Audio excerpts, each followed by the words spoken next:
But I tell you, with determination, with willingness, with unity, we'll be able to do the needful. And especially so when we have the first match to be played on a very historic day, and that is Independence Day. I want to believe that it has not happened by mistake. It happened because it will bring us closer and closer together on that day. It will make us celebrate that day in a different way, because I'm sure, I wish the guys were here, because they are always ready to give us winning. And I believe this time again they will go and do the needful and make us happy. Among the selected players is Arsenal young forward Ousmane Kamara, one of the 9 foreign-based talents in the squad. Kamara is expected to be a key figure for the Shooting Stars as they navigate the challenges of Group A. Sierra Leone is scheduled to kick off their U20 AFCON campaign against Zambia on April 27, 2025. And that ends the sporting updates that keeps you in the know. Thank you so much for your time. Till I see you again, goodbye and enjoy the rest of your day.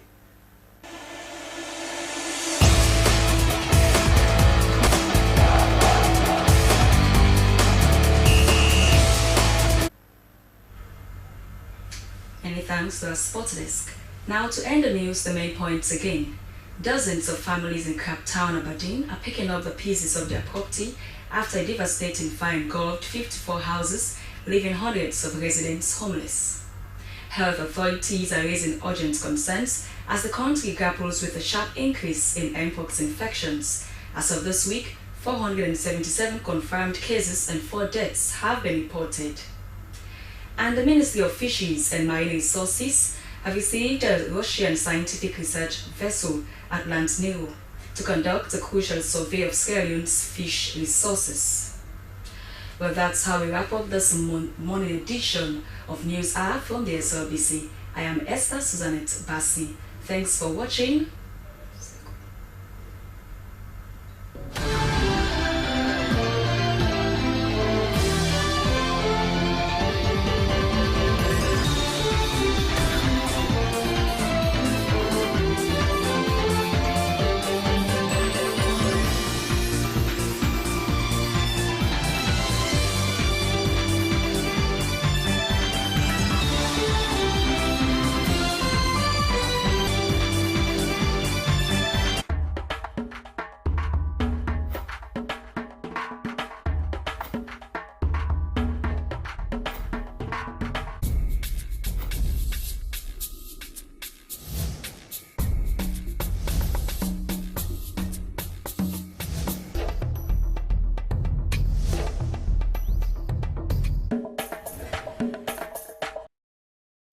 You ready for the Zoom meeting today with the investor then? Yes, boss.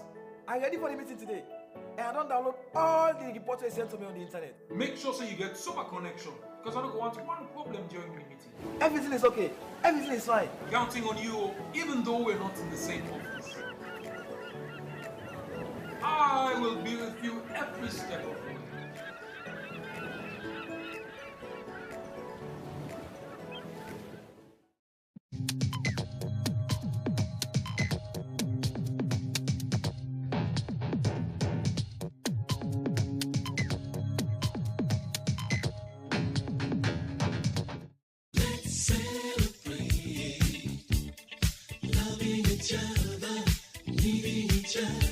On this the goodies April 27 Independence Day. This one year so, now the volume 25, now the same place family kingdom. Now band competition, where band go see band wait 7 drum go yegi 7 drum, let's get guitar cuts. When now the line up this way for take part band the band competition, you get the correctional center where we all be known as prison band. And the classic beats will be make name last year and a family kingdom will make all man dance stay in shoes in left day. In on top there, the champion, the Igwe, the Kulubom, amazing dance band. Well, this is civilian versus officer. And inside this band competition, instruments go see instruments wait. 7 drum, bata, tumba. Well, also all the different band and they don't play the instruments here. Now good sound go ticklish you, yes. Independence Day, April 27. All these the goodies na the family kingdom. For the ticket price we get for take you all night long. Now 150 new leons. 6 to 6. Let we celebrate Mama Salon with all these the goodies. You will get the best best afford, you will get the best bump deal. All that one day on Easy Good don't prepare them for let you say go get package inside the on Easy Goodies. The Family Kingdom April 27 for just 150 new lions. Food and drinks go there for price we go fit your pocket. And in a tap there, we get the DJ that we get for finger dots music for we. We get the champion DJ Red Arts of Olive Garden and the Lonely Beach. DJ Sam J of Amazing Dance Band. And then two you all been Sabina man will be $200 per week. DJ Crazy from the United States of America. Sound go see sound, music go see music. Sirato go see Sirato. When this we call Boku enjoyment, small couple, let we all go rock ballad, let we enjoy ourselves because now the only place that day April 27, now Family Kingdom Independence Day. On these goodies inside the volume 25. See you when we see you.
Where use? You get use? Yes, I get use. This is the program where they give you the use where they happen all about the country.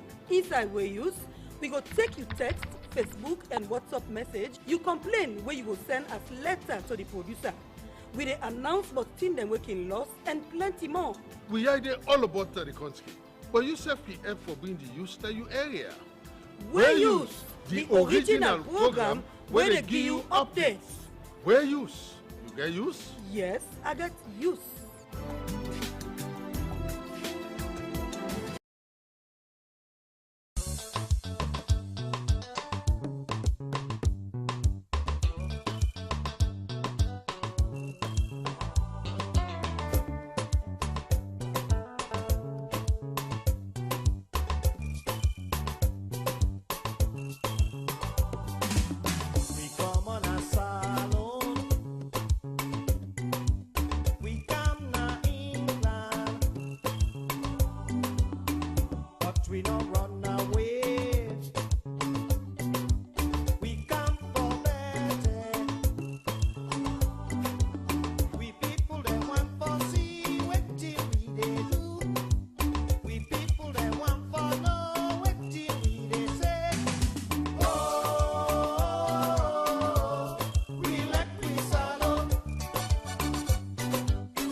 You better take a walk to the water.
Discover Sierra Leone, a hidden gem of West Africa, where the rhythms of life dance in harmony with the beauty of nature.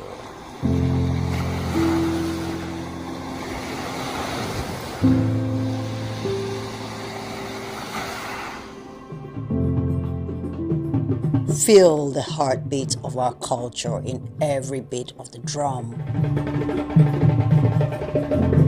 in every step of the dance.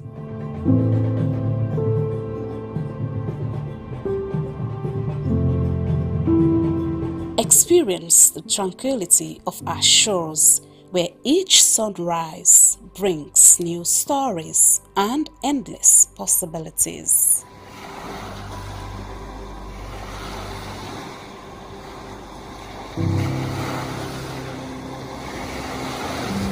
Immerse yourself in the vibrant tapestry of our daily life, where every color tells a tale and every face a friend.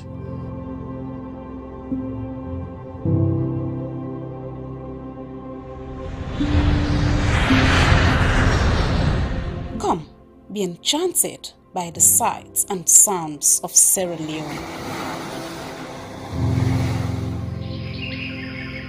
A place where your adventure awaits. And memories are made.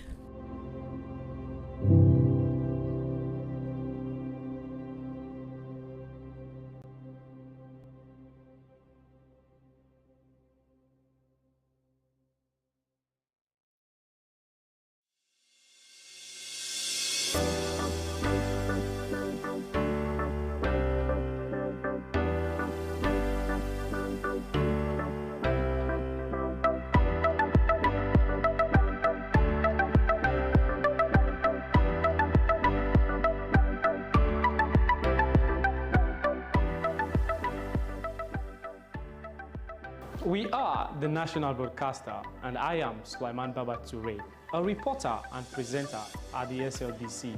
Your voice, my voice. From the commercial department, I am Regina Bangura. You are watching SLBC. Your voice, my voice. I am Jonathan Turner, a reporter for Sierra Leone Broadcasting Corporation, SLBC. As a reporter, I do stories on education, health, politics, and more. Stay glued with SLBC to watch my stories. Your voice, my voice. Lucian Ganda, producer Wayus, and producer and presenter Christian Renditions on TV. This is the SLBC. I am William Wise, presenter Wayus and also reporter at the SLBC, and this is the SLBC.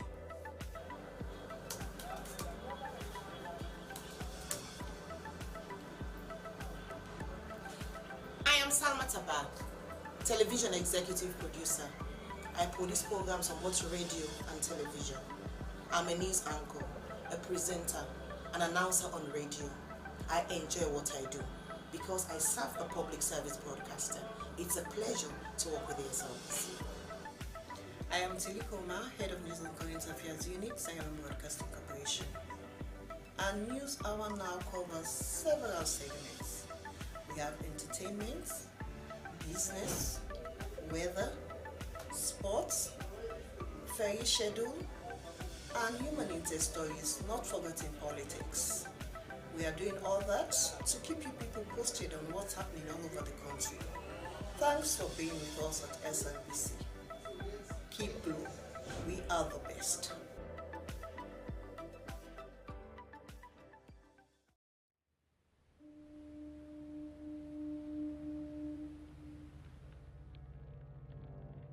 A place cannot produce poems. It can only not prevent them. And Freetown is good at that.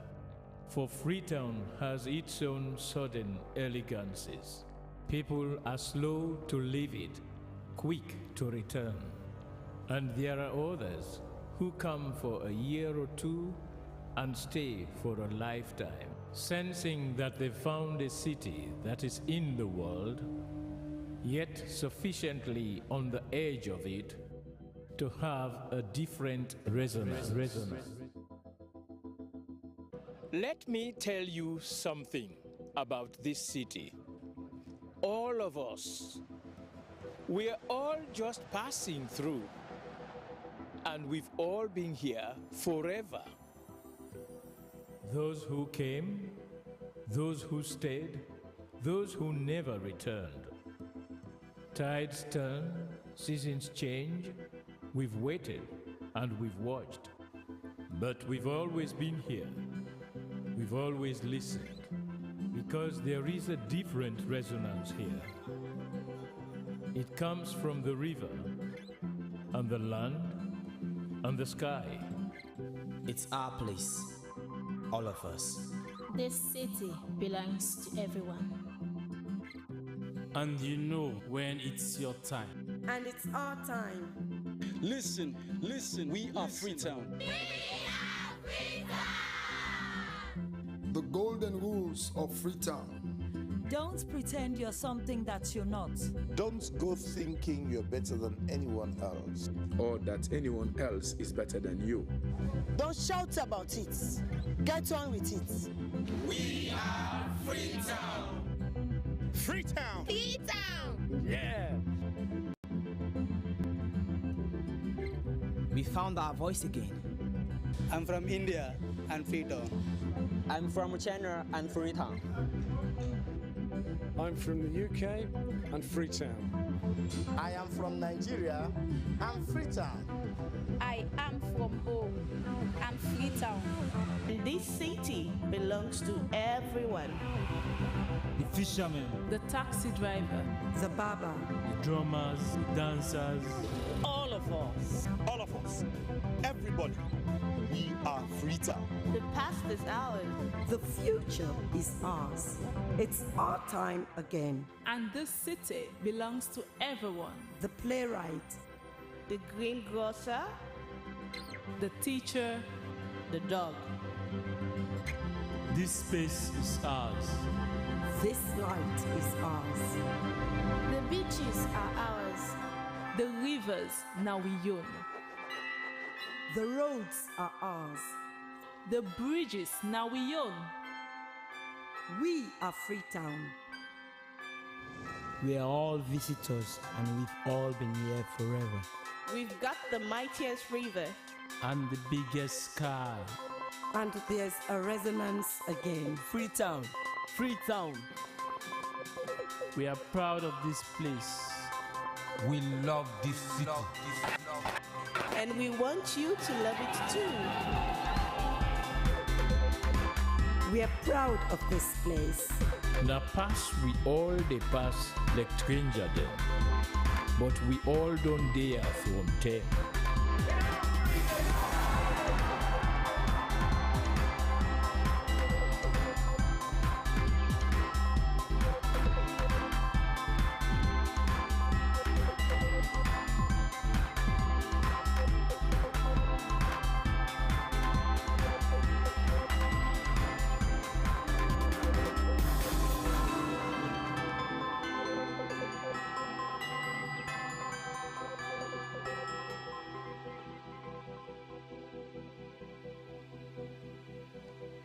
Come here, and you'll feel it, that end of the line sense of freedom. Say yes to Freetown. Say yes to freedom.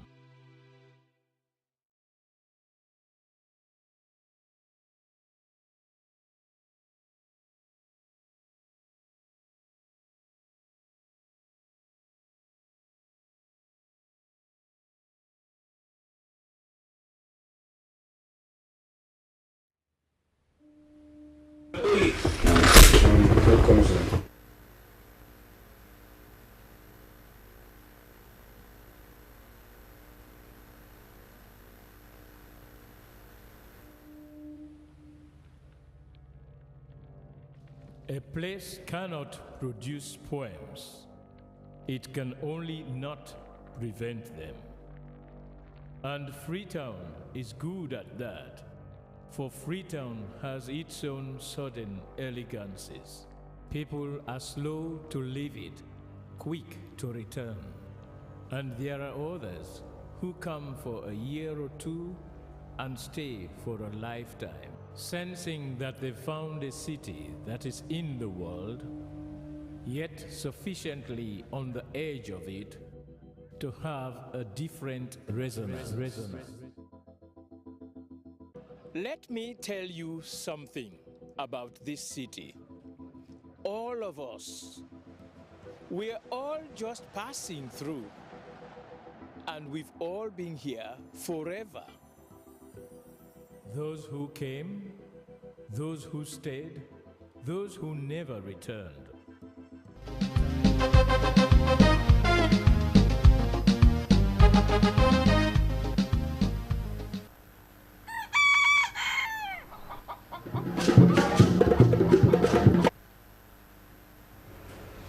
Today is Wednesday, the 23rd of April 2025. Good morning and welcome to our breakfast show, Good Morning Sierra Leone, the program that starts your day with news, analysis, and views on current happenings. I am Emmanuel Samuel. A quote of the day is from a German philosopher, Immanuel Kant, and it says, "Experience without theory is blind, but theory without experience is mere intellectual play." Keep that in mind. Coming up, as the Lawyer Society and the main opposition APC party calls for urgent action over rising fire incidents in Sierra Leone, we shall be talking to the National Fire Force. And ACC office in Kono uncovers free health care drugs concealed in a toilet at the Koidu Government Hospital. We invite you to participate by sending your text message to the number displayed on your screen, or join us on Facebook at SLBC Live and other social media handles. The program you're watching is Good Morning Sierra Leone, live on the Sierra Leone Broadcasting Corporation.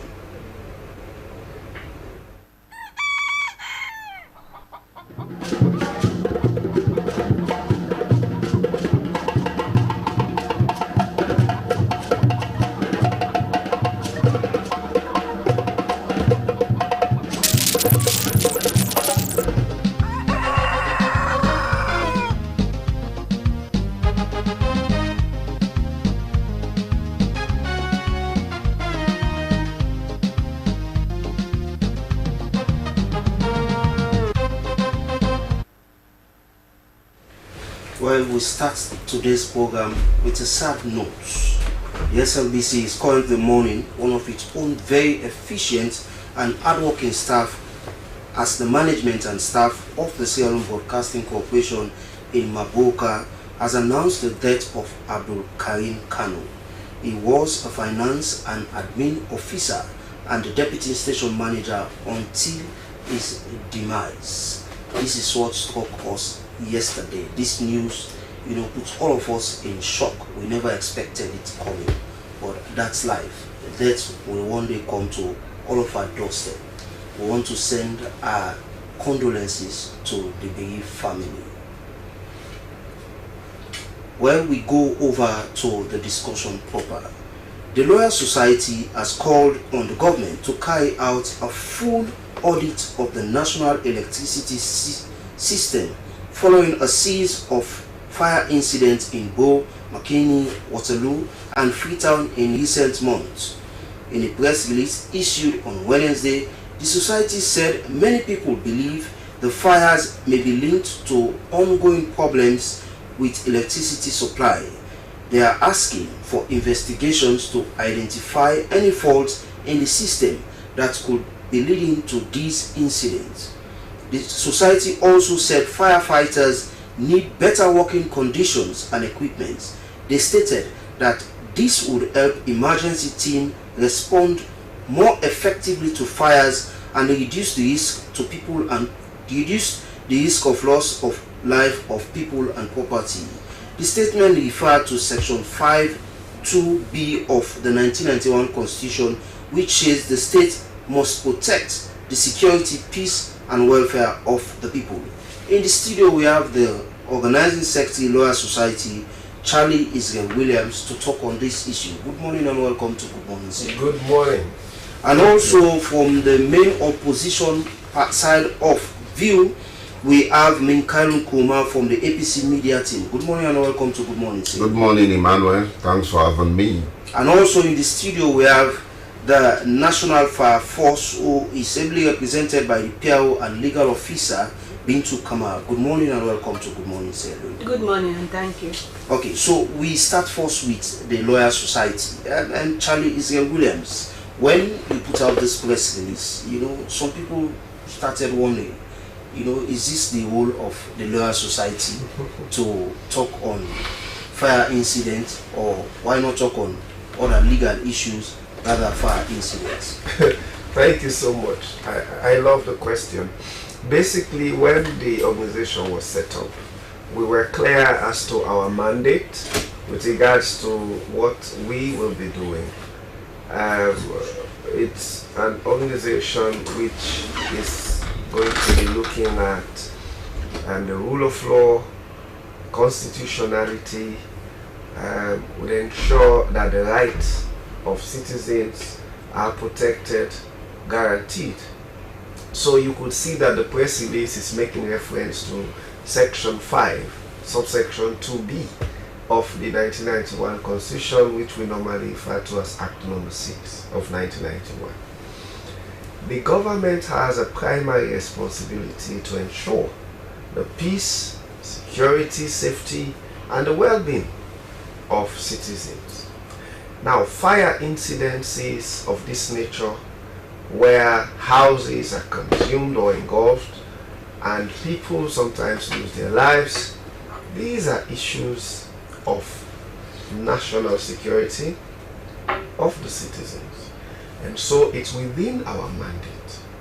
And the reason why we're putting out a press statement at this time is that the incidences are alarming, very alarming. I mean, in a month, in a week, almost every day, you find out that you hear of, houses were, houses caught fire and they burnt down. In fact, it extended to other houses. And now we are talking about the State House.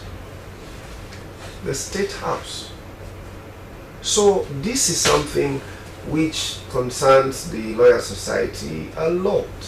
And it is within our mandate to put out a preliminary statement, because what we're calling for at this stage is for a thorough audit of the causes of what we're experiencing now. Okay, so Israel, you mentioned that there has been this occurrence of fire incidences in different parts of the country and onto the State House. Yes. So we saw your press release came just after the State House incident. Yes. Is it because it's because of the State House incident that forced you guys to put out a press release? Why not? Someone will be tempted to say, why did these guys refuse to put out a press release before State House incident occurred? Okay, so now you would see the twist.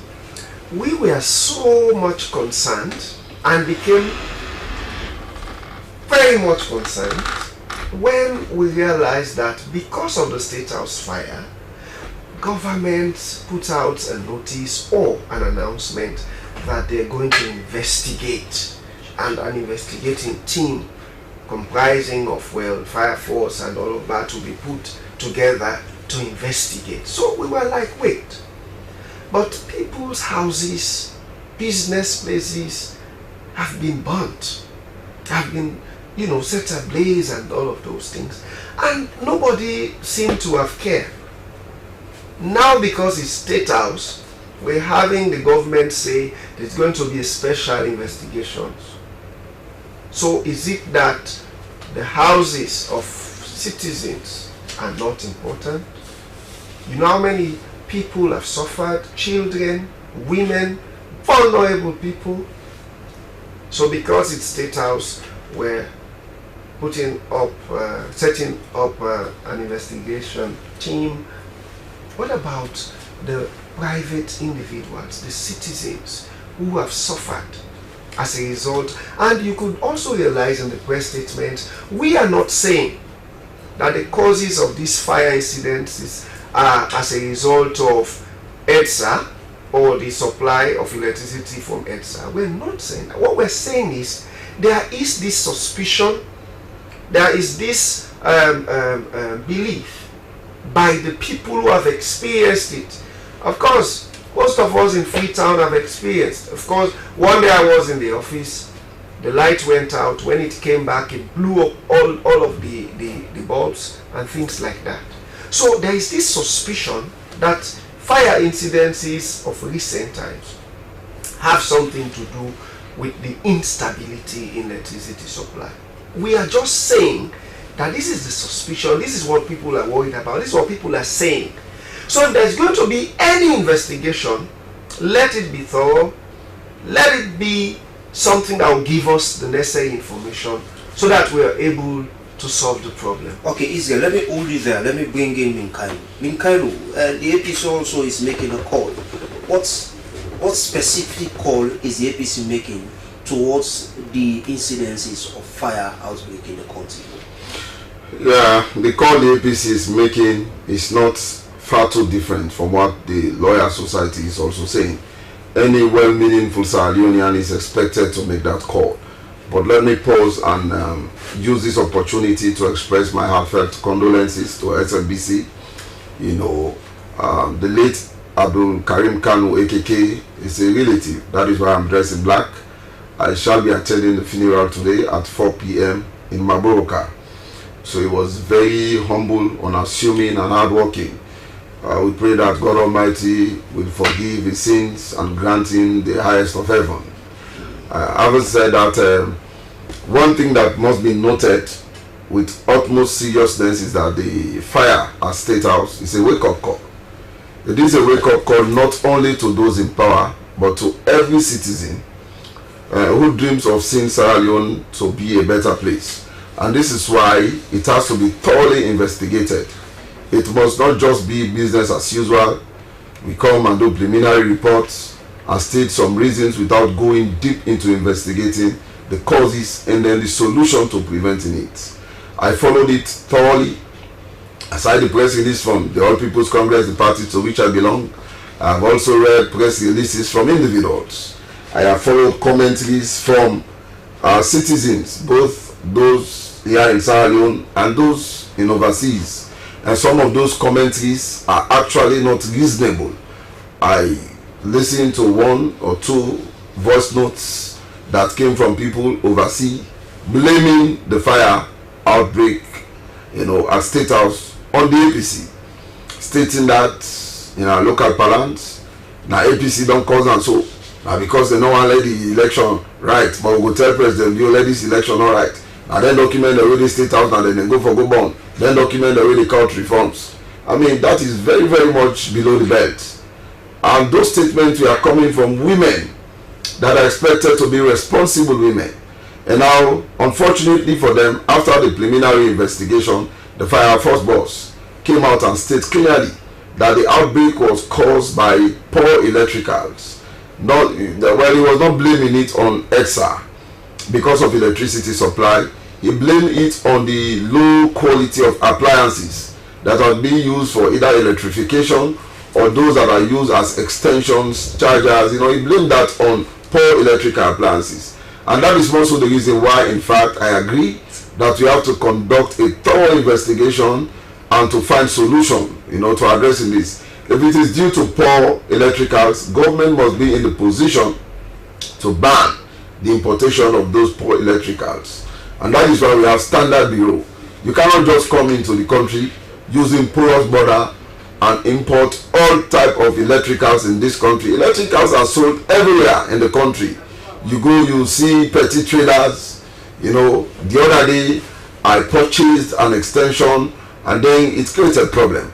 And so now when I want to buy, I go to a renowned shop. It is expensive though, but I don't go for cheap things. And also I have also imbibed this practice. Whenever I want to leave my office at the end of the day, I switch off all of the bulb, be it AC or all the electricals. In some cases I even turn off the meter. But again, one interesting point that was raised by my brother who is representing the Law Society in a radio discussion, he did say if people are advised to turn off all their electrical appliances, including their meter, what about those that are petty traders who rely on either the sale of cold water, be it ginger or other things, which is their only sustenance? What becomes of them? If you go to sell in the morning, you turn off your refrigerator, and then maybe electricity is being rationed. The moment you are not home, that is the period in which you are being supplied electricity. So turn off your refrigerator. What becomes of your business? That is another question. And that is why standards must be maintained. We have to do a thorough investigation.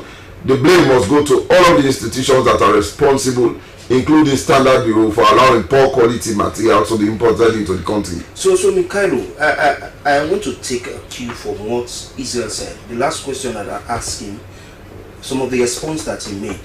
We saw the main opposition that is supposed to, be there to check the government in power and also advocate for the welfare of the people. You only bring out a press release when the fire incident occurred at State House. One might be thinking, is it that they're only concerned about, where they will go in terms of politics or the welfare of the ordinary people? Because you did not come out strong to ask for an investigation when the fire incident struck the ordinary people out there. No, you see, whenever a government is elected, there is always the social contract. Yeah, we surrender our rights to government for protection. Government is the machinery that is responsible for the day-to-day administration of the country, including the protection of life and property. Yeah.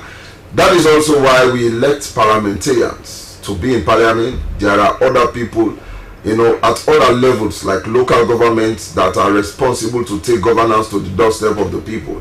And those issues are discussed in parliament. Political parties can always come in when they are actually now alarming and out of proportion, like what happened. State House is the presidency. That should be the most sacred institution that must be protected by all costs and by any means necessary. So if there is a fire outbreak at State House, that is alarming. It is alarming for every citizen to take it as a serious concern, and for political parties to add their voices and other, institutions that are checkmating the excesses of government. That is why you've seen lawyer society. The APC will not just wake up and rush into bashing government. We take our time. We allow our parliamentarians to do their work, our local council officials to do their work. We can only come in now as a political party, the national executive, to express issues that are of grave concern to the citizenry. That is what we've just done, and that is what any reasonable Sierra Leonean is expected to do.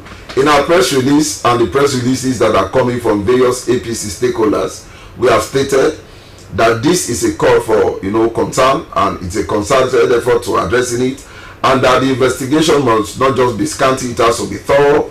And in fact, this must not only be blame on government, all of us must come together to address it to a logical conclusion, and solutions are being put in place to prevent a recurrence of it. It is alarming. Imagine when your home is being attacked by fire. That will devastate you and make you homeless. We've seen circumstances in which children have been prevented to go to school because of fire outbreak. The Fire Force representative can tell you they have recorded more than 200 cases or incidences of fire outbreak in the country. Okay, let me hold you there and bring in Bintu. We know that the National Fire Force was set up initially in the 1920 from Freetown Fire Brigade. In 1980, it was transformed to the National Fire Force with the sole aim of fighting fire. Main primary aim to fight fire. But the concerns due to the recent fire outbreak question the capability of the National Fire Force. So Bintu, is it that the National Fire Force does not have the strength or the wherewithal to fight fire incidences in Sierra Leone? Thank you very much. Like you rightly stated, the Fire Authority Act of 1980 gives us the mandate to attend to all fire incidents, extinguish them, and also to do search and rescue operations. And that we've been doing over the years. Normally during the dry seasons, we do have more fire incidents. The simple reason being because of the climatic conditions. But this year, there has been a drastic increase when you compare the statistics of various years to the one we are presently having. As I'm speaking to you, we've recorded something like 240 fire incidents across the country, with Freetown having the majority. And now to your question, saying that we are not capacitated would be unfair to us, because when you look around all the fire incidents that occurred in previous years or more recently, you will see that we took very robust approaches to curtail or extinguish those fire incidents. Like what we did at State House, we saved the day. Had it not been for a timely intervention, we would have been speaking about something else. And we've also been very successful in extinguishing various fire incidents. Most of the time, we'll not be able to maybe extinguish the seat of the fire because of late calls and other challenges that we are presently facing. But as soon as we reach the scenes of fire, we try at all means to extinguish them at a very, very much faster pace. So that tells you that we are very much capacitated, even though we are challenged a little bit, but we are on top of the situation. And now to the issue of the recent spate of fire increase. We need collaborative approach, because the situation now is becoming worrisome. We are losing lives and properties on a daily basis. And these are things we can address if only we take the proactive approach. So as an institution, what we've done is that we've increased our level of education, because we know that educating members of the public is very key to curtail the present statistics of this fire incident. Because most of the time people are ignorant and they are not aware of the things they do that normally causes this fire. And whenever we attend this fire incident, we do investigate. Our investigation starts at the point of fighting the fire. The fire behavior, the city of the fire, even the color of the fire will aid us to know what caused that particular fire, what are the causes of these fires. And from all our investigations, I can categorically state to you here that the electrical causes are in the majority. If we are able to extinguish 10 fires a day and we successfully investigate them, 8 of these fires will be as a result of electrical causes. And these causes range from the following: lack of maintenance. There are houses that have been electrified for over 40 years and nobody have maintenance them. And once the lifespan elapses, they become trap or recipes for fires. Overloading of our electrical appliances. We overload our extensions on a daily basis. I remember I was in the program the last time, somebody was arguing with me that, I've been overloading my extension and there was nothing like fire. It's a recipe, and anything that is a recipe for fire should be avoided, because at any time you overload your extensions, you accumulate more heat. So the insulators will fade away, and once they completely fade away, the wires will come in contact and you will have fire. And my brothers here were mentioning that people have to cool their waters because that's their means of survival. So saying that you should put off your consumer unit seems somehow odd, because for various reasons they mentioned. But I can categorically state, or I will advise people, that if you are not sure of the way you electrify your house, please put off your consumer unit whenever you are living, because you cannot equate the benefit you'll have from the things you are selling to what fire will cause in your house. Those two things cannot be equated, because if you do not have very good circuit breakers and you have a very heavy flow, you just have fires. So always put them off. It's very much important. And if your cables are very old, they cannot withstand the current going through them for a longer period. So once they become exhausted, they will just cause spark and there will be fire. So Bintu, during that day when you were fighting the fire at State House, we saw some movement of the fire vehicle from one point to the other to fetch water, to get water. Is it that there are no hydrants within the premise of State House? Well, the closest hydrant during that day was our headquarters, or it's our headquarters fire station. Recently NP fire station provided 2 boreholes for us, and one is situated at our headquarters fire station.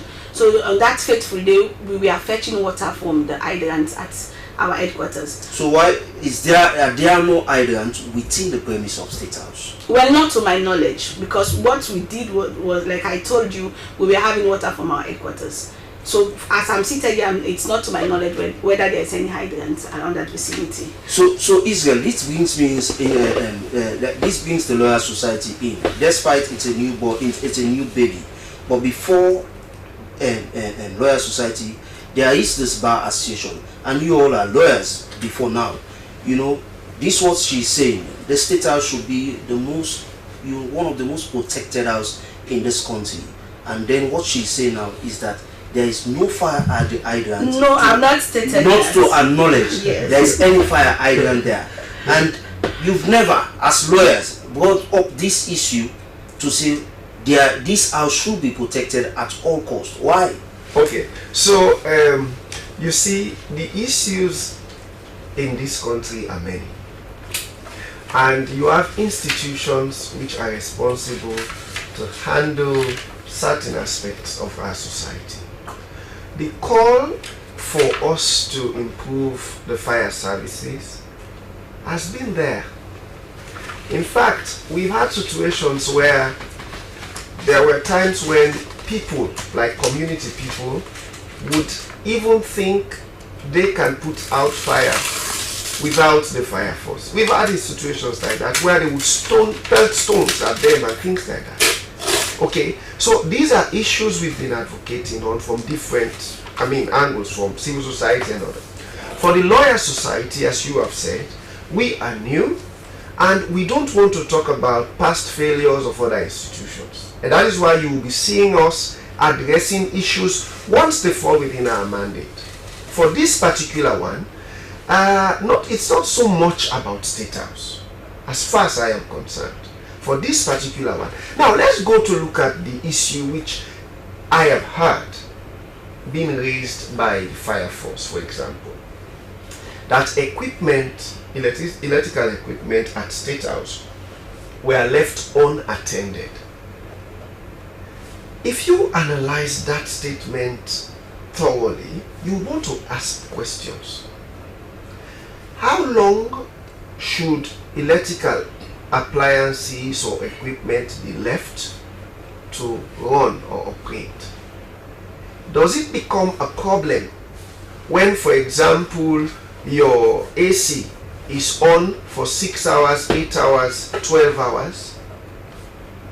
What happens in hotels where I would go and you in fact you don't have an incidence of the light going off, yet your AC is on, the TV is on and things like that? So it comes back to the issue of what are we using, how was the electrical done, and if you tell me that the electrical that was done in certain places, sacred places, were done substandard, or the equipment were substandard, or those who did it were quacks, then it begs the question as to who is making those decisions, who is monitoring those issues. So that is why we are saying, the Lawyer Society at this stage, we are saying, let's investigate. Okay. So when we investigate, we get the result, then we can make further comments. But that investigation also must be inclusive. We want the Sierra Leone Association of Engineers to be there.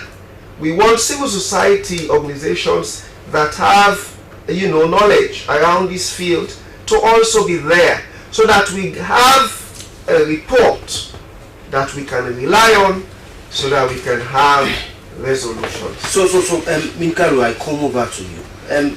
Bintu just said, I asked Israel the same question, and I will ask you the same question. Bintu said there that not to acknowledge, she doesn't know of any fire hydrants at State House, and the APC was in governance before the SLPP came into governance. So if there is no fire hydrant within the premise of State House, who should we blame? I told you when I started this discussion that the fire outbreak at State House is a wake-up call and should be a concern for every Sierra Leonean. One thing that must not be denied is that it's a systemic problem. I cannot entirely blame it on government, this current government, but they have to take responsibility. If the APC was in governance some several years ago, I want you to also realize that the SLPP is now in governance, and they have been there for almost 7 years now. So if there are any inadequacies around State House, it is their responsibility to have addressed that as a government. If I am made president today, one thing that I will do is to conduct a thorough investigation about my surroundings and to address all of those that needs to be addressed. So APC has got no blame regarding, the facilities that are not currently at State House. And my sister was very careful, saying that she has not stated that there is no provision, but to her knowledge, she has not seen any. And that in fact, we are fetching water from their headquarters. That tells you if there was any provision in State House, there was no need for you to leave State House and go about 200 miles or so, 200 meters, sorry, to fetch water. The thing is, those inadequacies are what has prompted the call for thorough investigation. So if they investigate, some of those inadequacies can be addressed to prevent a further recurrence of this. Like I stated earlier, State House is the most sacred institution in this country. That is the presidency. It has to be protected thoroughly so that those inadequacies cannot continue to occur in this country. I also want to agree that other areas have been affected, and that is why we are also saying the investigation must be thorough. Like my brother said, engineers, we have electrical engineers in this country. We have civil engineers. There is a Ministry of Lands and there is a Ministry of Housing and Country Planning. Whenever a structure is to be constructed, they ask for building permits. Now, when you produce a building permit, they should be asking you about how do you hope to electrify your house. Okay, so time is not a friend. Let me get Bintu shortly, Bintu, before we go for a break.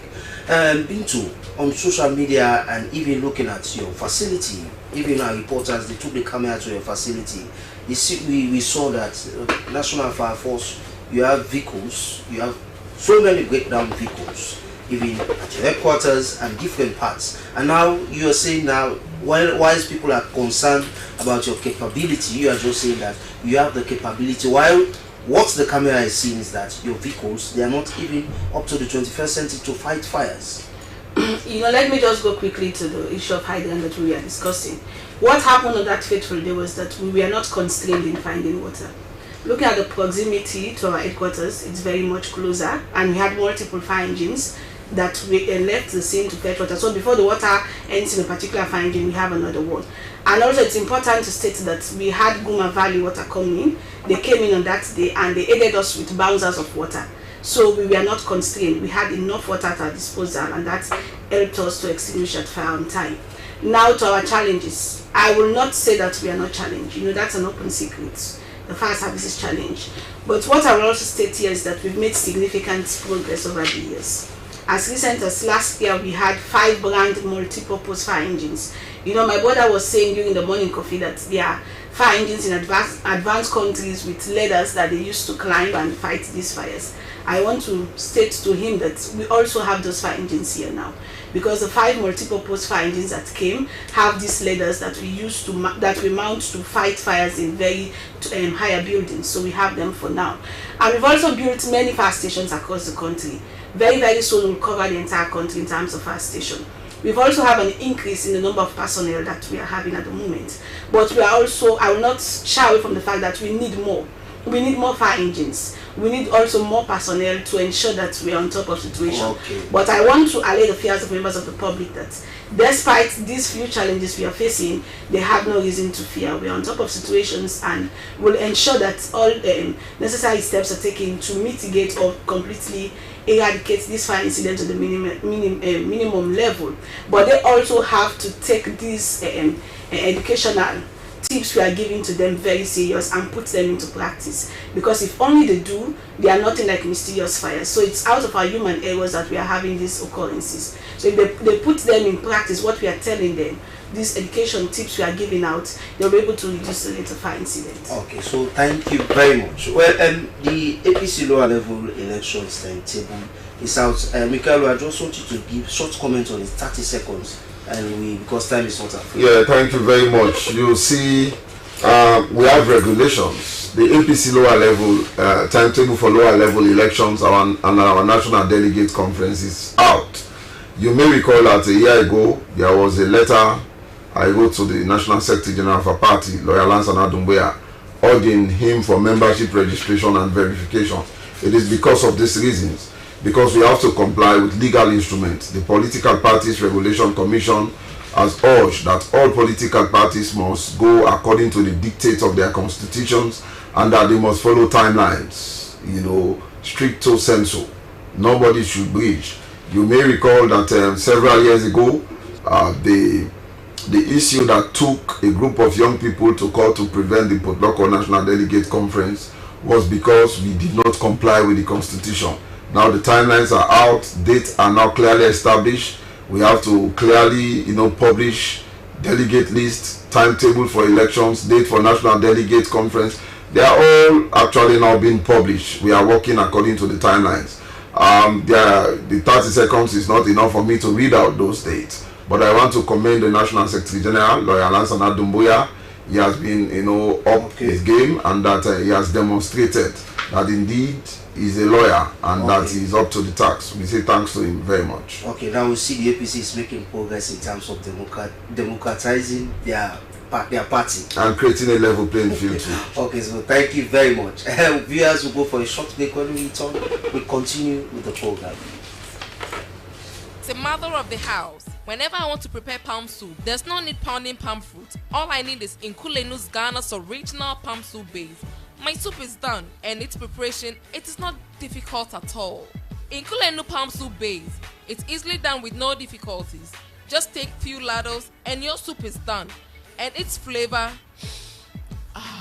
it's amazing. This is Nkulenu's Ghana's original palm soup base. And this is Nkulenu's Ghana's original spiced palm soup base. Iron fruit and turkey berries are naturally added. Also available brown gold natural cocoa powder, sunny gold brown sugar, neat fufu flour, shito, pisa and moringa. All available at Nyami Ado Enterprise, 1 Lower Waterloo Street, Freetown. Nkulenu palm soup base. Ghanaian original taste.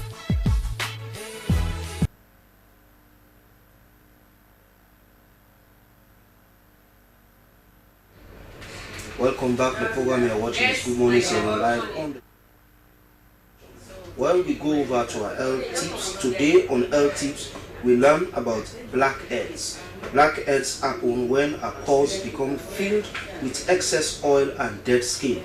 And while you may be tempted to pick or squeeze at those pesky specks on your face, there are ways to safely get rid of them and even prevent them. Watch and learn. We all want to put our best face forward. But from time to time, we may have to deal with acne breakouts, irritation, wrinkles, and even pesky blackheads. These little specks on our skin happen when our pores are filled with excess oil and dead skin. And while you may be tempted to squeeze or pick at blackheads, there are better ways to treat your skin. So how can you get rid of blackheads?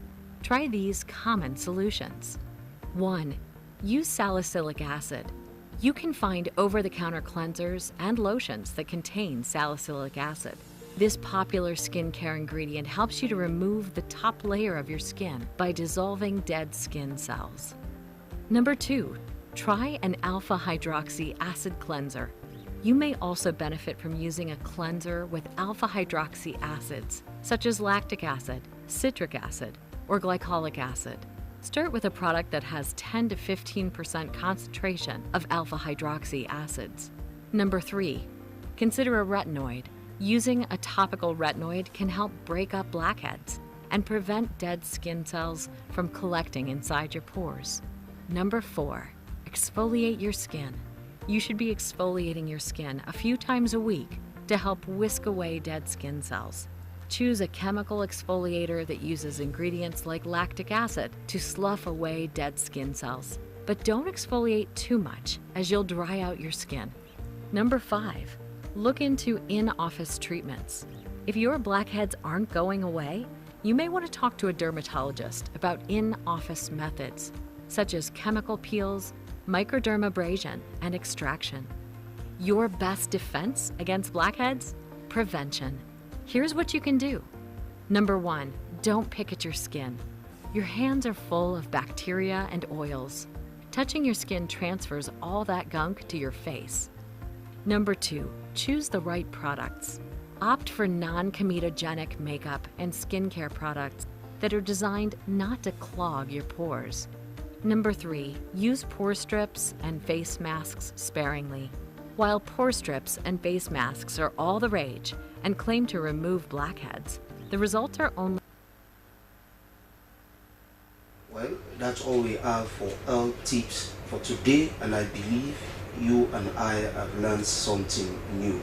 Well, we have another very important issue where the Anti-Corruption Commission Regional Office in Kono uncovered 13 cartons of free healthcare drugs clandestinely stored in one of the male toilets at the Koidu Government Hospital following an intelligence from a whistleblower. Upon receipt of the intelligence, the Regional Investigation Unit of the ACC swiftly mounted an operation at the hospital.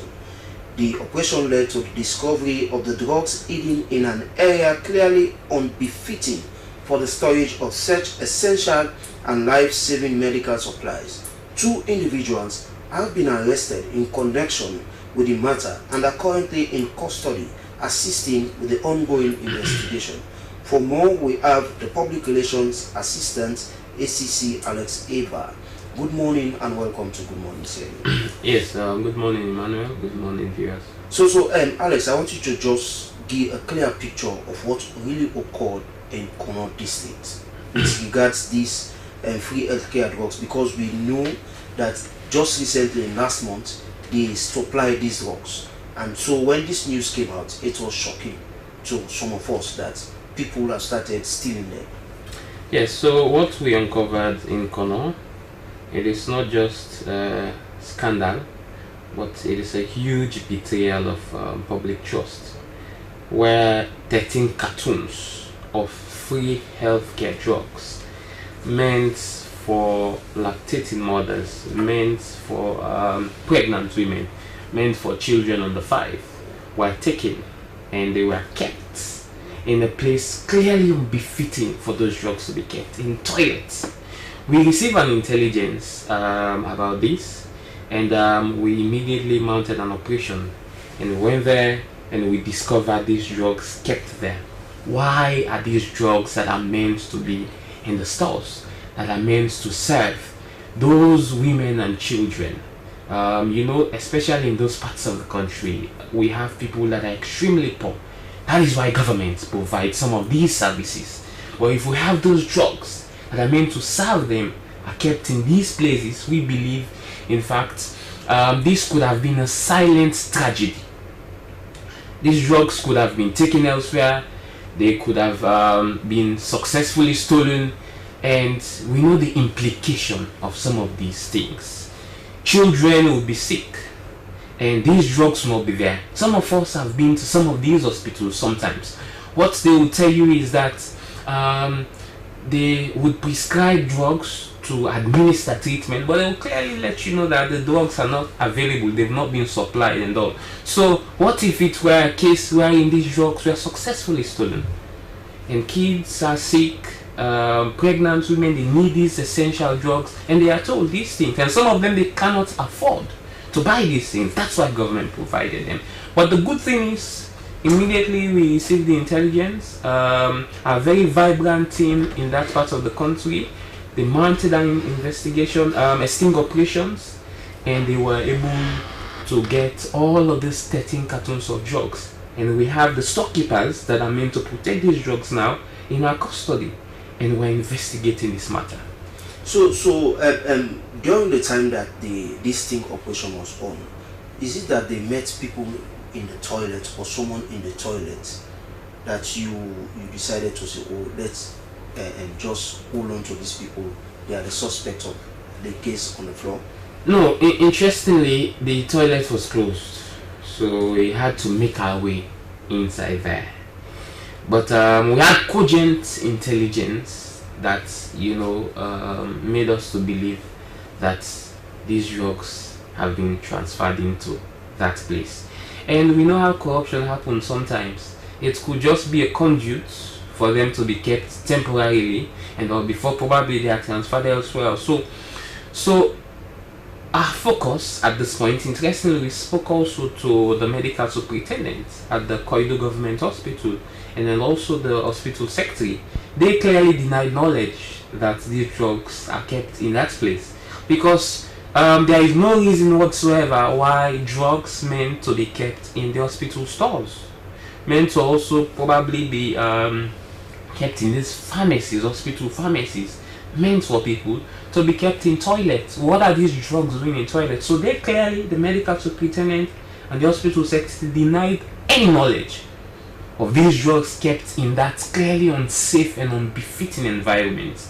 So of course we are widening our investigations, we are broadening it to be able to uncover what really occurred and why these drugs were kept there. But what is also important, for people out there to know, is that some of these issues in terms of the usage, in terms of the distribution and the control of free healthcare drugs were issues that they were to our attention at some point as a commission. We had a lot of reports, several reports, about how these drugs are handled.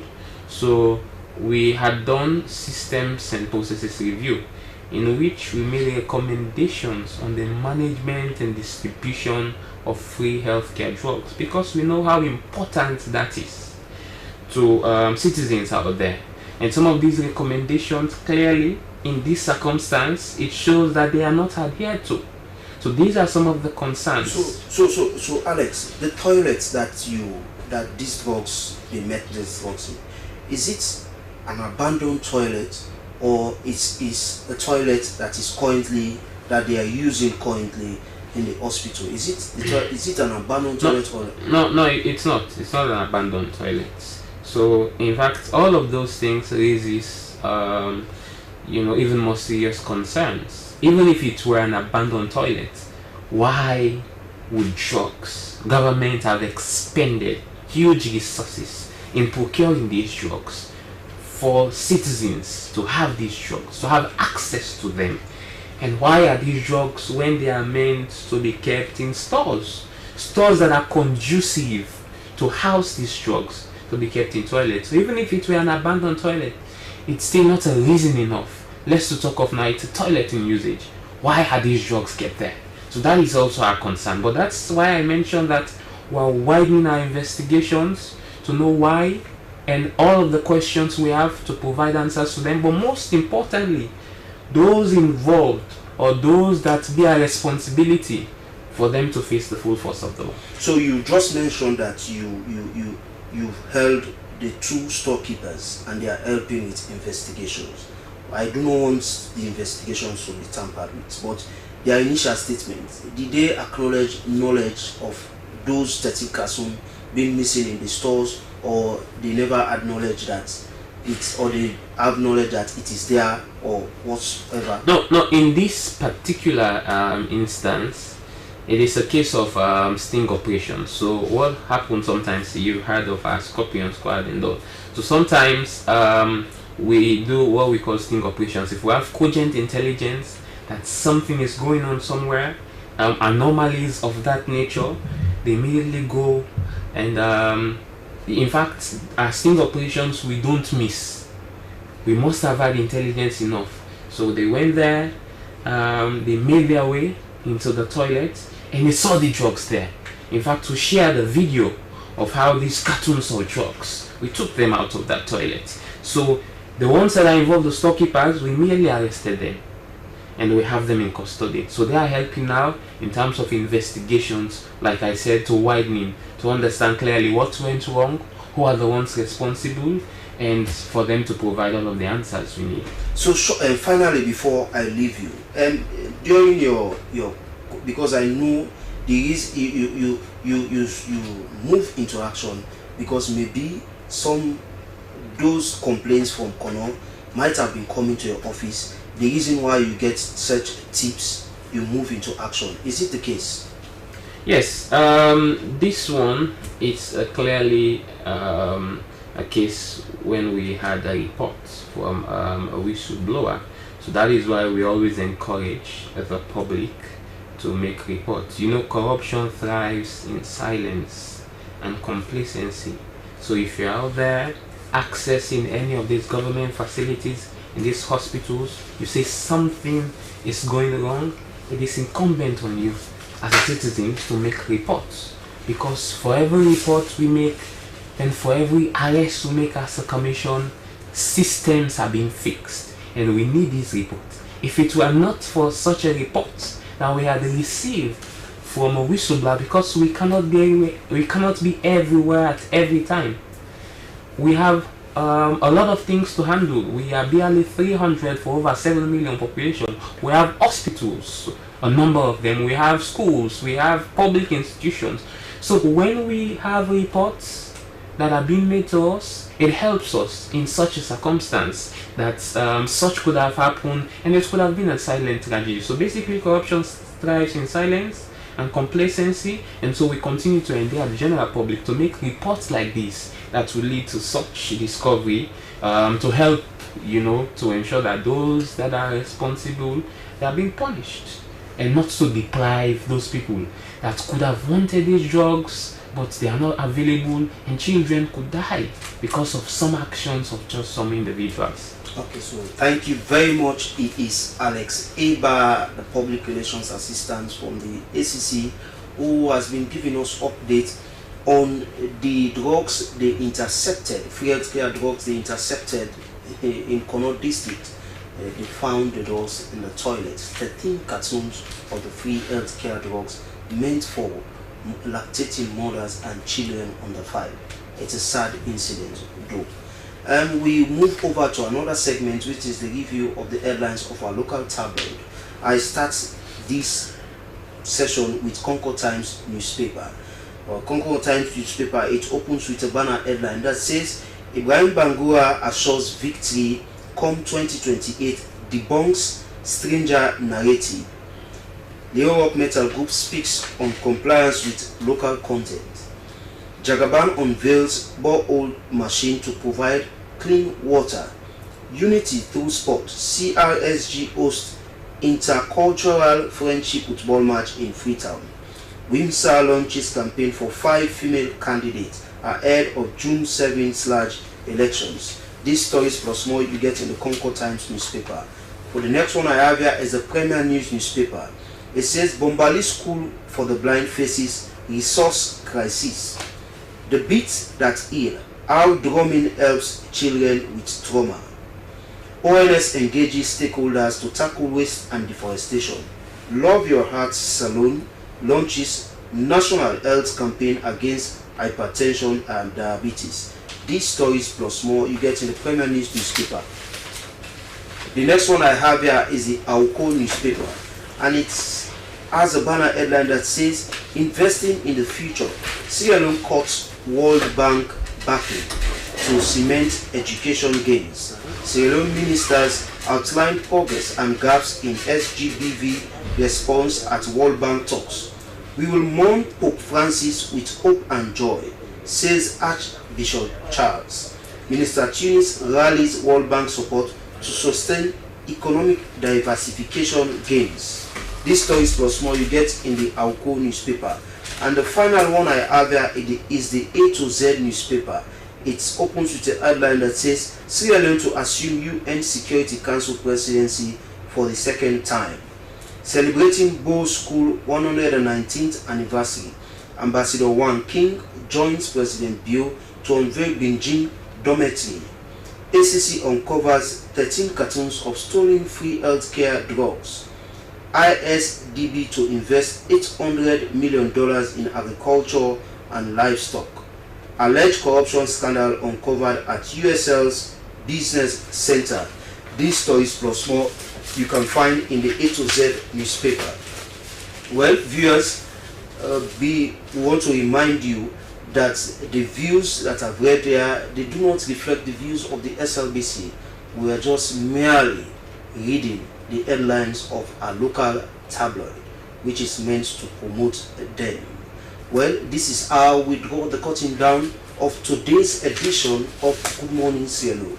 Well, before we go, I want to say a very big thank you to you, the viewers, and also I want to say thank you to the Lawyer Society, who was ably represented by Israel Williams, and Bintu Kamara from the Fire Force, and Minkaru Kumar from the All People's Congress Party, and Alex A. Bar from the ACC, who spoke on the stolen drugs that they uncovered.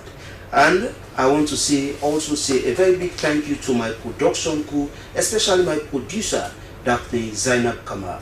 I have been Emmanuel Samuel. But before I leave you, let's take the quote again. It's from a German philosopher, Immanuel Kant, and it says, experience without theory is blind, but theory without experience is mere intellectual play. Good morning, Sierra Leone returns tomorrow same time. Stay glued to the SLBC.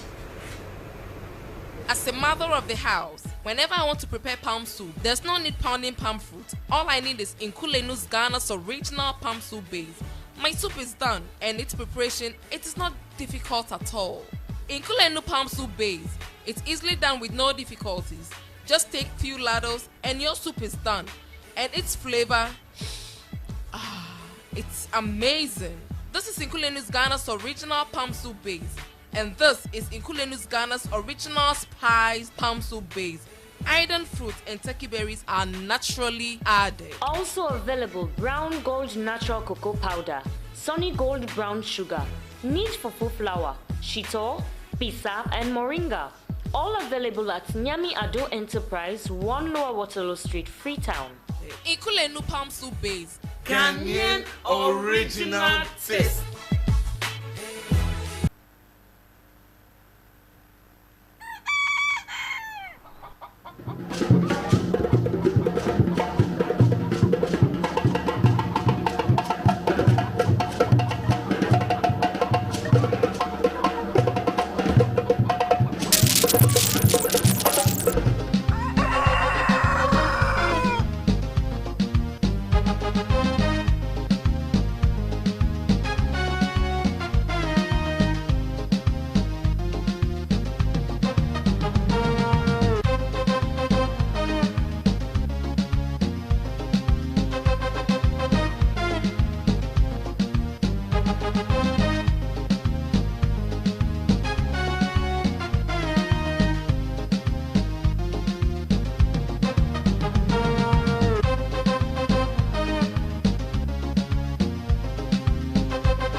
Mr. Ambassador chilling with fine face. Your body, show them you stand like a feel that we style. So they just give the event. They decide just the rent. He's back. The most handsome, trendy R&B singer, Fine Face, is set to take you all to the prestigious Bintumani Hotel on the 25th of April with his hit single, Nami Style, featuring Ambassador, the King, Cal De Niro. This is a musical concert you don't want to miss. Fine Face will be performing hit songs like Best of Me. I will get the best of me. That I'm talking and it's coming from my heart. You gon' get the best of me. For You Sake. I go crazy for you, and I go die for you. Anything where you want, baby girl, I go face for you. Hey, Marry Me. Me, I go marry you. It like you take. I go patient, I go wait it like you take. Me, I go marry you. Dengue and Pose. I the dengue, I the pose. Anytime they want them, I give them overdose. I the dengue, and I the pose. They let the hits, then go see me by fools. And many more. Also witness the formal unveiling of the Sing for Education project, in which 50% of proceeds from the events will be donated to the Sing for Education funding accounts. Musicians like Starzy, Rezo Collabo, Incredible JJ, Bacatino, Speedo, and many more will be live on stage. The first 100 people to arrive at the gate will receive a newly rebranded Sierra Juice for free. Ticket prices: 100 Leons Ordinary, 300 Leons VIP Single, 500 Leons VIP Double, and VVIP by donation. For more information, contact Sexy Dija on 030-264-811 or 079-283-759. It's the Fine Face Nami Style Concert featuring Ambassador Cal De Niro on April 25th in Tumani Hotel. You don't want to miss it. Yeah, man.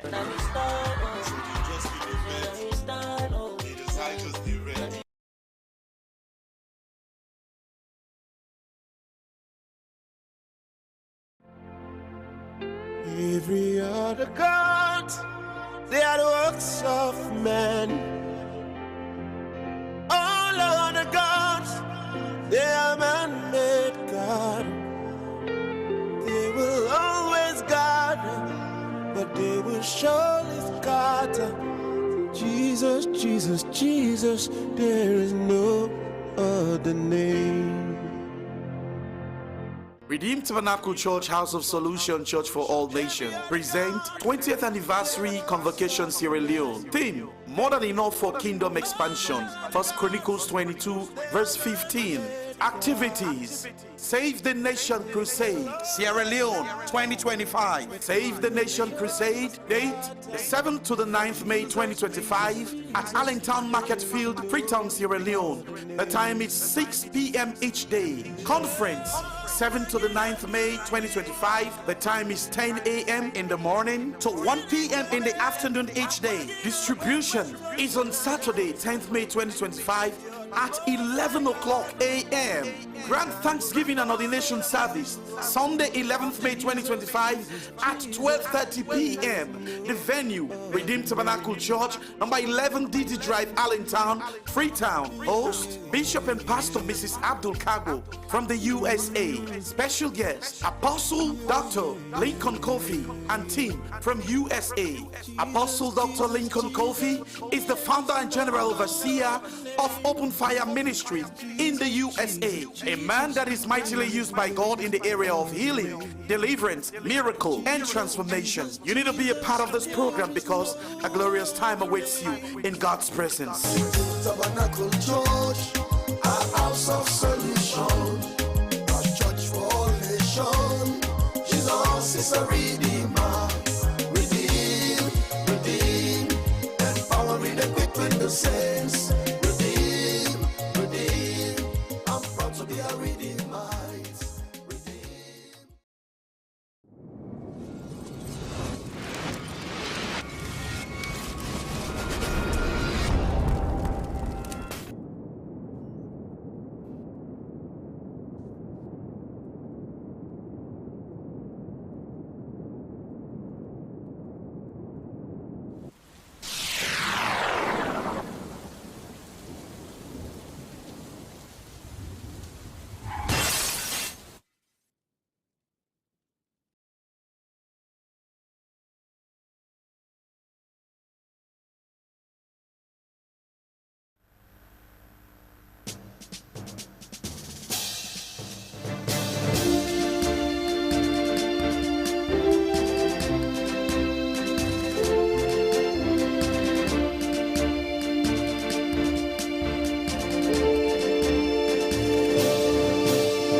Hello and welcome to News Brief on the Hour with me, Esther Suzanette Bassi. The Ministry of Fisheries and Marine Resources has received the Russian scientific research vessel Atlantneo Kaliningrad to conduct a crucial survey of Sierra Leone's fish resources. The 6-week survey would involve Russian scientists, MFMR scientists and experts from the Institute of Marine Biology and Oceanography of Rabi College. It aims to provide a comprehensive assessment of fish stocks in Sierra Leonean waters. The Minister of Fisheries and Marine Resources, Princess Dugba, and her team acknowledged the potential of the survey to contribute significantly to the economic growth of Sierra Leone. Minister Dugba said the gesture has reignited the ongoing cooperation with the Russian Federation and would assist the ministry in achieving its quota management license system.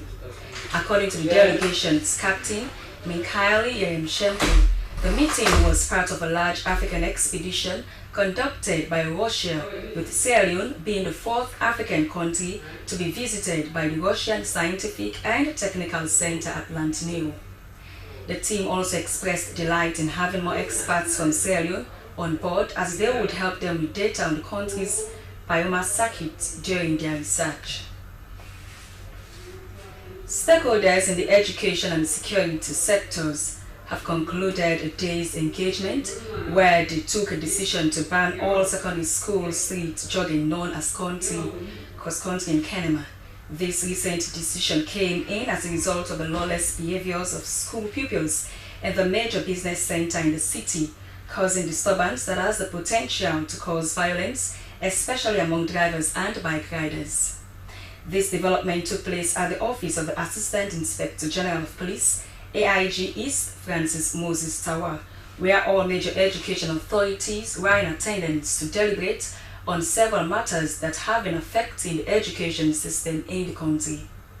The AIG said they realized that street jogging by secondary school pupils has the tendency to spark violence in the city, and the security sector wants to be proactive in preventing any form of violence that would affect the public. AIG Tower said the use of abusive words and being half naked dresses on the streets should not be tolerated, as they do not prompt the education system. He said they had received several complaints from community stakeholders expressing their dissatisfaction over such attitude. The Permanent Secretary of the Ministry of Mines, Nancy Tegbe, has said that because of the Premium President Bill puts on human capital development, the government would continue to develop a curriculum to capacitate more Sierra Leoneans and also develop a holistic plan for transforming the mining sector. According to her, the two notable individuals in both Central African Republic and Sierra Leone have been capacitated with wealth of knowledge that was significant for value addition and revenue mobilization in the mining sector. The principal of the Diamond Center College, David Chris Inze, said the college, which was established in 2021, is the first in the region, an institution established to provide professional knowledge to students. He added that the college was also an NCTV accredited college committed to train 2 students from Sierra Leone and across the region to achieve the dream of job creation in the field of mining and polishing, and also to develop the mineral industry. Well, that's it for News Brief on the Hour with me, Esther Suzanette Bassi. Thanks for watching. Continue to stay glued.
We are the most complex creature on this planet. A big-brained, two-legged mammal. We've risen from the raw materials of the earth. to dominate and shape it. Wind the clock backwards, and the story of how we got to be us is a puzzle that defies all logic. Through nearly 4 billion years of evolutionary twists and turns, disasters strike. Predators threaten to wipe us out. From rodent to reptile, we face extinction at every turn. From the land into the water, fighting to survive every step of the way.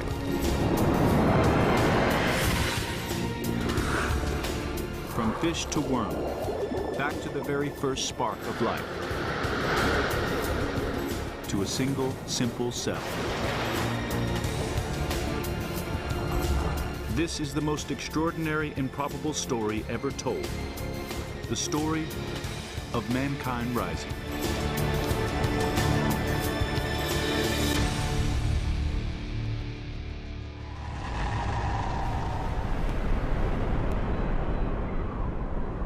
"4 billion years ago, a ball of rock and dust spins in the frozen vacuum of space.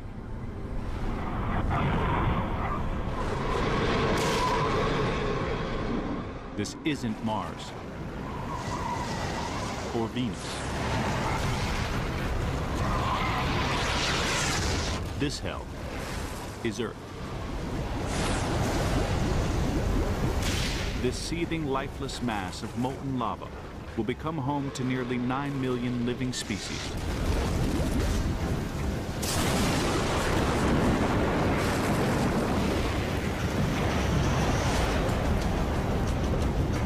But generating life from this will take a chain of events that defies the laws of probability. There are many theories. Nobody knows exactly how or where life began. But it couldn't happen without water.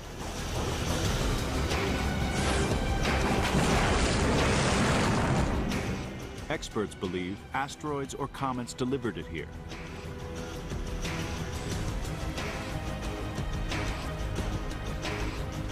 The water is churning with chemicals and organic compounds.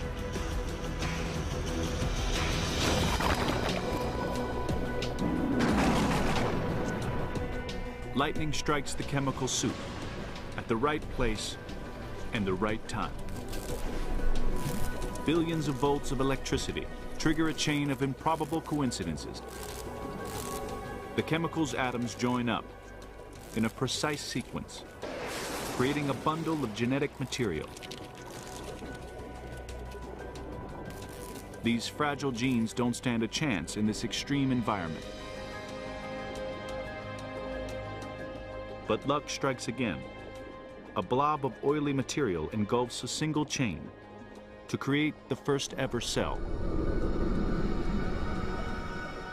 Now, the genes send out messages, chemical instructions. And 3.5 billion years ago, they do something extraordinary. They copy themselves and the cell to create a perfect clone. This is the very first living thing. Every human, every animal, every bug, every plant can trace its origins to this single cell.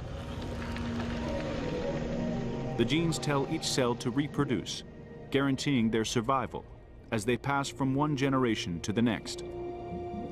For 2 billion years, the only living things are simple single cells. But a random accident changes everything. 2 cells merge. Their genes combine. The merged cell clones itself.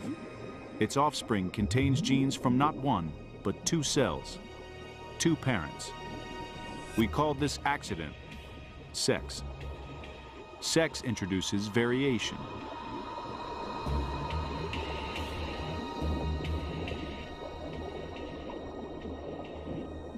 Occasionally, things go wrong. As the cells reproduce, genes get deleted, duplicated. These cells are mutants. Mutations pile up, differences increase, until the cells become so different, they're separate species, The tree of life branches out into billions of species, but only one will lead to us. Mutating and diversifying, spreading out through the oceans, getting bigger, more complex, until our ancestor is a 3-inch long water worm.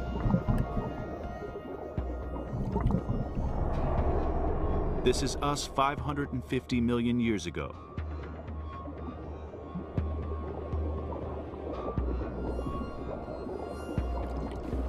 Mutations create distinct male and female sexes. We produce more offspring, passing on more genes. Mars and Venus, boy meets girl. It all starts here. But finding a partner is almost impossible when every living thing is blind. In this sea of darkness, the ability to see will give us a critical advantage. Nature's most perfect innovation begins to take shape. A handful of skin cells mutate. Now, we can tell dark from light, find more prey, dodge more predators. We live longer and produce more offspring. Soon, creatures with light-sensitive cells dominate the population. Over countless generations, more mutations refine the cells. This is natural selection in action, the process that allows every living thing to adapt to the world. And that gives our ancestor eyes.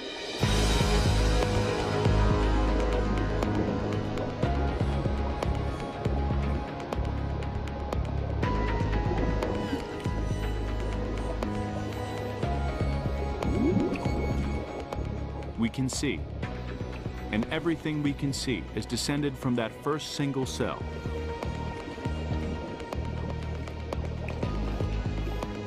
But we need to make sense of what we're seeing. Behind our eyes, a tiny collection of nerve cells cluster together. They're no bigger than a pinhead. One day, this will be nature's most complex and mysterious organ. 521 million years ago, this is the very first brain. We are a fish-like creature called mitochondria. Our brain can make simple decisions, process basic information. But we can't outwit or outrun this. Anomalocaris, the great white of the ancient oceans. Our odds of extinction are far higher than survival.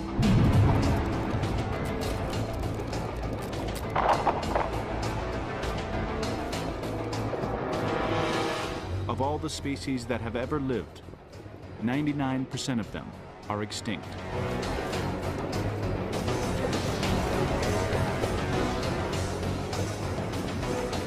But a lucky roll of the genetic dice helps Milo toughen up.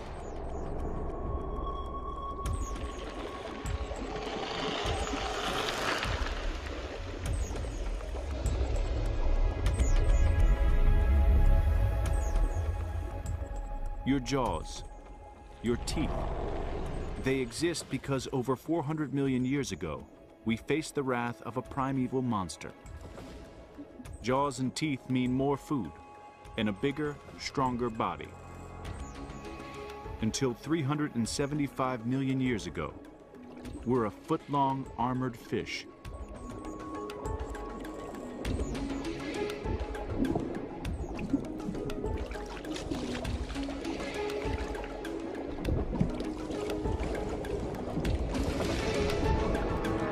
We look invincible, but we're not.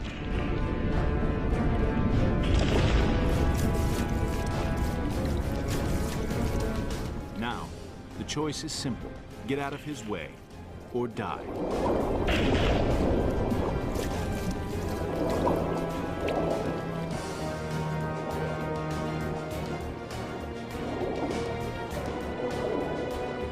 We're safe in the shallow water. Or are we? The water's stagnant. There's not enough oxygen. Starved of oxygen, cells shut down. Toxic carbon dioxide saturates the blood. We can't go back. We can't stay here. There's only one place left for us to go.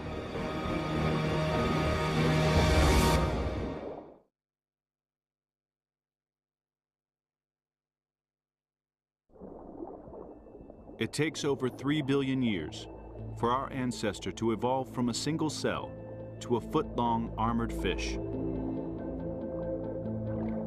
Now, our future looks bleak. But natural selection throws us a lifeline.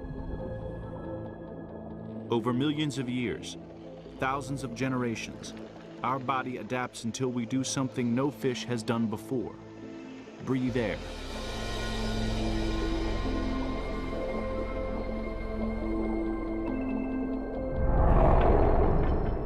The air travels into a new organ, a lung. Take a breath, and remember it's because a monster fish chased our ancestor into the stagnant water, forcing them to breathe air. We're an Ichthyostega. We can breathe air or water, closing off our windpipe to switch between lungs and gills. Today, our gills are gone, but the mechanism remains, and sometimes it spasms, giving us the hiccups.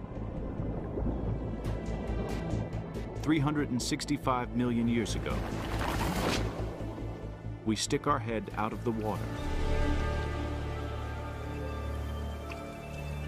There's a swamp behind us, paradise ahead. The choice is simple, but the consequences are immense. We pull ourselves out of the water and change the course of history.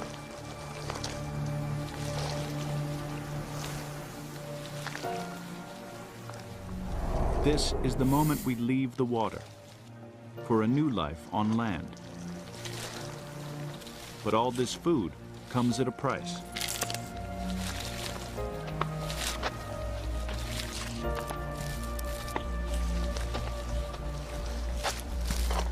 The fierce sun dries out our skin. The hard terrain tears at our soft feet. Ichthyostega is a fish out of water. We dodged extinction in a stagnant swamp, only to slam straight into another deadly environment.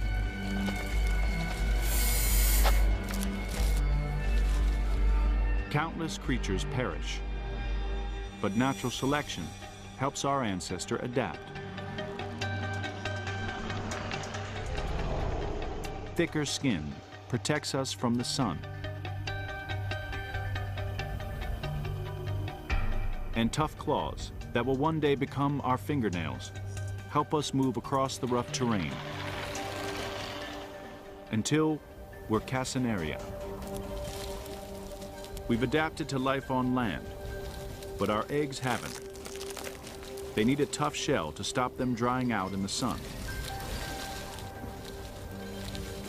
The problem is males can't fertilize an egg through a tough shell, but they can fertilize it before the shell forms, inside the female's body. Sex as we know it starts here. The result is a masterpiece of evolution, an egg in a tough shell with all the nutrients the embryo needs sealed inside.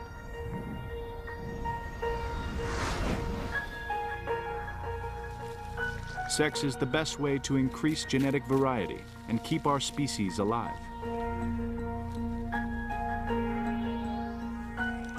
Thanks to sex, 340 million years ago, Casenaria becomes the first of our ancestors to live entirely on land. It's a new world, different from anything we've experienced up to now. We breathe air, support our own weight, and wrestle with an onslaught of new smells, sounds, sights. Bombarded with information, our brains evolve.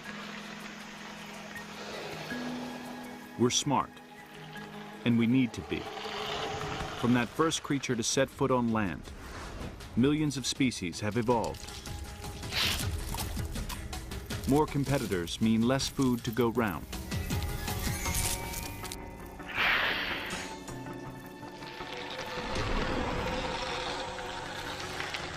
A mutation gives us bigger, more powerful jaw muscles. It's a critical advantage. We can eat more food, faster.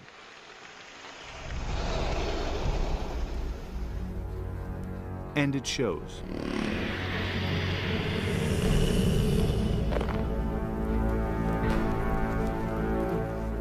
We're Verinops, a slab of pure meat-eating power.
In nomine Patris et Filii et Spiritus Sancti. Amen. Spes Christi, quia mortuus surrexit, sit cum omnibus vobis.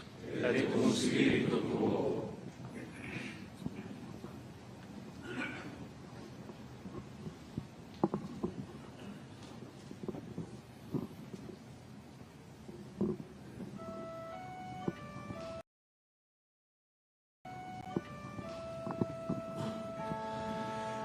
Memento mei, Domine Deus, dum veneis in regnum tuum. Dominus pascit me et nihil mihi tenit, in pascuis virentibus me collocavit. Memento mei, Domine Deus, dum veneis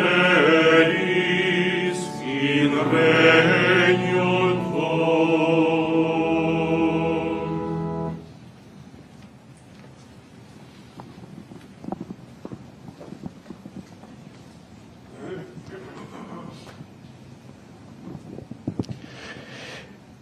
Fratres et sorores carissimi, magna cum anima commotione, corpus Papae nostro Francisci, deferimus in Basilicam Vaticanum, ubi munere Episcopi Ecclesiae quae est Romae, et Ecclesia Universalis Pastoris sepe est frunctus. Ex hac domo descendentes gratia agamus Domino pro multus donis, quae per servum suum Papam Franciscum, Christianorum plebi et largitus, eiumque supplicemus, ut misericors et benignus perpetuam sedem in regnum caelorum, edam concedet et familia pontifice. Plebi suae sancte, quae Roma vivit, Christa fidelibus tota orbe diffusis, superne spe afferens solatium. Servi tue, Domine, Papae nostri Francisci, vitam et opera benignus respice. Accipe eum in domum perpetue lucis et paces et fidelibus tuis concede. Ut eius vestigia alacres sectantes Christi Evangelium testimonium redant, qui vivit et regnat in saecula saeculorum. Amen.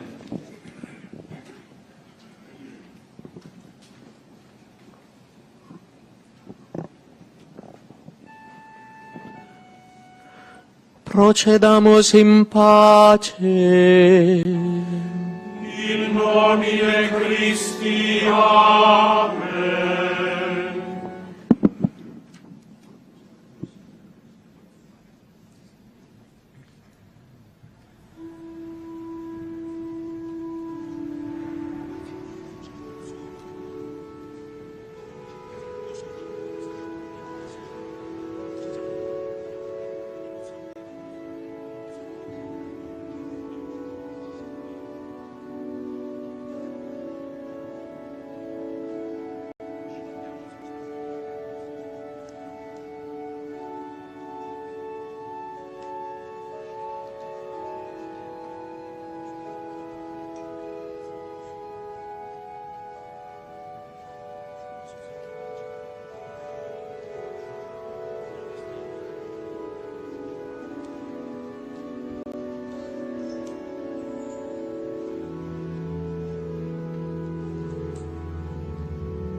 Preghiamo. O Dio nostro Padre, questa partecipazione al mistero pasquale del tuo Figlio ci liberi dai fermenti dell'antico peccato e ci trasformi in nuove creature. Per Cristo nostro Signore. Amen.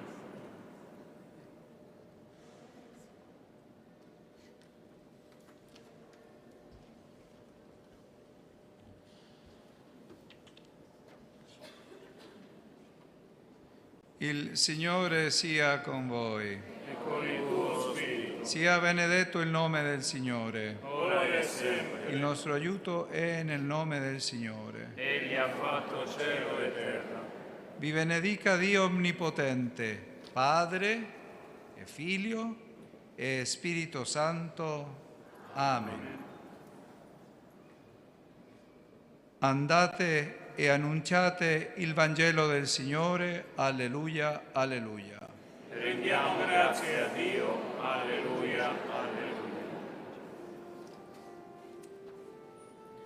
Regina Celi, letare, alleluia.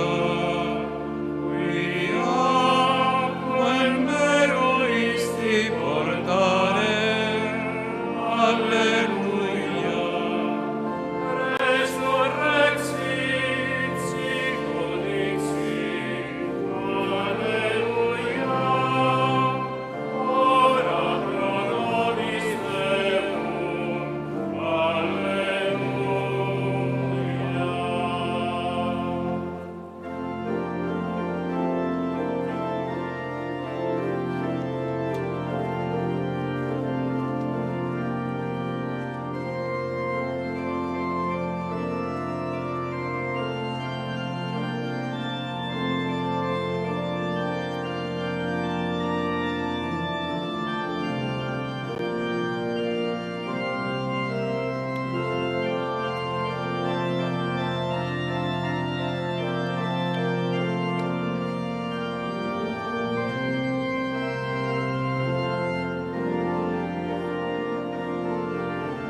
Isiawa, Slbc TV, Humbatisiaba, Nyama Ibrahim Kumago, Gama, Kepe Ngojo Kumabe, Beta, Museum, Nabia, Kutumawe, Naha Vele Mufumalama.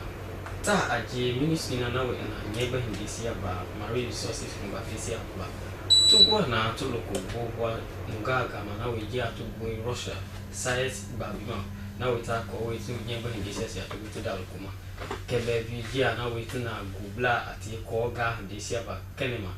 Tugwa na ate shuku isi na we sheko de shuku isia na we ye shuku kudasha yange hindi na sia tapi titi matabi me na we ye de na tabi titi fawe gama tukwa jikeve peketa afo masia mala ave bena go jokove ministry na we na nyebe Hindisiaba Marine Resources Humbatisia tugwa na ata tuloko bobo ya kama na we tugwe Russia scientific research vessel na we ye Humbatija ko dalkuma Atlant Nero Kaliningrad na we ye Humbatija ko we tugu to Humbatwe wa nyebe Hindisiaba bido duejo to ye Humbatija tada malokuma huki wetaba na we jia tugwe Russia science babi Hindisiaba ko we tabi ye Hindisiaba tugu tudalkuma jahandisia na we ogo poma ye duejo ti ko mi jita to we lo miado probe ye college wana na we tabi ko we Humbatija bi tugu tudalkuma chalon di dublasia tugu tuna faya majo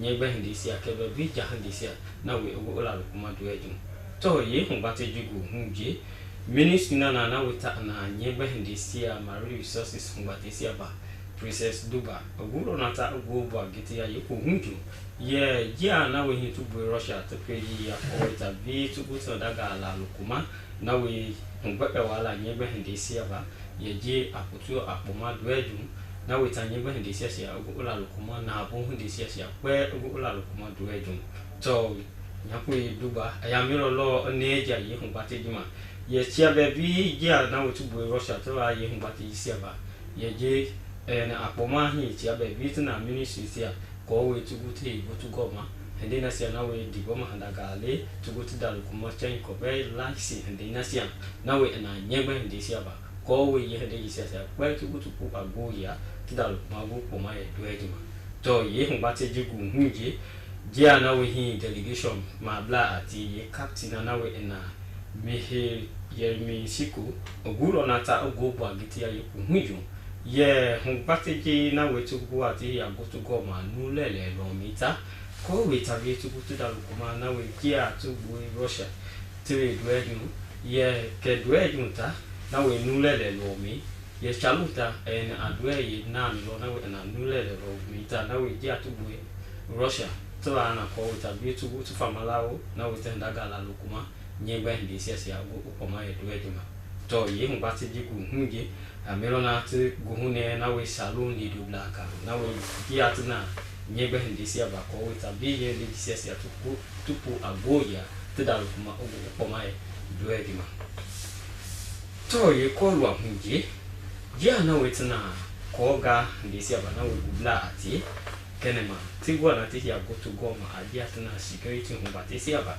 na we ko we tabi te daga kinila lukuma ko ni second issue na tiatna na we ye chukuru na tiatna na we ta yange hindi na tiata pe na we ta vibe titi siama tutuma cross country na we ye Humbatija tukwa to ye Humbatija na we tete ni lukuma ene apejo hi jia na we shukuru kuga ya atete ya vibe matiti siama ta daga kini yero na we putugo a kiki kege na we igbebe ye Hindisiaba ni kota pe na we fa we hendaga jia na we hi moto diabla atie kebe vi jia tna ta Hindisiaba jia na we ye Hindisiaba nganya ngoto yoboya to ye Humbatija gu hunje tuguro na ye kome bibi wajita bitu humiado inspector general na anasa pa busi atuma Hindisiaba AIG is Francis Moses Tawa na we ta guro de ye Kenema me law tugwa ti ya go to gom agiat na ko ga bla ati na we hunsia ko we ye Humbatija to go to dalkuma ogo opoma ye dueju to AIG sta ayamiro na vi ye pe Humbatija ye namba vi ti ye Hindisiaba bi tu bwama ya na we chukuru poga ya ati cheko de chukusia Kenema ye ndaga kinilo na nawe hite ya yange hede na sia yema titi siama nawe anganya unuga tu yogo ya kiani kobe ye hende sia tapi jepenya muga kini tade nawe hi mai ga na tapi nawe ye hende sia sia kwe ibibi koga hende sia ba kenava myo ye hende sia tugu ate ya gutugo mako wete dalukuma nawe ta ye hebi na sia ya ko guhumla ate ko wete kwe tugu agoya nawe ogo ma ye dwe ma ko ga lita ogo ola kuma vi para dwe to ye ko wa hunje ngati ya nawe hi permanent secretary nawe na ministry na ana kanbo ndi si ava na si tembe ogo anata ogo bo agiti ya ye ke gomenti kini bio ye bi hegwe kutugo ma vi ko we di go ma handi na si apini nawe opu ago ya tidalo kuma kanbo ndi si nawe ogo opo ma ye dwe ma chalo li di blasi ya tuguti na fire majo kanbo ndi si ava to ye ngati jigu hunji nu felega nawe gubla atie tuna Central Africa Republic kebe vi salomva nawe ye ngati sia tugutupu ago ya nemoli na sia nawe tagutupu ago ya tuguti dalo kuma nawe ko wi kanbo ndi si ava kebe vi na buina sia nawe ko jega le tagoyo nawe taxi babima ko ye ngati sia vi ogo ola lokuma dueju to ye ngati jigu hunji numuna na nawe principal agi Diamond Center College Utah David Chris Nizi ogulo nata ade ye ko hunju ye chiabe vi college jita tugu egiti ya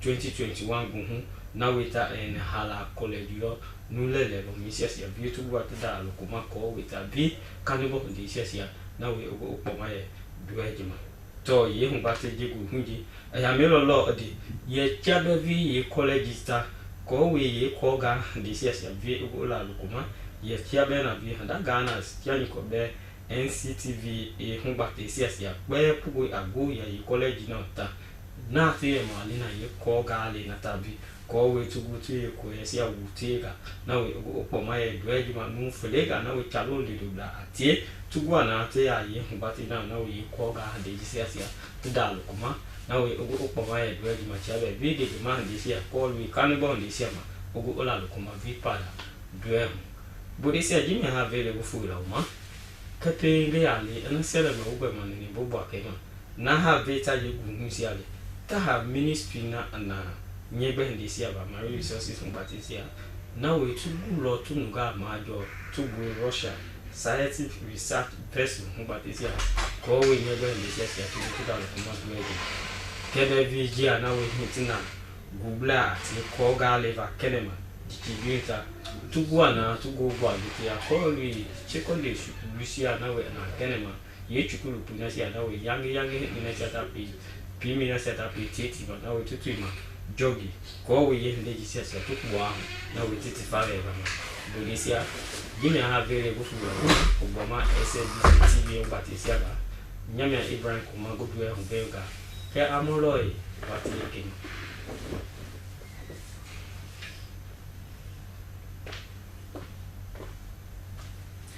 Sierra Leone Broadcasting Corporation, Evolutionary, and Maritime, Nemucano, Akira.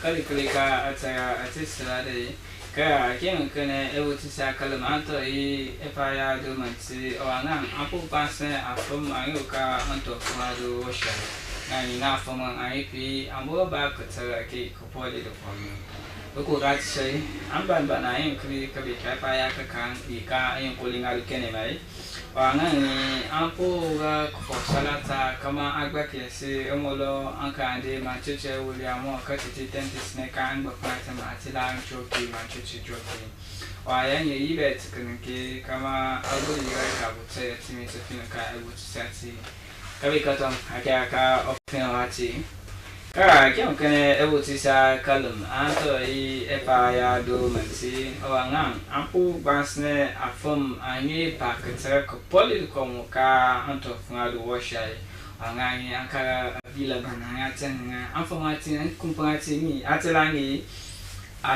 wo Kaliningrad owangangi ni yatinga madeo tangi tibet klikli kama ata tuepaya alupasu hino ka anto fosui Amitame afuma madio ta eike yembaki tamtu kini yi do ku kati afuma yi ka onto fuma do shan ba katara kanyi abaki do ku kati anto yi afuma tsara so yi kaka kem kan ebu tisia kalum anto yi epaya do mansinga so abaki do ku kati so anto yi afuma lom so anye pinga ampulo leska kan ante ni anete Atela Institute of Marine Biology and Oceanography ika ante nga do Fabi College ayo kati ngabe abaki ka afumate koyo mapantele na maleo mai bibetekinki amagbali yewa ka bumpa tsai atimi tofina kuka tinga maponu kadu foka tinga maleo tani okabo we ka kemkene ebutisha kalamanto yi tita do manche mo Princess Dubani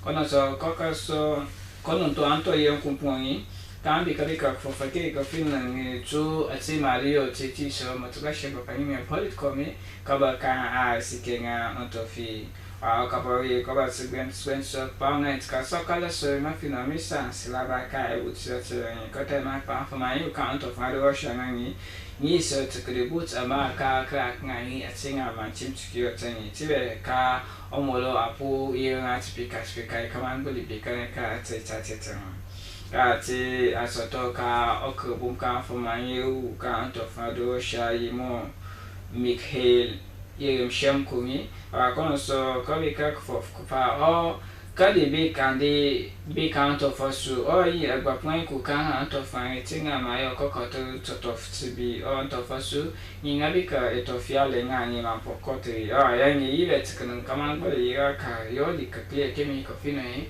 ka ati anku ngani mayo tani wa afamanye de ya so kan ko ka telma pa bone nga beng sa so ma afamasu nga so ani de ngani ka ku yo mo pantamanye maya tibuli butska ko so mara ngai kama anguli bompa tsa tine tsafina ko ka tsinga man ka foka ka klika gema de yo kani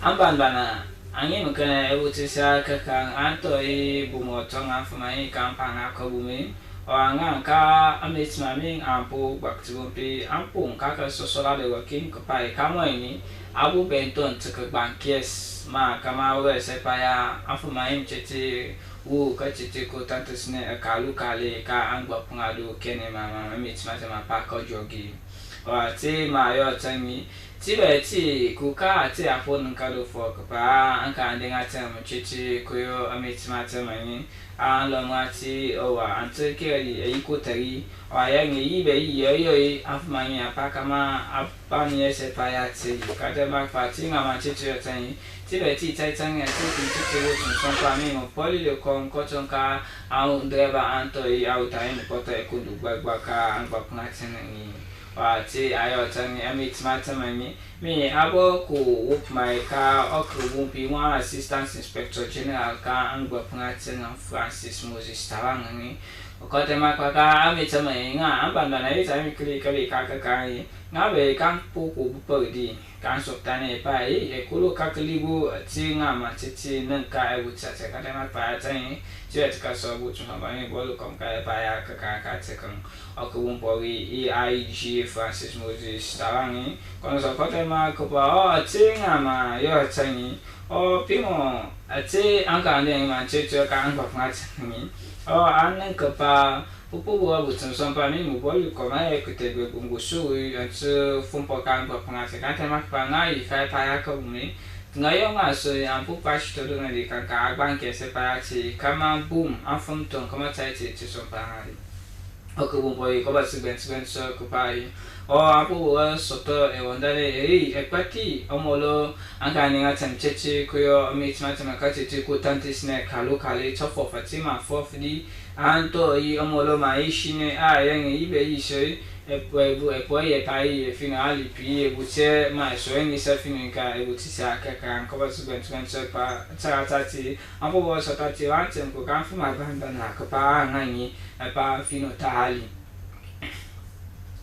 ako bompi mo permanent safety ka kem kan ebutisa ka be sake kantofi mo na si tengeni opo na ko pa ka klika be ka ako bom kantofi residence be ko do taf ma page ko konedu di ngai ngai yang kwa meti mambasu yo chai fino mo chi ka kama goli bumpa ka buta chi me fino ma pi chi so e tso ba she ko pe ma goli ko mi ka yo chi ma chi mu chi yo changi ka chi yo ko po wi o fo fi o te ma ko ba fu ma ai pi yo kin ka chi yo ko lo ska kan kon ka do Central Africa Republic anto kin kan to posu o chi nga fu ma ai pi ambo ba ka ki ko boli ko pa ka cha na ki nga bai kan kira so klase bapangi na boli kami kama beli bumpa kala animi agbati oke bumka angkante yangi anate atilanda mo Central College mo DB Christian yangi kota ma ko pa kabi atsama angkante ngatsan ka kain ka tin kini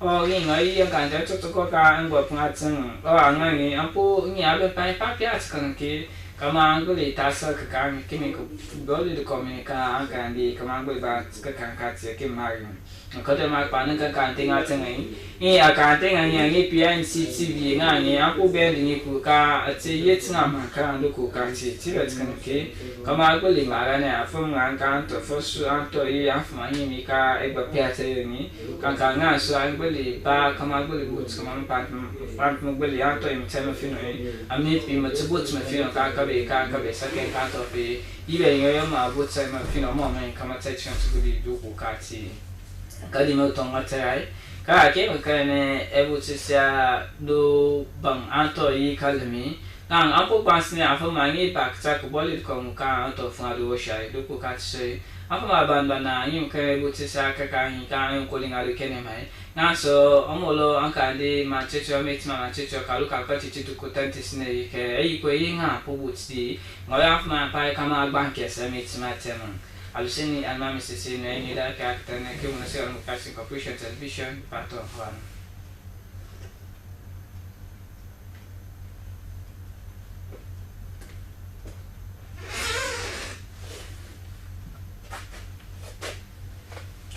Arba ubi na siya bakin subang ko isi masir mga nata sumita ka Slbc amri dunia na bina isi masir mo amba ke akoto bina inkiti pita ko den tare ni kari talane te bia ni bara hini manko manka ko elenko imbia bina ya ko elenko wa Russia scientific de sera titwa non katara bia ni bara ko inba isi pimba ko elenko ban bakalani biga akoto abeti ba Kenema de pinde non quarantaine bi atembi ba halo non bia bike antara bia katile timbi yule doga produto tule na jogging pa kuga punda bendi ba ke kaya beti ba kena mema beni mama beni ba hena ben kona dongwa maseli makuntema batalaone tsi beni ba ga heni emma ko emam bele kuti non taine ba ngai ga kwelen ku ba Russia ba katra ba santi bini utitu tene ba non beni mama mene sipimba onda kotoyo antlat niro kalini grade ba halu ba de tikai ga non potemba ke kai ga manko emam ba katra ba na utitu tene ba hini bembe mamba ko to tene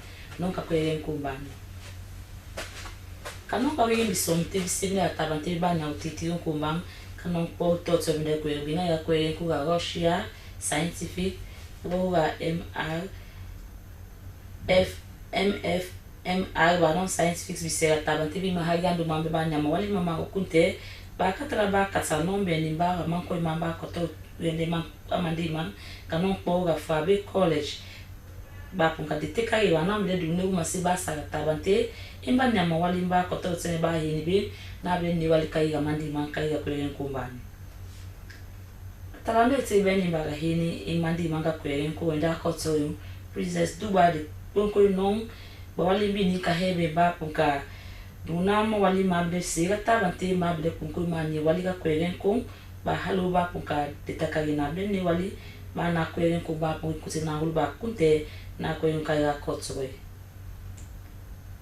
Mr. Kotsoa beni baga manko imani himbe princess tuba de punko hele non able sira tabante ba de tikai ga mawali mama bani maki ga kotso man kanon bia bina ya kwelen ko Russia ba punka to ne ba du na masi ba katara ba katsama wali mama bani imba bele pukidu no masi non ka kwelen ko mama punka kutsama mama bani abde bisera tabante ba punka nitse no abde katsima wali mama bani ga kotsoe kanon bia bina ya kwelen ko Russia capture da kotsoe milk hill Ship ko non kama kosa de mabo ibinde ba katara ma kusali mama ndi manga kwenga ga bia biboli ba halu na ble kaira kotso no kabile mina ya kweren ku ga Russia no wotano o kweren ku salon ba ka tsina ba lona kweren ku salon ga kweren ku na ku kana ku sibinde ba ka ba ma kutsande no kana ina kweren kena ba ka sabeni ba ga wali ma be na kotso kabila bisera tabante bem passa kweren ku ma ble ku non kabila binema wali mama be ba ku ka duna ma itso ba katra ba o punke tano makutani makunte unga ega kweren ku salon ba non ba duna uma se ba punka duna ma seri non katra ba beni ba nyo kama ko imang ba punka duna ma wali mamba ni ba kata non kweren ku mbani ga kotso ba elonda ba kata ma seri mamba kala ni bisera talante ba katra ba de takaya beni ba matani imatala ni tsi beni ba pa ma kweren ku bisera talante ba makutandi mabo ibide ba halu ba betemba ke kaya non ka quarantaine be ba ka pinda non quarantaine bi ke antara me tatresi bi aronde ka ule do ga proto troi na jogi kanon kama o mamre sega tabanti ba ba makutsandi mama ba pu katia non ton ba kena men kanon beni ba to ko ba quarantaine be ni ga meti mama ba ni ba non bia bi ni ko ni ba kena men be ka beni ba bi ne ke ga ni ababa ni wali yo ba non drebe be ba bi tari lo be yele bi body puri be ni mama fu ma bideteni be kama kota de ma bohi binde kana bide ke ya koto no wali ma siti binde non ka bohi binde ma kota ni mama office o kenna meu o imso inspector general ga police IG ka wen ko ba East Francis Moses Sawa de konkoe non ka beni ba ma di ba bide ti sara ni ba kata beni ba matani ma bi kala ni bi enda koto be ba halo na bide puke de te kai kanon peteni ba ke kaya beni ba matani ma ni toro karandini bi ka kwegen kumbani AIG de ko helen kana de de te kaya non ka beni ba isinde ma ba kalan tara treti me ba ga oble dona ka proto turo na jogi ba katara ba karandini bi ka quarantaine bi agwande bi sela tabante be ka beni ba ni ba de ni non abde dun kunta so tabani wali yoy ba non abde puke pame mo ali mama bani ba ku kapinda non katara beni ba so sing ka beni ba ngui ga meti ba kena memba IG tawa de kunko helen ba de takagi non mayagi ma de dunkun kana de kira nyama wali mama no yere men kim pekto ubani sutra non patio kena membe ni mama fo mo be tseni ben asa de be sete ga uhen ku kena menku ba katara mama tani ma na men kai ga kotsoi edu wele ga kunka non be ni ba yese de non ka ngutsunga ngai ka bakalan bi dunga metsimba bambani ba katara karandin bi ba ma wali ma be ni ba ba ke kai yo hoy ga metsi ba bena ba ilo na ba tani na masirma ba manen sektio ba tra next be ni ba ga na uluga kwegen ko enda kotsoi nansi tsembe de kunkoi ba katara no ma wali ma president suma ba tia na uluba kena me ma na human capital development ba halu ba de tika ga kwame tu Kenema ba kara kotsoi ban non be obe ba mdete ko bi bana ko yelen kukuti muna ba bena ka beni ba yubi ne ba kata no ma wali mama ba ni ga kotsoi ba tika ya beni ba hoya na uluba ko yelen ku na on kai ga kotsoi kana bi de kunkui ka bia bi sera tabante bi punket tanwa no ma wali mama ka ko en ko ga Central Africa ko en ga bia bi bole on tio nga yende men a on tio nga ko en ko ga salon bi sera tabante ba ne hunu hang ba punka nyama wali ma kunte imba kotio na de katsema wali mama ba punka detika ka beni ba hoya na uluba ko en kumba principal wa Diamond Center College nda koto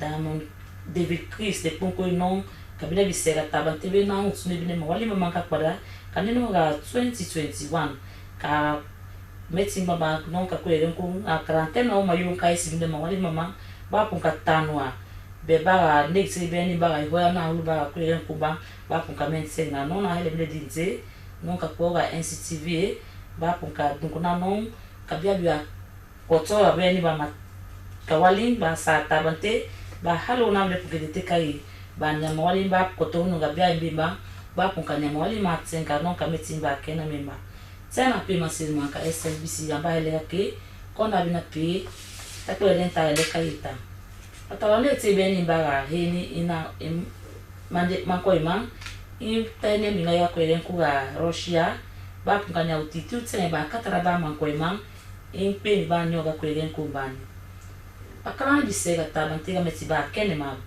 ba katara ba karande bi non quarantaine bi nabile hun kapada ba karantara tsiti bi hawande uya doga proto trona jogging beni mama foma bilesi ga tabantiba puka pinda non quarantaine bi bimba tsena pina masima manga tasumita bona dona ingambe na foma manga ila Slbc ya amidumbia.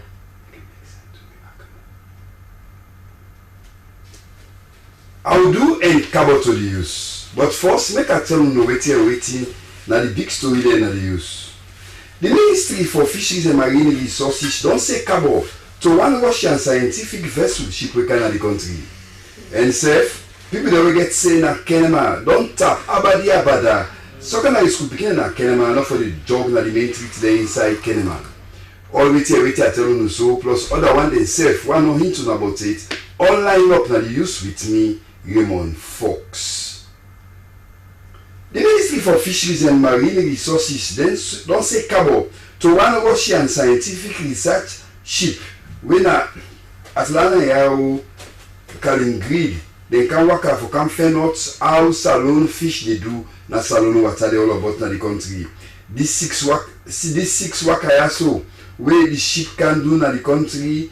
Then get together Russian scientific them, they also get scientists and experts them. Now the Ministry for Fisheries and Marine Resources, they also get other one them. We come on the marine biology and oceanology now for big college. And the dream for that one now for me I can know always happen how the fish they do na Salon in water they all about na the country. The Minister for Fisheries and Marine Resources, Princess Dubai and team in Greece. Waiting the ship can do so now for Epsilon a couple of business like grow pass out the grow so now in the country. Minister Duba been seriously talk again say this kind of batia so don't be so now that Russia ship the kind of the country go help for make Russia and the country go get the kind of a dream for little development where Salon not they pray for.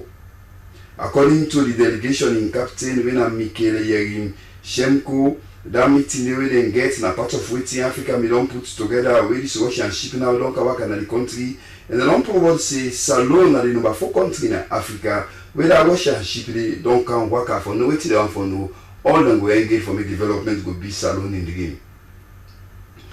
The team is very so glad for waiting them fair not as they fair not again say then get more and more Salon experts than the ship we see that they help them now forget all waiting them once. So that when they turn back on the country, they're going to say, then the game not the waste for nothing. People that we get say now the education sector and security people in Kenema don't come together now don't get one big and very important meeting and they don't tap secondary school picking the abada not for the jog again. Now the main street inside Kenema city and that jog in the call and cross country waking the Bina Kenema. This was also been Canada do after we the enter and meet and engage and cannot say school picking and Kenema tongue the pan lawless behavior and treat when they can jump in a treat say then the jog na the main street then na Kenema city and they say waiting the picking and they do so it cause some unbogging where can make chakras until they can be more like the driver and the Okada rider than the tongue. Waiting happen so this BN10 being commot na the Assistant Inspector General for Salon Police AIG Eastern Office Francis Moses Tower who said the meet and engage with other people there we get seen at the country within a Kenema outside they all come meet now don't green now say abada then they tap the secondary school picking in a Kenema not for the jogging at treat again.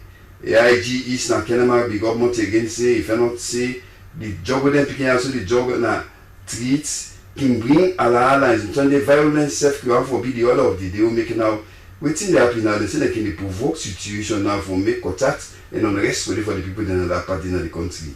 AIG Tower government again say the picking the way they jogging at street can they talk them what the way it's not good for your ear and say for sake of that make they don't come together now don't tap them and they say what they do so now not to part of the education system in our country. We talk again, say they don't get plenty complaint from community people in Kenema. We get say, but waiting and say they're not glad with the Canada papi show where the school picking and the papi show themselves right around the main street in Kenema city. And the permanent secretary in the Ministry for Mines, Nancy Tengbe, don't talk say because of President Bio in big plan for CC people they develop themselves for push the country go before you say government they continue for develop the school curriculum so that they go for do more and more for salon people them develop their old plan for so that they go for change then they change more like the mining sector in the country. According to Nancy Tengbe, waiting no happen so he says two people there now with the one common at the Central African Republic, the one common at Salon, say they don't go pick sense from all waiting don't go tell them now you are common Salon already now for doing your own for improve the mining sector in the country. The principal for the Diamond Center College, David Chris, in the talk say that college they be don't find a way back 2021 and say the first college that in West Africa where they don't find some people they go learn about the mining system and go put into practice in their own country. We talk again say that college they get accreditation from the National Council for Technical, Vocational and other academic award which they don't get accreditation. We making out the only train students they say this be intending train 2 students them from Salon and some other country they will say the dream for make them get job now. They don't come through now. And then they put to practice waiting the land and the mining and other kind of things then for make the mining industry continue for develop. Before I don't use, make a member who know what I've been telling you say now the big story there, now the use. I mean make una know say the Ministry for Fisheries and Marine Resources don't say cabo to one Russian scientific research ship we can in the country. And I say so make una know say people that we get say na Kenema city don't tap abadi abada. Secondary school picking in a Kenema town, not for the job na the main treaty na Kenema again. Now all that I get them for na the use. Me will be and come Raymond Fox na my name.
Dominus vobiscum.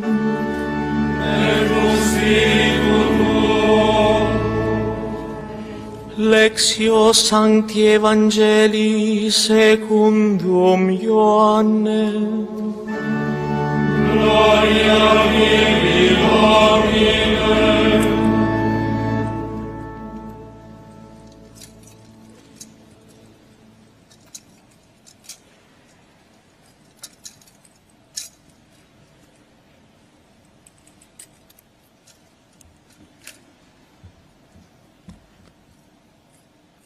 in illo tempore, sublevatis oculis in celum, oravit Iesus dicens, Pater, quod edisti mi volo, ut ubi ego sum, et illis in mecum, ut videam claritatem meam, quam dedisti mi, quia dilexisti me ante constitutionem mundi. Pater iuste, et mundus te non cognovit, ego autem te cognovit, et hi cognoverunt, quia tu me misisti. Et notum fecieis nomen tuum, et notum faciam, ut dilexio, qua dilexisti me, in ipsit sit, et ego in ipsi.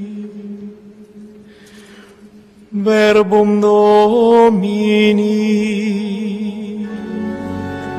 Laus tibi Christe.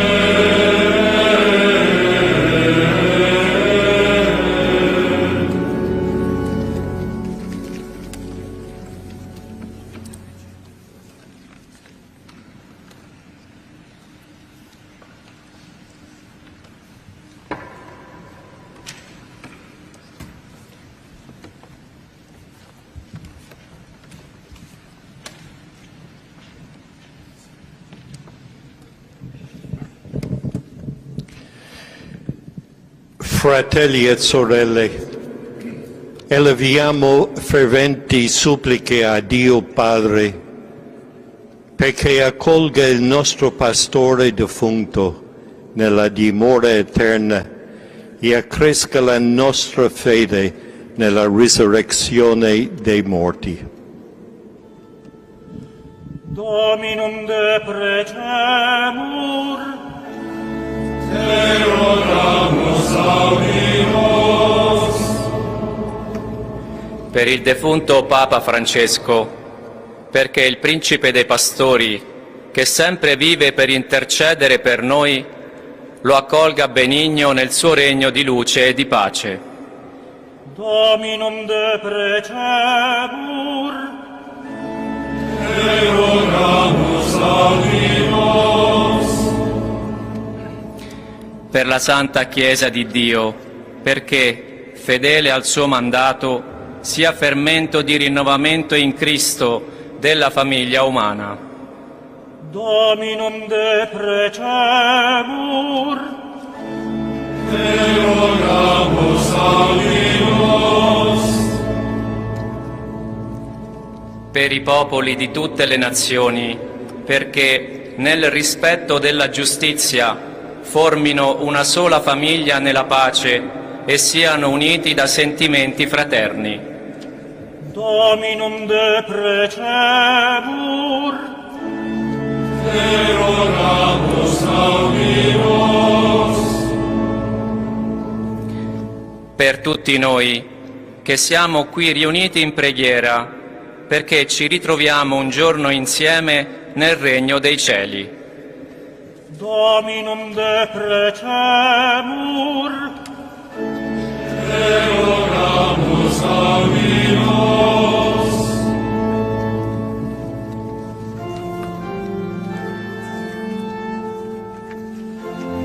Pater noster, qui es in celis, sanctificetur nomen tuum, adveniat regnum tuum, fiat voluntas tua, sicut in cielo et in terra. Panem nostrum quotidianum da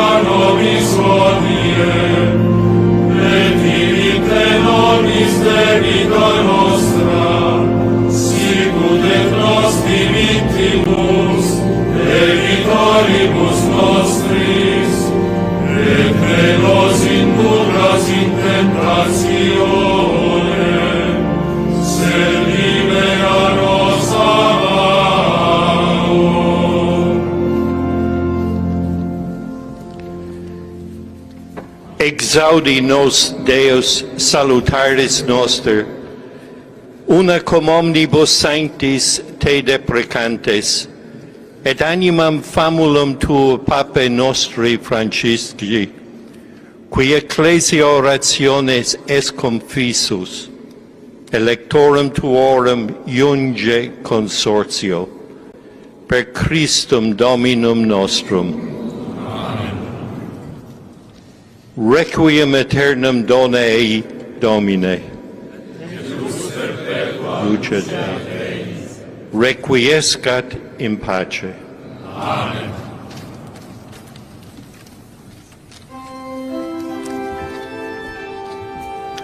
Salve Regina, Madre misericordiae, vita dulcedo, extres nostra salve.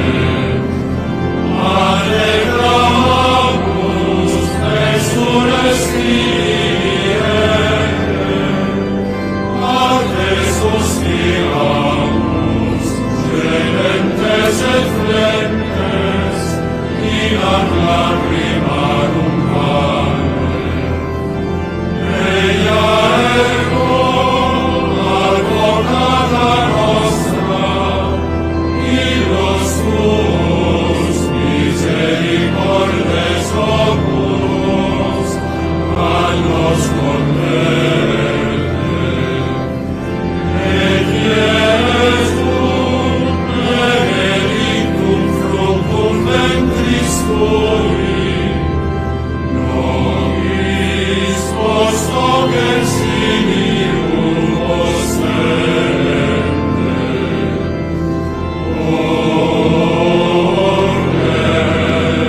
Orens,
It's midday in Freetown. Good afternoon and welcome to the podium. Our quote for today comes from, it's a wise word, and it says, don't let yourself be controlled by 3 things: people, money, or your past. Well, coming up in this edition of the podium, Leon Rock disburses over 62 million Community Development Agreement Fund to landowners in Tonkolili District. And Lawyer Society calls for urgent action over rising fire incidents in Sierra Leone. And the SLBC mourns one of its own, the Deputy Station Manager in Maboka. All these and more lined up in this edition of the podium. Be part of it, send your messages to 030-073-719. Program is the podium. My name is Daphne Zainab Kamara.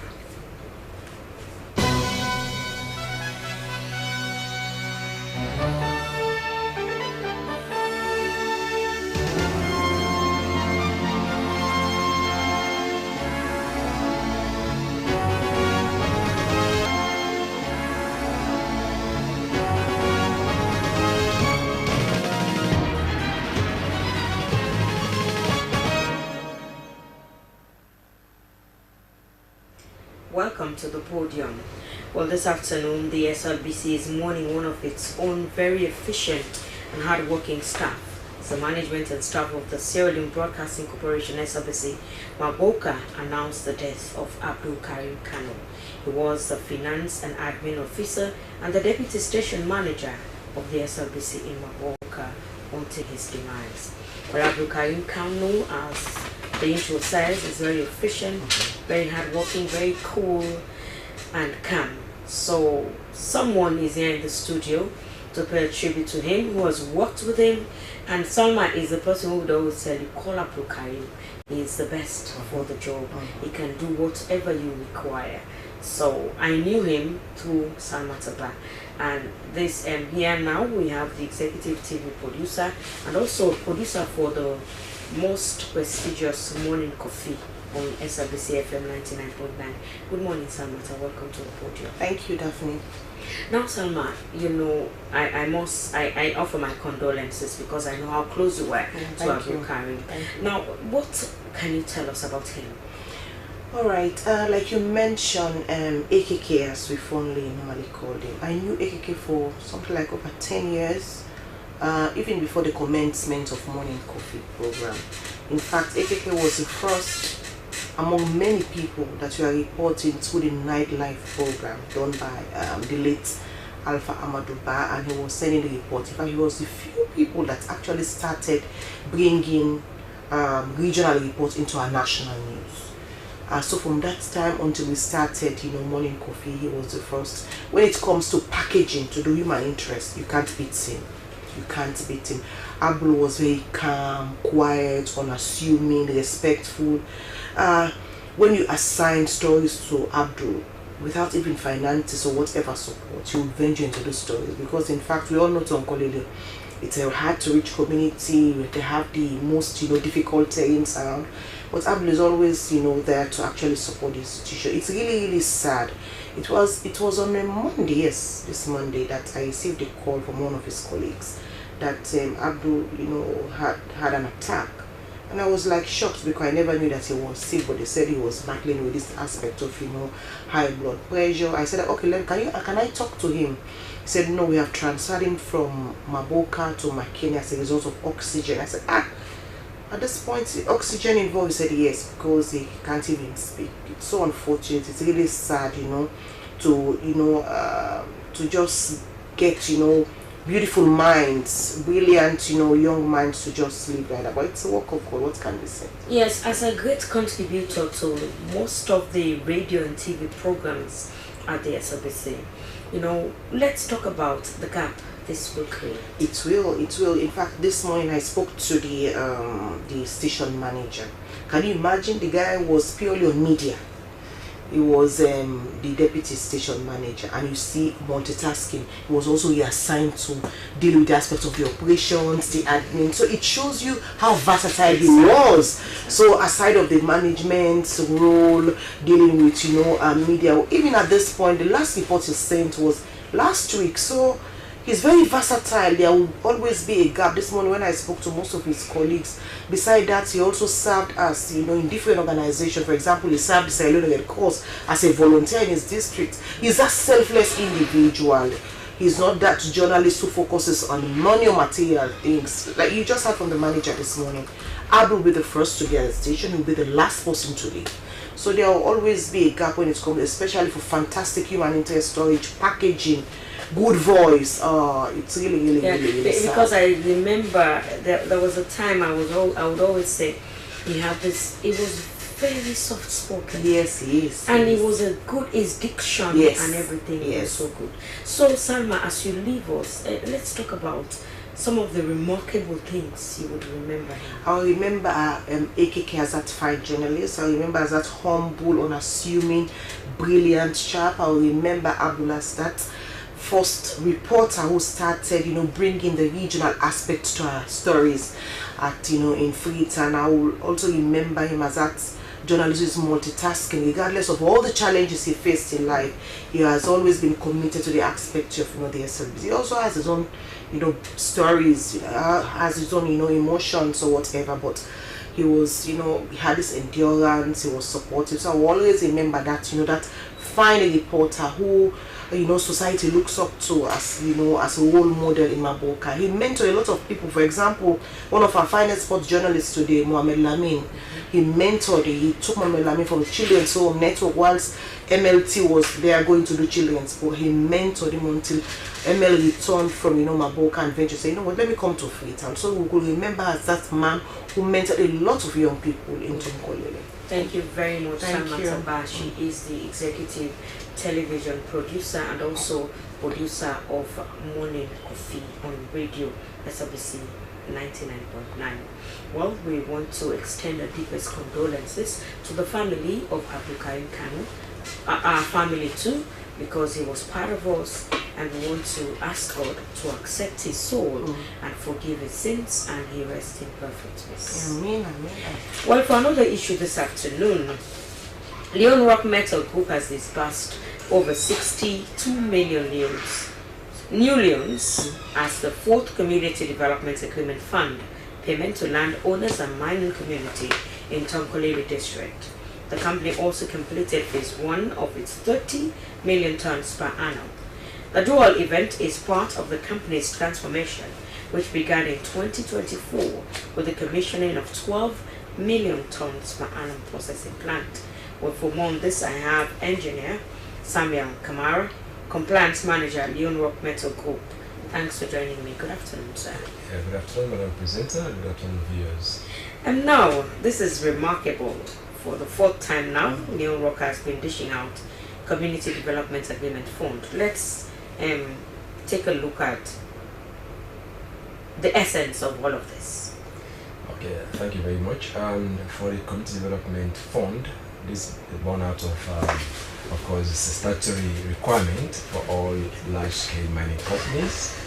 According to the Mines and Minerals Development Act, Section 143 stipulates that each mining company should save 1% of its annual gross revenue for the Community Development Fund. So based on this, we deem it fit as a responsible company to honor that. In fact, we paid the first set of 1% of the monies before the act came into being, because initially it was stipulated that it's about 0.01%, but due to amendments passed by Parliament, it was increased to 1%. So before it's actually enacted, we actually paid the 1% in the first year, that's in 2022. So over the course of the years, we paid, this is the 4th one that we paid, and this one is about 62.2 million new leons. So we want to give it to the community for community development project. So do you monitor to see what to do with it? Yes, of course. There is a committee set up by the community stakeholders. It's called the Community Development Committee. They have the CDC committee. Within that CDC committee, they also set up a steering committee, which is a decision-making body. So when the CDC committee meets, they take decisions, but they throw it back to the steering committee, wherein you have the paramount chiefs of all the chiefdoms within our constitutional areas, you have the members of parliament, and you have the council chairperson in Tonkali district, and other stakeholders like the youth chairman, you have the women's leader. All of these people form part of the committee. They make decisions on what to do with the monies. And we as a company, we want to see that they use it in a very good way. So we are also part of the committee. And of course, the regulator, National Minerals Agency, is also part of the committee. So we see that these monies are used for the purpose. And over the years, they've actually implemented projects. So let's talk about some of these projects. How visible are they? What are they? Okay, for last year, they developed what they call different projects for each of the chiefdoms. So each of the chiefdoms came up with a project that is tangible. For instance, for the Sierra chiefdom, they came up with a PHU, which is a clinic and quarter for one of its townships in Sierra. And then for the Dansowea chiefdom, we are in Bumbuna Force within that particular chiefdom. So there's a multi-purpose hall built in Bumbuna, which has several facilities. And similarly, so we have the Sambaya chiefdom, and they come with a multifunction hall, which includes a guest house and other facilities within it. So these are all projects that they've already completed. Also, they also embarked on a scholarship scheme, wherein for the first year they sponsored 35 students, university students in each of the chiefdom. But just last year, that number was increased to 60 each. So about 180 students have benefited from the scholarship scheme from this community development fund. Okay. So let's talk about how do you get the 1%? Well, it's clear according to the Act, 1% of your revenue must. When you say revenue, sales or export or whatever you do exports. with the minerals? Yes, the export revenue. So usually you have tax paid to government, which is called a royalty. So for every shipment, the government will send its agents, the mines compliance officers. They do what you call a draft survey on the shipment to see how much is being shipped to external client. So that money is calculated and they pay the royalty to government. So every month again you report to government through the National Minerals Agency on your annual export or your monthly export, as well as your other production figures. So government has those figures. So at the end of the year we calculate 1% of this market value of the export. That goes to the CDF fund. Okay. Yes. All right. Well, now let's come to your operations. We say you've completed phase 1 of the 30 million tons per annum. Tell us more about that. Yeah. Leone Rock Metal Group has been in existence, or we started working earnest in 2021 March. We did acquire the license in 2020, late 2020. And we started production in March 2021. So over the years, we did not only rely on what we inherited as in terms of infrastructure, in terms of equipment, we also expanded on various fronts. One among those ones is the development of a 12 million tons plant, which was commissioned last year, and that is producing a 62% Fe grade, meaning high quality iron ore grade. Then last year again, we also launched the 30 million tons plant, which is done in phases. So that has been completed. The first phase of that is 10 million tons. So just recently, that 10 million tons plant was also commissioned. That's the first phase of the 30 million tons plant, in addition to the 12 million ton plant that was commissioned last year. So we have a huge capacity now. When we took over in 2021, we only have one plant that was functional, that is the 1G plant, and that was also not good because we are only producing what we call direct shipping ore, which is very low grade, about 57%, 55% or thereabout. But we didn't feel that we cannot compete with other producers in the world market if we continue to go with the 7%. That's why we built our own plant. The 12 million ton plant is targeting up to 62% high on grade, very high quality.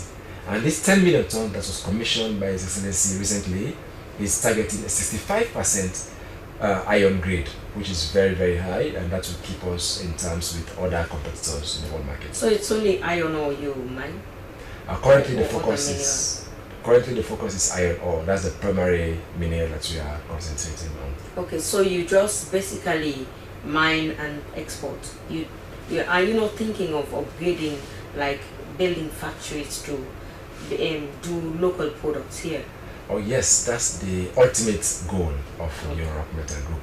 But however, like I mentioned, when we started, in fact, all the previous operators in that particular mine site, you name it, African Minerals, Shandon, these are all operators that have already operated in that area. They were producing only direct shipping ore. We are just do crushing or screening, so giving out very raw ore. But when we came, we said no, we have to add value to this mineral. In fact, it will give us more marketability and more pricing advantage. So that's why we built what's called the tailings beneficiation plant, which is a very small plant, which is a pilot plant.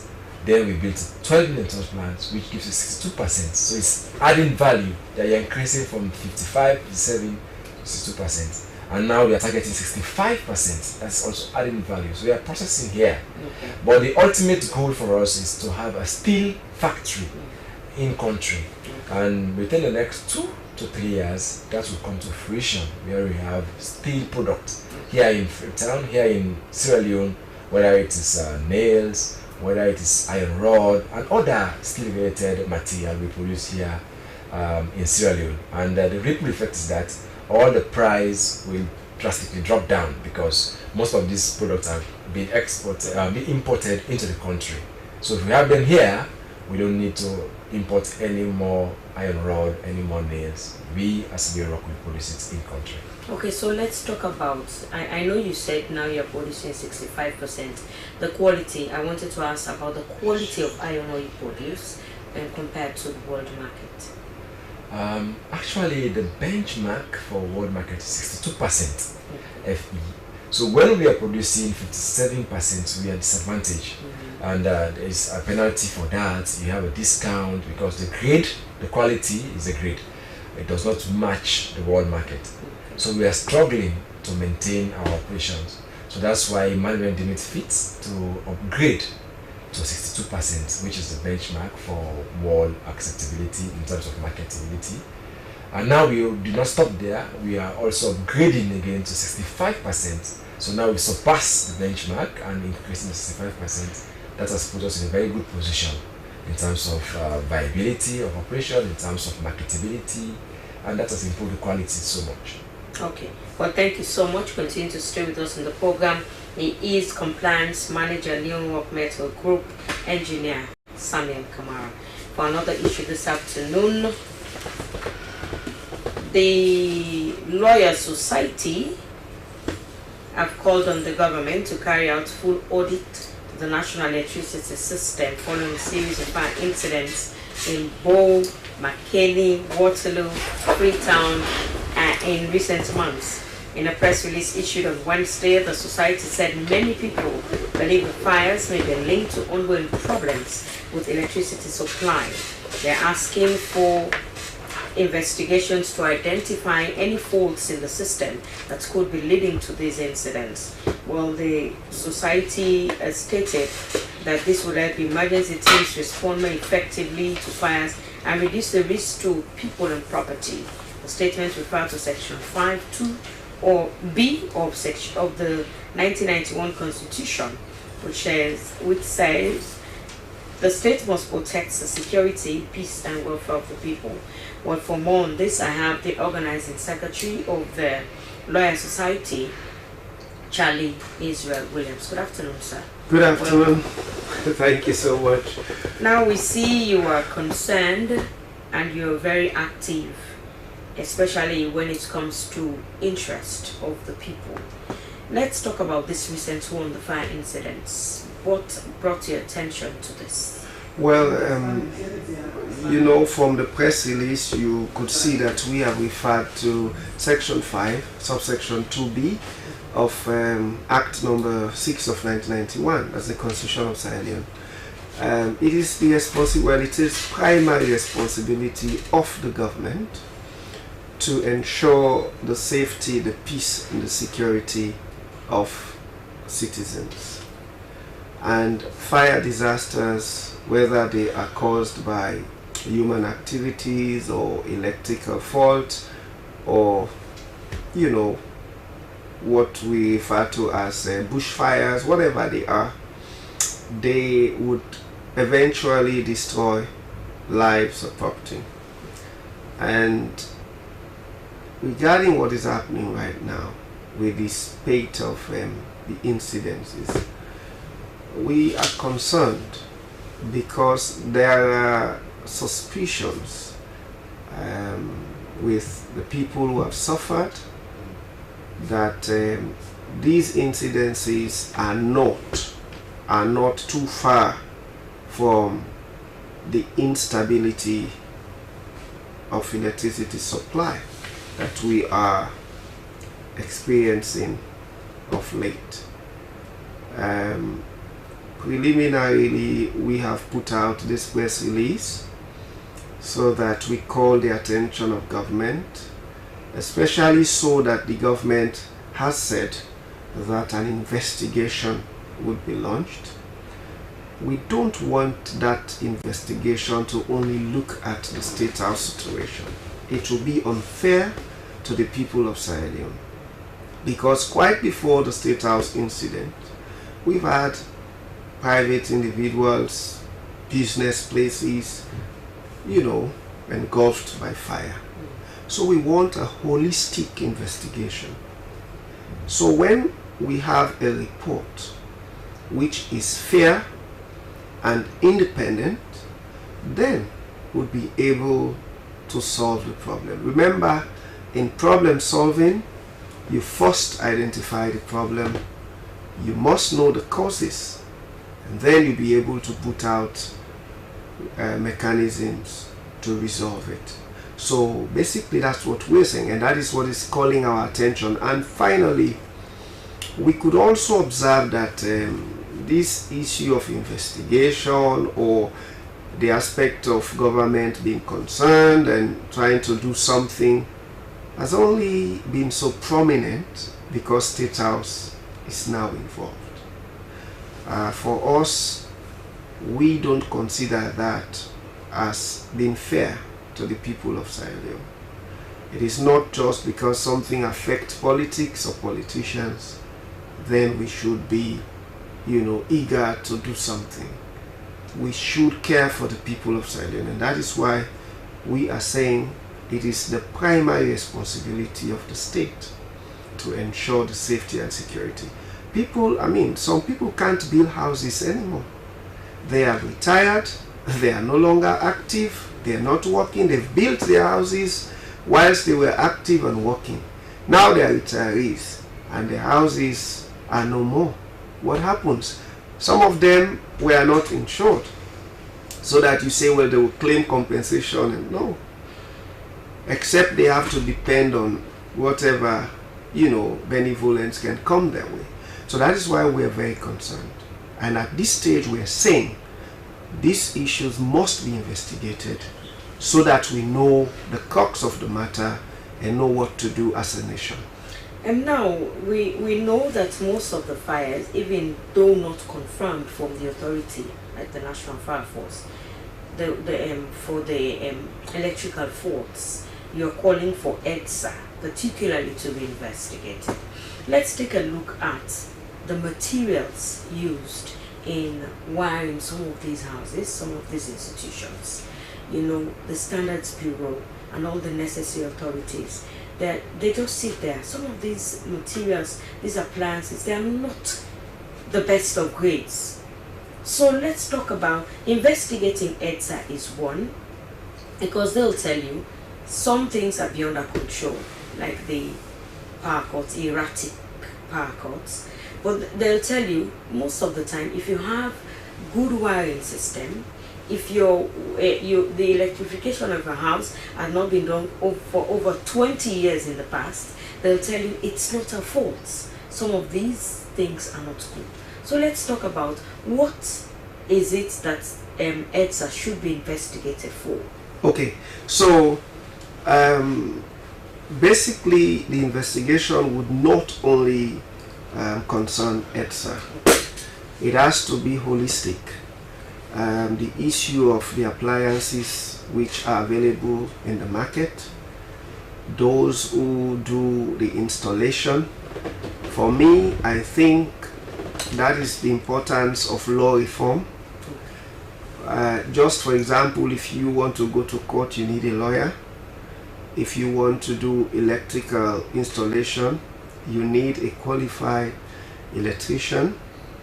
You know, so also we have to look at that sector, and that is why I'm saying we have to investigate this thing holistically so that we are able to know what to do as a nation. Because in an economy like this, where people strive to eat, they strive to survive, and then you have a situation where, you know, we have incidences of fire, it is really alarming. And so the Standards Bureau, they are responsible to ensure that whatever is imported into Sierra Leone is not substandard. It's not substandard. That is what I'm saying. It's a holistic kind of investigation. And most importantly, with EDSA, we want to know whether the load that is coming in, if you ask EDSA, they will tell you is the exact load.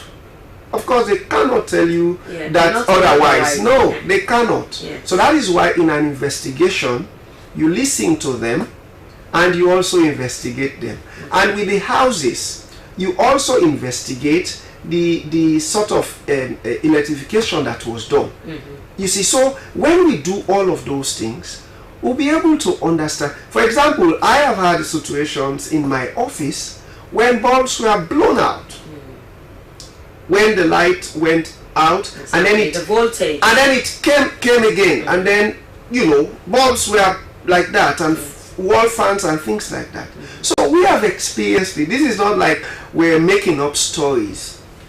And those people who were present when their houses caught fire, we have to listen to them, what they observed, what happened. Some of them would tell you, we had a sound like a bang, and thereafter we saw smoke. So we have to, depoliticize this issue, investigate it properly, so we know what to do. So now coming to the issue of firefighting. Yeah. You stated that the society also said firefighters need better working conditions and equipment, because we see that over the years, you know, they lack so much. And even though they are trying, because you must commend them for certain things they do. Let's talk about that area. Yes. So, you know, just as I said, we are looking at it from a holistic picture, and so that's why we're taking on board every aspect. I mean, yes, you would say the fire force normally they come in when the fire has already you know, started, but they have an outreach department where they give advice to the public, they sensitize them as to what to do, not to do, you know, all of those things. But so if you look at the fire service, for example, Freetown has grown. What we used to call Freetown in those days is no longer the Freetown we have now. So we also have to decentralize the service so that we have west, central, east, or west-west, as the case may be, so that you don't need to take the fire engine from Circular Road to be going to Kisi or Wellington, as the case may be, or taking it from there to go to some other places. We know these are capital intensive projects. To buy fire engines, I mean, those are expensive commodities. But what we're saying is, let's see the government doing something to ensure, like for example, the Ministry of Lands, they are also involved in this discussion. How do we give permits to people to build houses? Do we inspect before we give access roads? So all of these, I mean, we have communities in Freetown, for example, where if there is a fire disaster, all the fire force will do is to stand by and watch. I visited one yesterday. Definitely. There is nothing they can do. And guess what? The way we build our houses, they are so close that, like for example, during this dry season, if you have an outbreak and in a community where the houses are clustered, trust me, it will be a disaster. So these are all the issues we're saying. Let us don't just isolate State House to say what caused the fire State House. No. Let's look at this whole thing all together again, so that we are able, for example, we could have locations where we store sand. Yes, we have it. We have in abundance. Yeah. We have locations where we store sand. So you come to a whole place, you see sand, just in case. You know, so that is what we're saying. Okay. The fire force must be equipped.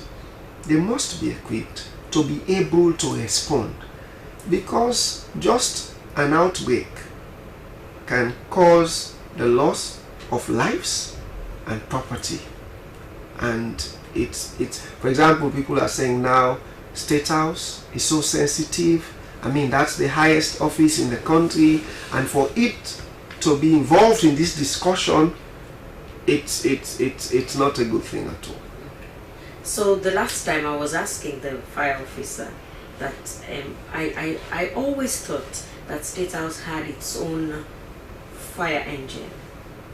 Yeah, because normally, but I don't think that that's you could the see case. that they have an ambulance, for example. Yeah. So to have a fire engine, even if it's a small one, I'm sure. So you see, that's what I'm saying. Yes. We need this investigation. Exactly. It's not And for also- now, it's for the future. Yes, and also Mr. Williams, as we proffer solutions, I just want to ask, because you came out with all of this, I know you must have taken time in studying the whole situation.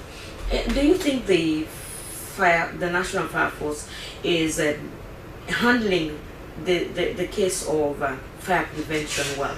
I think if we are to grade the National Fire Force, they have done well.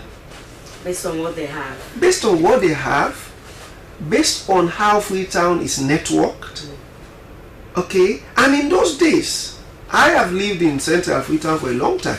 In those days, they would even pelt stones at them. Yeah. Yes. So they have survived all of those things.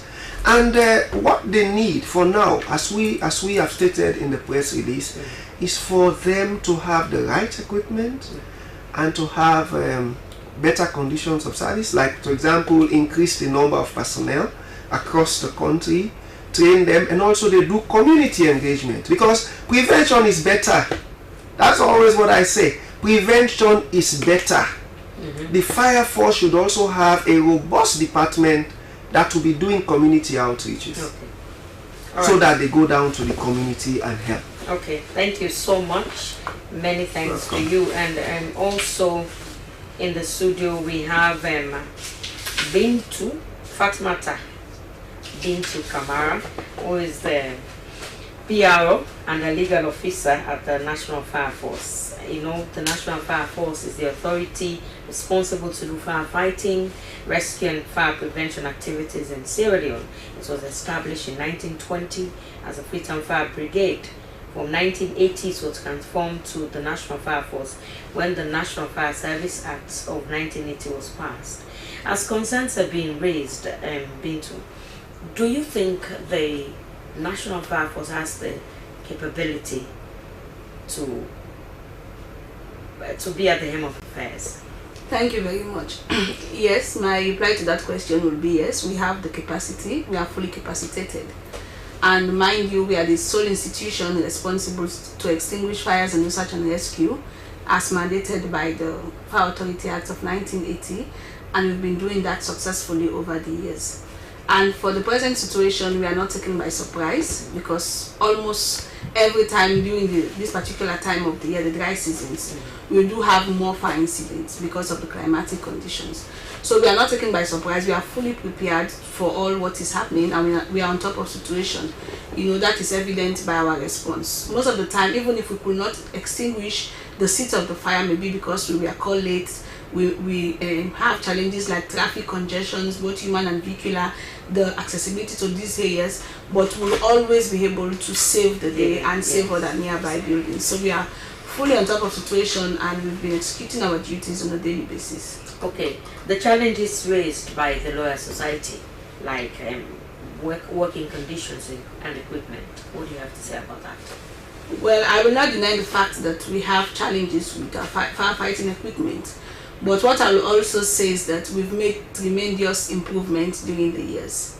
You know, before we had very, very few fire engines, but as of now we've made a lot of improvement. We just had 5 brand new ones procured by the government last year, and they are multi-purpose. They are very much in touch with the recent happenings in terms of firefighting than the ones we have in terms of innovations and the like. They have ladder, they have a very big tank that will take a lot of water as compared to the ones we had before.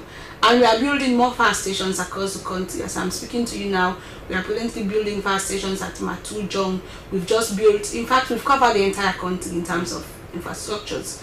We also have improved the number of personnel that we are having. We are trying to recruit more this year. So we've made tremendous efforts. And with regards to our approach, you know, we have 2 approaches in fighting fires.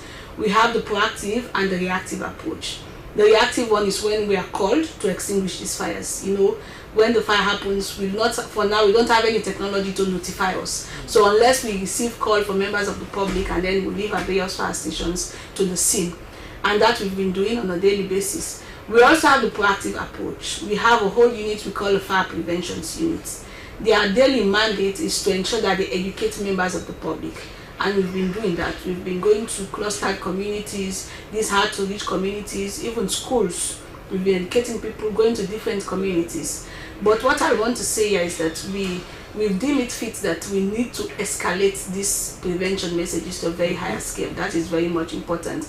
And we even need to work in collaboration with other institutions. We need to have that synergy to ensure that we carry out the right messages to members of the public. Because most of the time they are not well informed.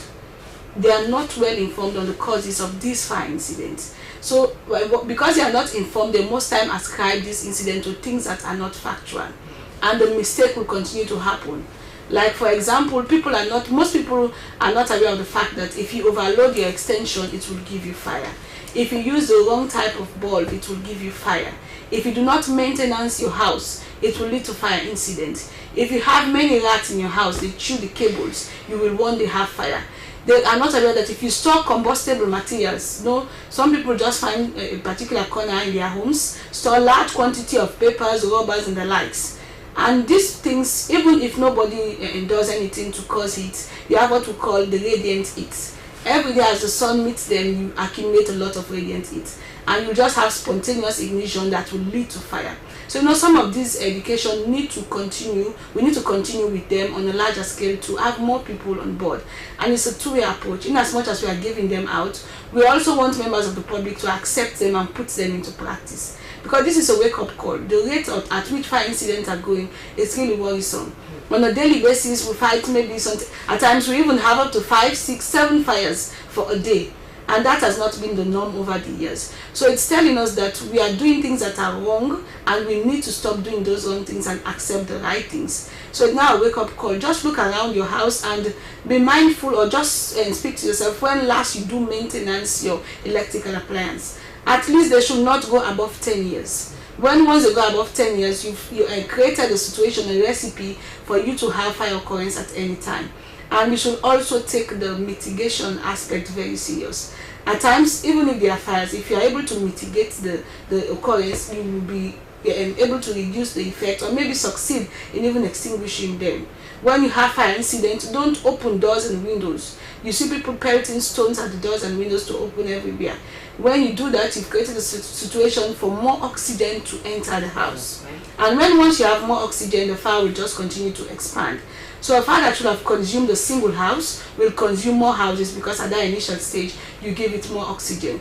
So our advice to people is that you should continue giving sand to these burning buildings rather than pelting stones on them. Because when you give sand, you'll be able to suffocate the amount of oxygen going into that particular burning building, and the fire will eventually go down and For all you know, you will be able to extinguish it yourself. Don't use water on all fires. If it is a class B fire, combustible, highly flammable liquids like fuel, petrol for example, don't give water on those fires because it will just continue to expand. If it's gaseous fires class C, don't put water on them. If it is electrical fires, don't put water on them. But the sand goes through all the classes of fire. And also this aspect of having extinguishers. If you can afford to buy extinguishers, they will do you a lot of good. Extinguishers, you know, and these smoke detectors, they are very good. Because once there is about to be fire incident, the smoke detector will notify you. And you will just use the extinguisher to extinguish the fire yourself. These things are very important. We should just try to imbibe safety measures. These fire incidents are not mysterious things. You know, people normally will tell you that there is a kind of devil that will give you fire, and then when the witches reach a certain amount, and then it will give you another set of witches again. You know, when we are children, we used to hear these stories, the Evolutionary story. These are untrue stories, they are fallacies, and they are the things that take us away from the right things that cause fire incidents. You know, for people driving vehicles, don't even learn to take your mobile phones, you place it at your dashboard. That's also a recipe for fire, because when you continuously have this reflection, this radiance, it will accumulate and you just have spontaneous fire. So these are the things that we need to learn, and for us as a department, as an institution, we know that education is very key. And so we are having a robust mechanism in order to educate more people so that they will prevent fires. Even these bush fires, they are in the increase. You know, people will just go and set up fires in various areas, and then they will leave the scenes without what they do most times in some areas. Exactly. You have whole towns burning down entirely. For it exactly. So when you want to set these fires, ensure that you have fire belts. If you want to burn from point A to point B and you don't want the fire to reach at point C, ensure there are no combustible materials at point C. So when the fire reaches point C, it will eventually die down. But don't just go and leave the fire. If it continues to have these combustible materials, you will burn towns because of negligence and the likes. Okay.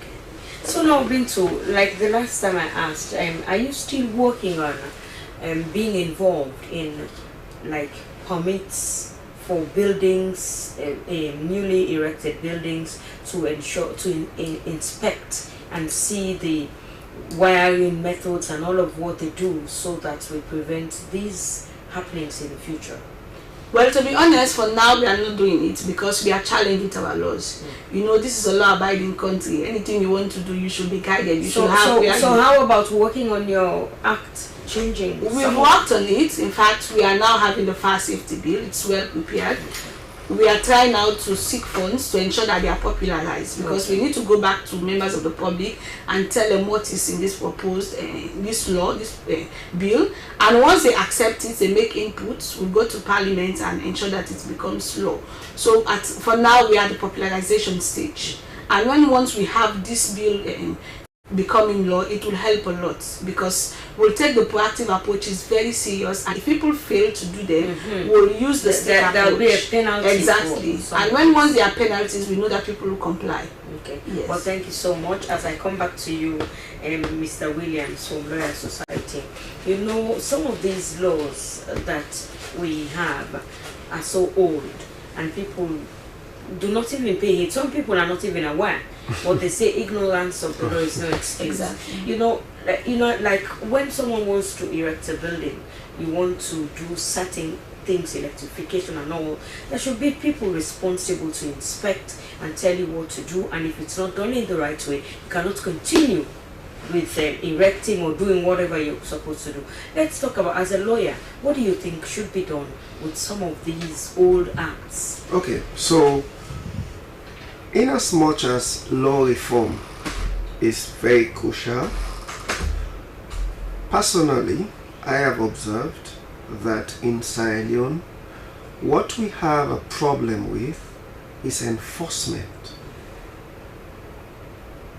Basically, you would want to wonder that the Ministry of Lands, Housing and Country Planning, by the nomenclature country planning, would be asking why, if we have country planning department in Sierra Leone, that people can even build and block access roads, build on drainages and things like that.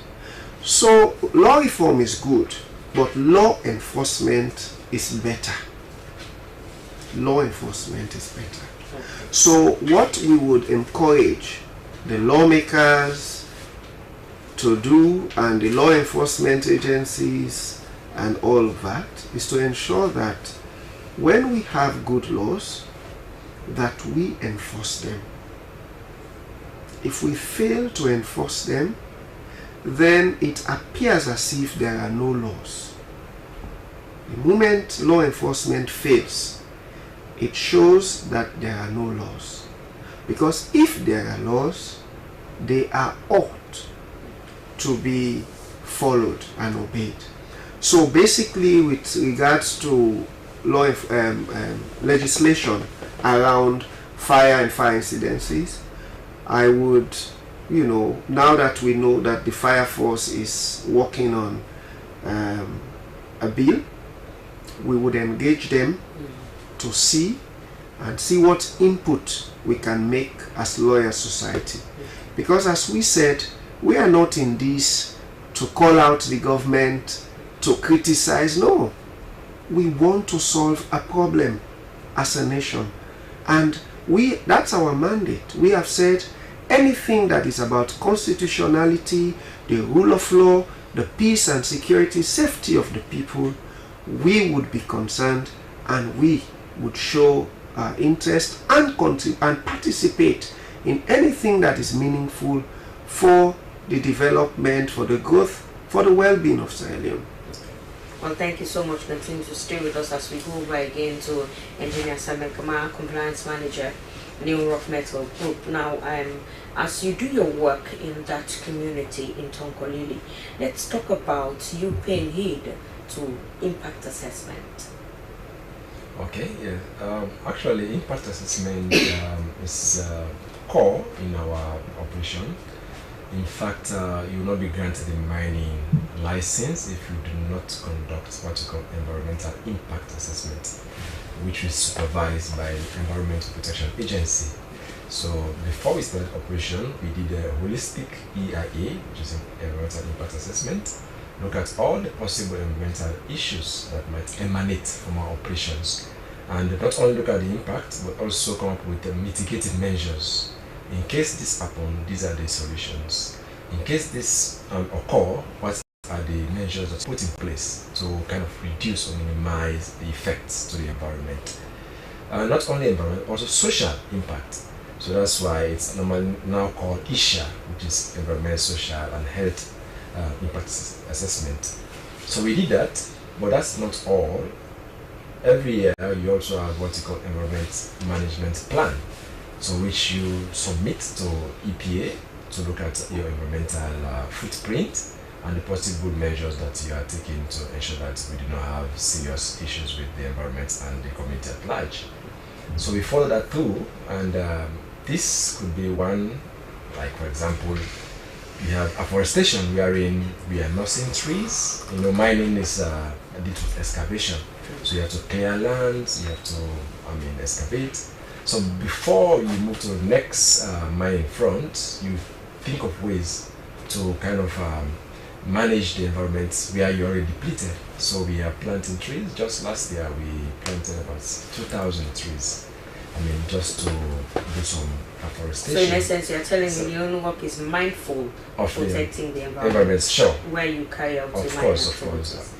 Okay, well, thank you very much. And as we round up, Mr. Williams, now that you've issued this press release calling on the government to do this investigation, let's talk about how you'll follow up to see that it is done to the letter. Yes, so in fact, we would be writing letters to certain institutions, because for example, now we know that the fire force, they have concluded a preliminary report on the State House incident. Already we've also learned from the PR that every fire incident they had attended to, they had compiled a report. So we would also make requests so that we look at, because normally when we come to the media, we don't just come and talk. There are times when, yes, we talk to the experts. So we want to support this process. We want to ensure that the report is done and the investigation is done and is thorough, so that at the end of the day, we'll be able to mitigate, help. Of course, we would also redefine our activities to ensure that we do some advocacy or public education on fire prevention, because we owe it to the people of Sierra Leone that their peace and security must concern all of us.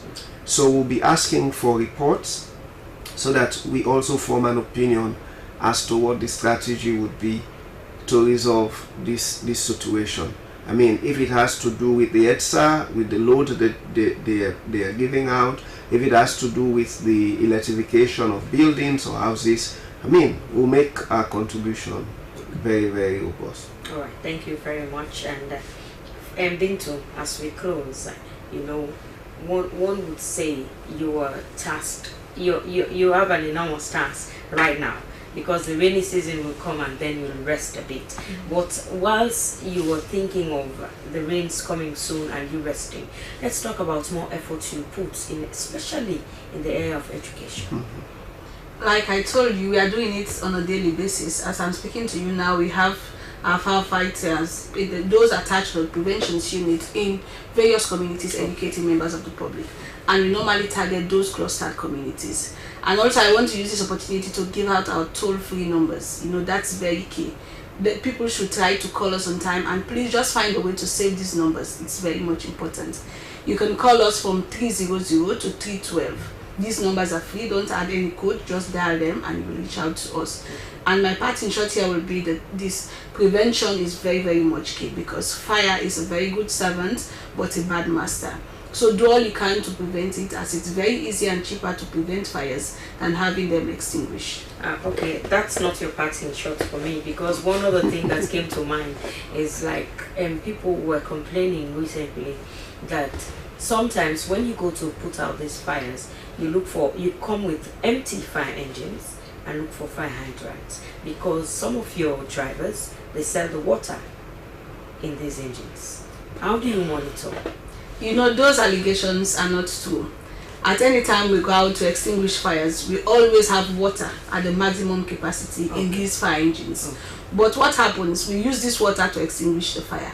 So within a couple of minutes, the water will finish. So we'll have to find an immediate hydrant to refill and come again. And with the allegation of selling water, it's not true. What people most time do not know is that we normally do humanitarian services, so always. We do not only extinguish fires, we do not only do search and rescue, but we are also a humanitarian office. So we have institutions, when they are in dire need of water, we go and salvage their situation. So you see why I ask the question, how people understand. Exactly. So that does not in any way mean that we are selling water. We are not selling water. But if you have institutions, not your private home, you have institutions that are in dire need of water, you can call on us, and if we are able to supply water at that particular moment, we normally do so. Free of charge, yes. Okay. Thank you so much. And finally, as we leave, let's talk about what more UNLOGOP will do for the people of this country, not only because some other people are looking up to you guys for help. How can they access some of these, not only the mining communities you operate in? Actually, aside from the CDA, which we just discussed about here, we also have what we call the CDAP, which is the Community Development Action Plan. This is for the communities where we operate. There's certain amounts set aside to mitigate against the environmental issues. So we're giving them some funds for infrastructure, health, as the case may be. And aside from that, we have the CSR, which is a corporate social responsibility, which is nationwide. Mark you, we are the key sponsors one of the key sponsors for the Premier League. So that's one area that we've intervened. But there are other areas that we intervene enormously in terms of health, in fact fighting. Sometimes we do intervene, just to salvage the situation.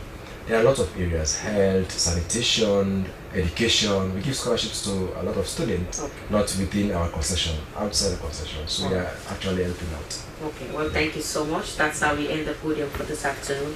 Many thanks to my studio guest, engineer Samuel Kamara from New Rock Mining Company. Fatima have been to Kamara, the PRO of the National Fire Force and legal officer too, and to Charlie Israel Williams from Lawyer Society, the organizing secretary. Well, they are making a salient point here, because it's better to prevent than to act when everything might be lost. So as we end, the quote for today says, don't let yourself be controlled by three things: people, money, or your past. My producer has been Joseph Stanley. My name is Daphne Zainab Kamara. The podium returns tomorrow, same time. Goodbye.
Hello and welcome to News Brief on the Hour with me, Esther Suzanette Bassi. The Ministry of Fisheries and Marine Resources has received the Russian scientific research vessel Atlantneo Kaliningrad to conduct a crucial survey of Sierra Leone's fish resources.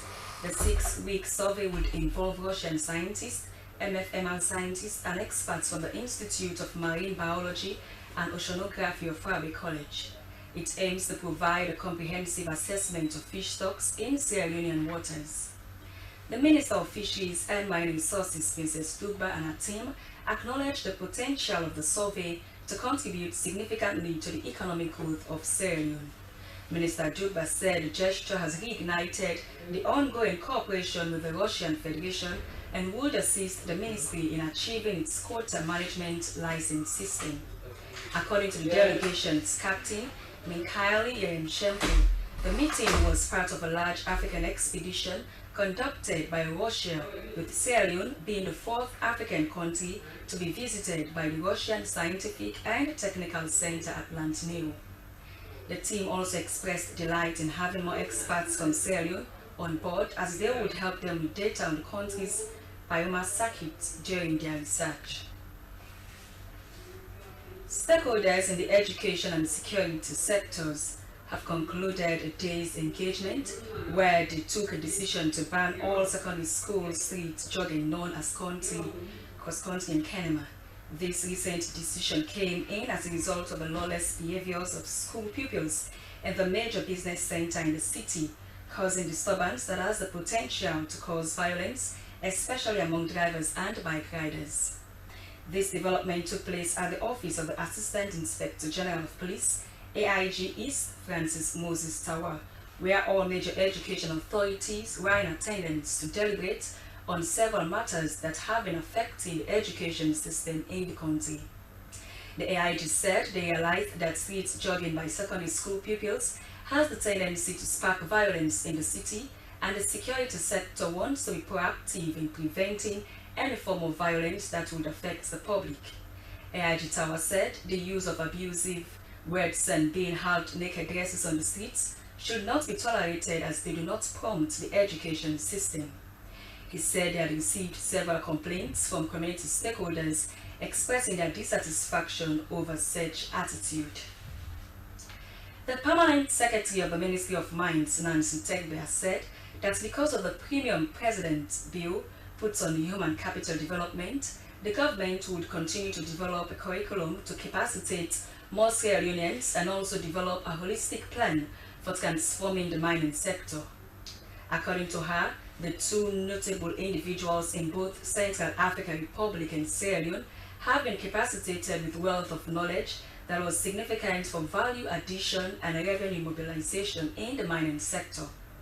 The principal of the Diamond Center College, David Chris Inze, said the college, which was established in 2021, is the first in the region, an institution established to provide professional knowledge to students. He added that the college was also an NCTV accredited college committed to train 2 students from Sierra Leone and across the region to achieve the dream of job creation in the field of mining and polishing, and also to develop the mineral industry. Well, that's it for News Brief on the Hour with me, Esther Suzanette Bassi. Thanks for watching. Continue to stay glued.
pastore della Chiesa, e donagli la gioia di contemplare in eterno i misteri della grazia e della misericordia che sulla terra ha fedelmente dispensato al suo nome. Per Cristo nostro Signore. Amen. L'eterno riposo, onore e Signore, la luce.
Chiesa che nasci dalla croce,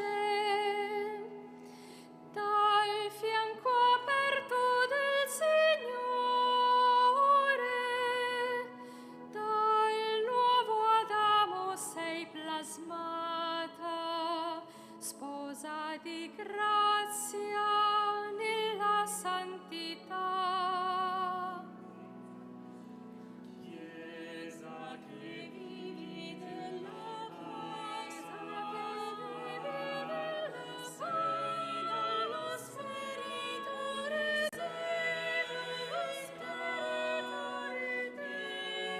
vivificata dall'amore, resa feconda nella carità. Dal crocifisso risorto nasce la speranza, dalle sue piaghe la salvezza. Nella sua luce noi cambieremo, Chiesa redenta dal suo amore. Chiesa che annunci il Vangelo, sei testimone di speranza, con la parola del Dio vivo, in mezzo al mondo nella verità.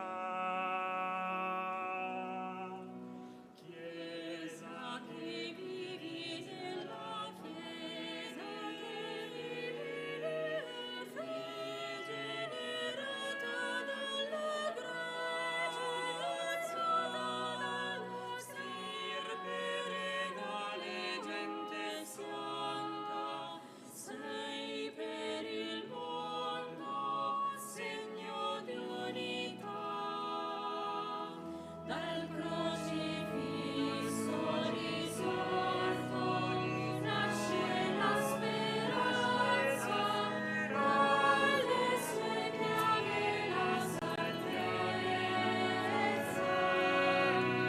Nella sua luce noi cambieremo, Chiesa redenta dal suo amore. Chiesa fondata nell'amore,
Nel nome del Padre, del Figlio e dello Spirito Santo. La pace sia con voi. È una grande emozione celebrare qui l'Eucaristia, la pienezza della presenza di Dio, affidando il Vescovo di Roma, colui che presiede nella comunione la Chiesa intera, che ha avuto verso la Chiesa italiana un rapporto così personale. Ricordavo la prima volta che ricevette i vescovi, li volle salutare tutti uno per uno, proprio come a stabilire una relazione diretta, vera, senza formalismi, ma con tanta sostanza. E poi gli infiniti incontri, i dialoghi e i discorsi che ci aiutano e ci aiuteranno a guardare avanti a noi. Le tante visite, alcune anche così importanti in luoghi di tanti santi e presenze importanti nella Chiesa italiana, che ha indicato come luoghi da dove ripartire per una Chiesa che parla a tutti, che va incontro a tutti, che comunica con gioia il suo Vangelo. Per questo chiediamo anzitutto al Signore il perdono, per celebrare degnamente questi misteri, per comprendere il mistero della vita, per scegliere la via dell'amore, per essere pienamente corpo come Lui desidera. Confessa a Dio Onnipotente. E a voi, fratelli e sorelle, che ho molto peccato in pensieri, parole, opere e omissioni, per mia colpa, mia grandissima colpa, e supplico la Beata sempre Vergine Maria, gli angeli santi e a voi, fratelli e sorelle, di pregare per me il Signore Dio nostro. Dio Onnipotente abbia misericordia di noi, perdoni i nostri peccati e ci conduca alla vita eterna. Kyrie, Kyrie, eleison. Kyrie, Kyrie, eleison. Christe, Christe, eleison. Christe, Christe, eleison. Kyrie, Kyrie, eleison.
Preghiamo. O Dio, che ci dai la gioia di rivivere ogni anno la risurrezione del Signore, fa che mediante la liturgia pasquale che celebriamo nel tempo possiamo giungere alla gioia eterna. Per il nostro Signore Gesù Cristo, tuo Figlio, che è Dio e vive e regna con te nell'unità dello Spirito Santo per tutti i secoli dei secoli.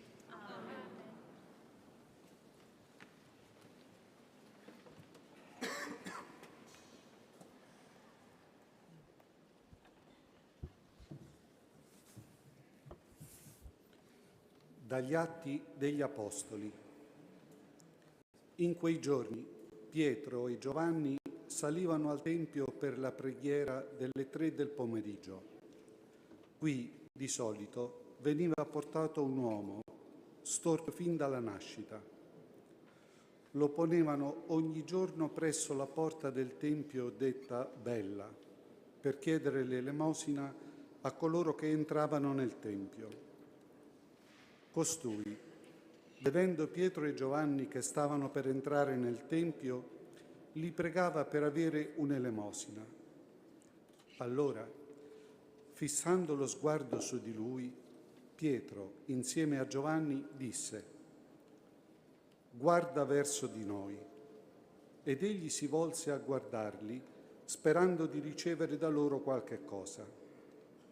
Pietro gli disse: «Non possiedo né argento né oro, ma quello che ho te lo do. Nel nome di Gesù Cristo, il Nazareno, alzati e cammina». Lo prese per la mano destra e lo sollevò.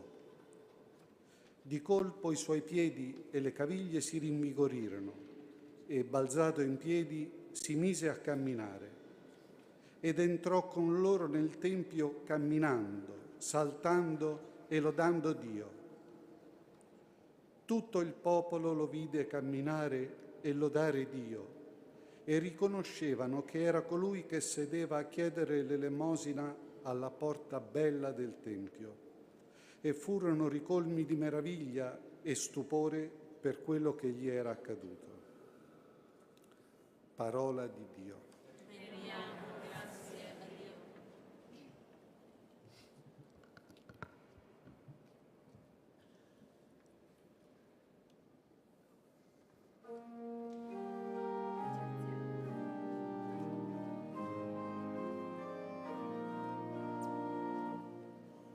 Gioisca il cuore di chi cerca il Signore.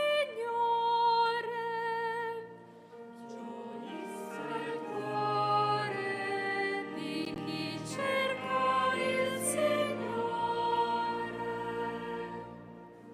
Rendete grazie al Signore e invocate il suo nome. Proclamate fra i popoli le sue opere, a lui cantate, a lui inneggiate, meditate tutte le sue meraviglie. Gioisca il cuore di chi cerca il Signore. Gloriatevi del suo santo nome. Gioisca il cuore di chi cerca il Signore. Cercate, Signore, la sua potenza. Ricercate sempre il suo volto. Gioisca il cuore di chi cerca il Signore. Voi, stirpe di Abramo, suo servo, figli di Giacobbe, suo eletto, è lui il Signore nostro Dio, su tutta la terra i suoi giudizi. Gioisca il cuore di chi cerca il Signore. Si è sempre ricordato della sua alleanza, parola data per 1000 generazioni, dell'alleanza stabilita con Abramo e del suo giuramento a Isacco. Gioisca il cuore di chi cerca il Signore.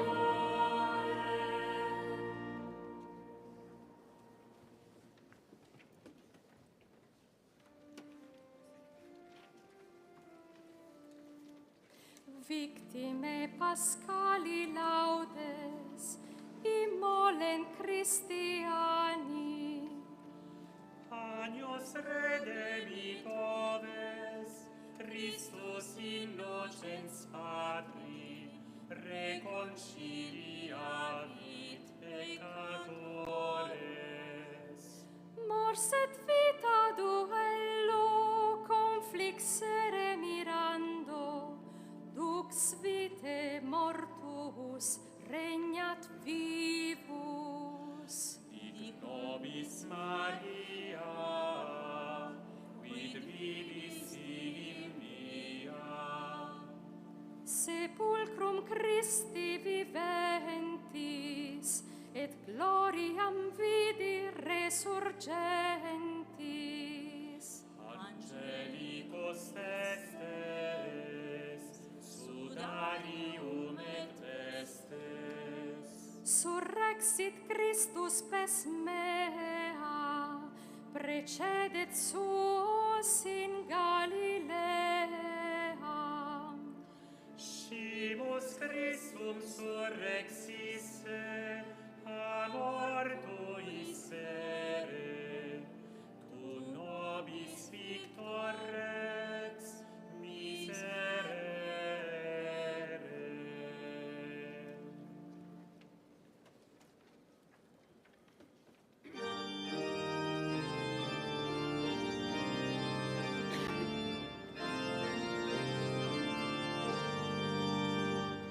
Alleluia, alleluia,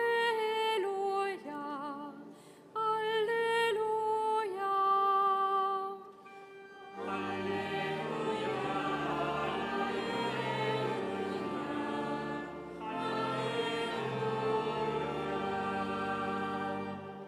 Questo è il giorno fatto dal Signore, rallegriamoci ed esultiamo.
Il Signore sia con voi. E con il tuo spirito. Dal Vangelo secondo Luca. Gloria a te, o Signore.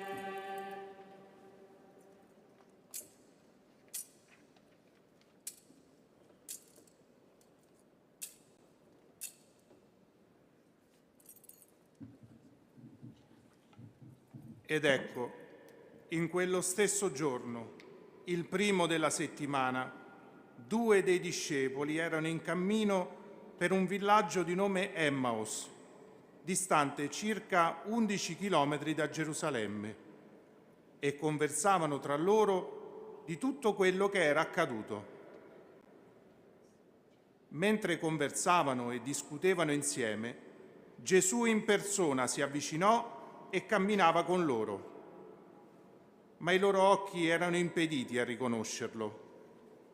Ed egli disse loro: «Che cosa sono questi discorsi che fate facendo tra voi che state facendo tra voi lungo il cammino? Si fermarono col volto triste. Uno di loro, di nome Cleopa, gli rispose: «Solo tu sei forestiero a Gerusalemme? Non sai ciò che vi è accaduto in questi giorni?» Domandò loro: «Che cosa?» Gli risposero: «Ciò che riguarda Gesù, il Nazareno, che fu profeta potente in opere e in parole, davanti a Dio e a tutto il popolo. Come i capi dei sacerdoti e le nostre autorità lo hanno consegnato per farlo condannare a morte e lo hanno crocifisso. Noi speravamo che egli fosse colui che avrebbe liberato Israele. Con tutto ciò, sono passati 3 giorni da quando queste cose sono accadute. Ma alcune donne delle nostre ci hanno sconvolti. Si sono recate al mattino alla tomba e, non avendo trovato il suo corpo, sono venute a dirci di aver avuto anche una visione di angeli, i quali affermano che egli è vivo. Alcuni dei nostri sono andati alla tomba e hanno trovato come avevano detto le donne, ma lui non l'hanno visto». Disse loro: «Stolti e lenti di cuore a credere in tutto ciò che hanno detto i profeti. Non bisognava che il Cristo patisse queste sofferenze per entrare nella sua gloria?» E cominciando da Mosè e da tutti i profeti, spiegò loro in tutte le scritture ciò che si riferiva a lui. Quando furono vicini al villaggio dove erano diretti, egli fece come se dovesse andare più lontano, ma essi insistettero: «Resta con noi, perché si fa sera e il giorno è ormai al tramonto». Egli entrò per rimanere con loro. Quando fu a tavola con loro, prese il pane, recitò la benedizione, lo spezzò e lo diede loro. Allora si aprirono loro gli occhi e lo riconobbero, ma egli sparì dalla loro vista. Ed essi dissero l'un l'altro: «Non ardeva forse in noi il nostro cuore mentre egli conversava con noi lungo la via, quando ci spiegava le scritture?» Partirono senza indugio e fecero ritorno a Gerusalemme, dove trovarono riuniti gli 11 e gli altri che erano con loro, i quali dicevano: «La preghiera sono venuti per la casa ed essi tratavano ciò che era e che avevano conosciuto nello spezzare».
It's a pleasant good afternoon. Welcome to the news at 3.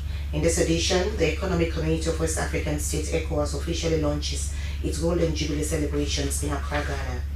The National Conference of Principals commences on the theme, the role of principals in pursuit of sustainable development and professional standards expected of teachers.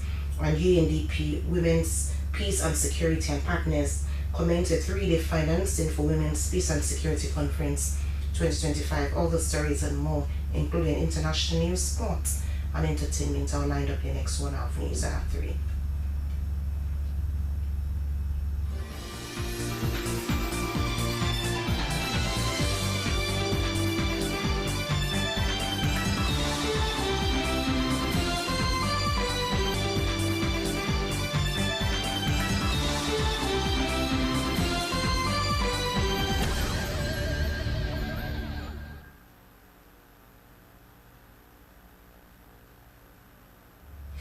The Economic Community of West African States, ECOWAS, has officially launched its Golden Jubilee celebrations.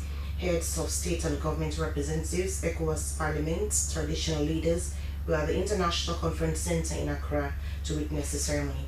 Telekroma was also there.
The Vice Chancellor of the Institute of Public Administration and Management, University of Sierra Leone, has steered the minds of principals to ensure better education outcomes in schools. Professor Mariam Conte-Morgan was addressing the National Conference of Principals on the theme, the role of principals in pursuit of sustainable development and professional standards expected of teachers.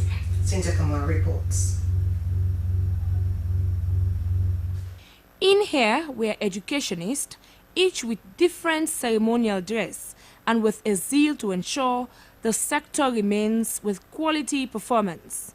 The conference saw a series of issues ironed out to overseeing schools with high standards combined with discipline in line with government free quality education drive. Mayor of Freetown Municipality, Yvonne Akisoya, commended the principals for their vital role in nurturing the minds of pupils from one generation to another. She urged them to work towards implementing practical solutions as they journey ahead amidst the challenges. President of the National Conference of Principals of Secondary Schools, Maria Tumansare, said the gathering was to examine the sector in ensuring teachers deliver better to get positive outcome in their various schools.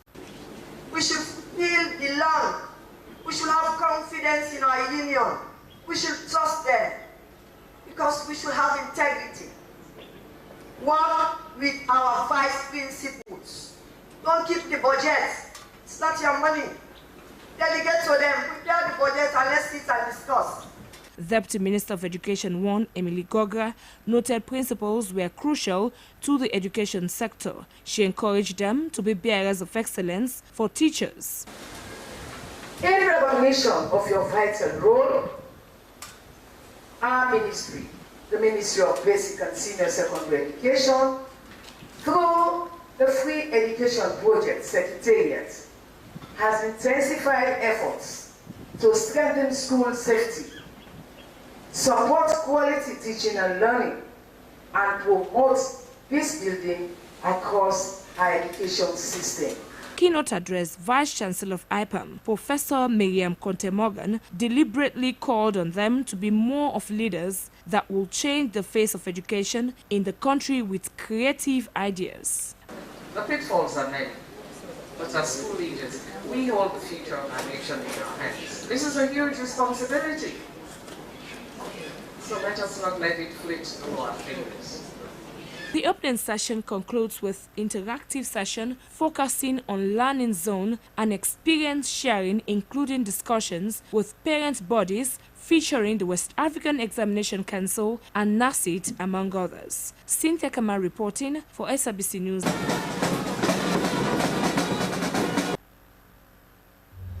The United Nations Development Programme, Women's Peace and Security and partners have commenced a 3-day financing for Women's Peace and Security Conference 2025.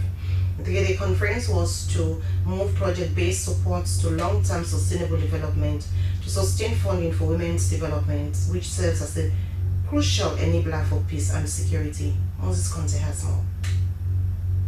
With the conference theme, Pathways to Inclusive Financing for Women, Peace and Security, the conference aimed to develop practical avenue for achieving a sustainable and inclusive financing framework that supports women, peace and security agenda.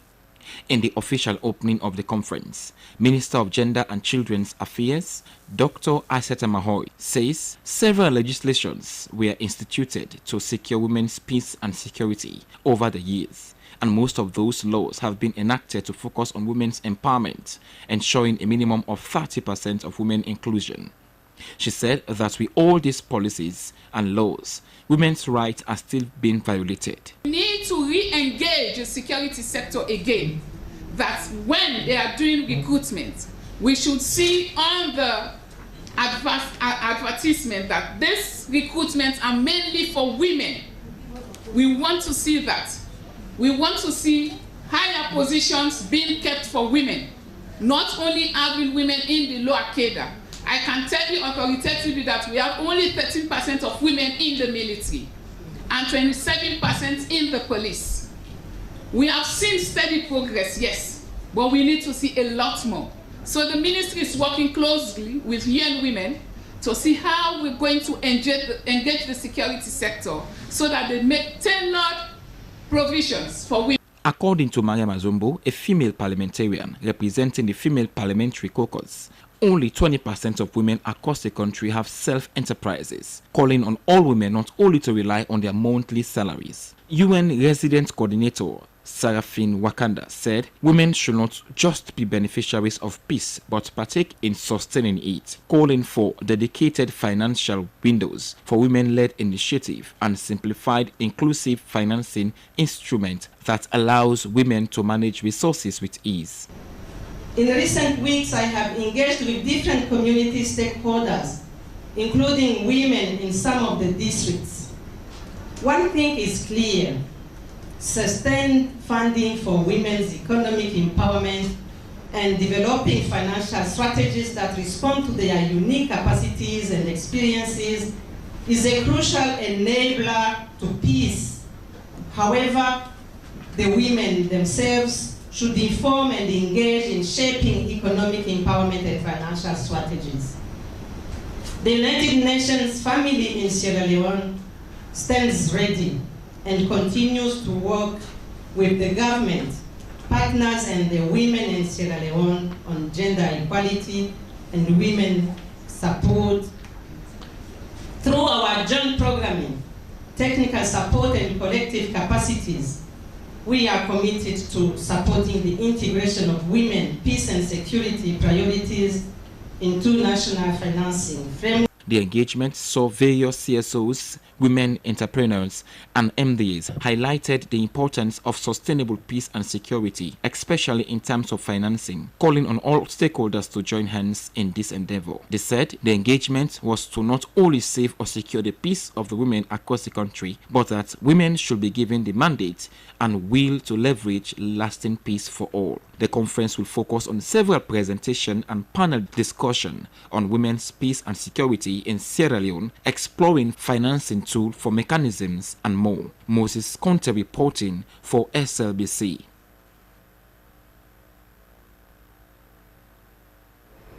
In a move to address the electricity challenges in the country, the government of Sierra Leone and its partners have launched a Sierra Leone pre-electrification program, Light Salon in Cambia.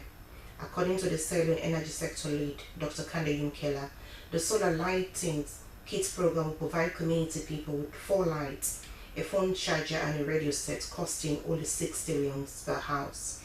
The 1.4 million euro budget for a start targets 10,000 households in 4 chiefdoms in Gambia. Suleiman Babaturi has more. Thank you.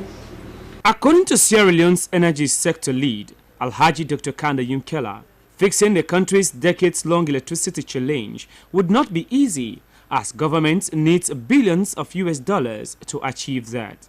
He expressed delight over such projects, especially when it targets households in the provinces that suffer from lack of electricity the most. They're testing a new model here. They're looking at what we call the last mile and the poorest category of our communities, knowing that even when we provide a mini grid, not all of them can connect.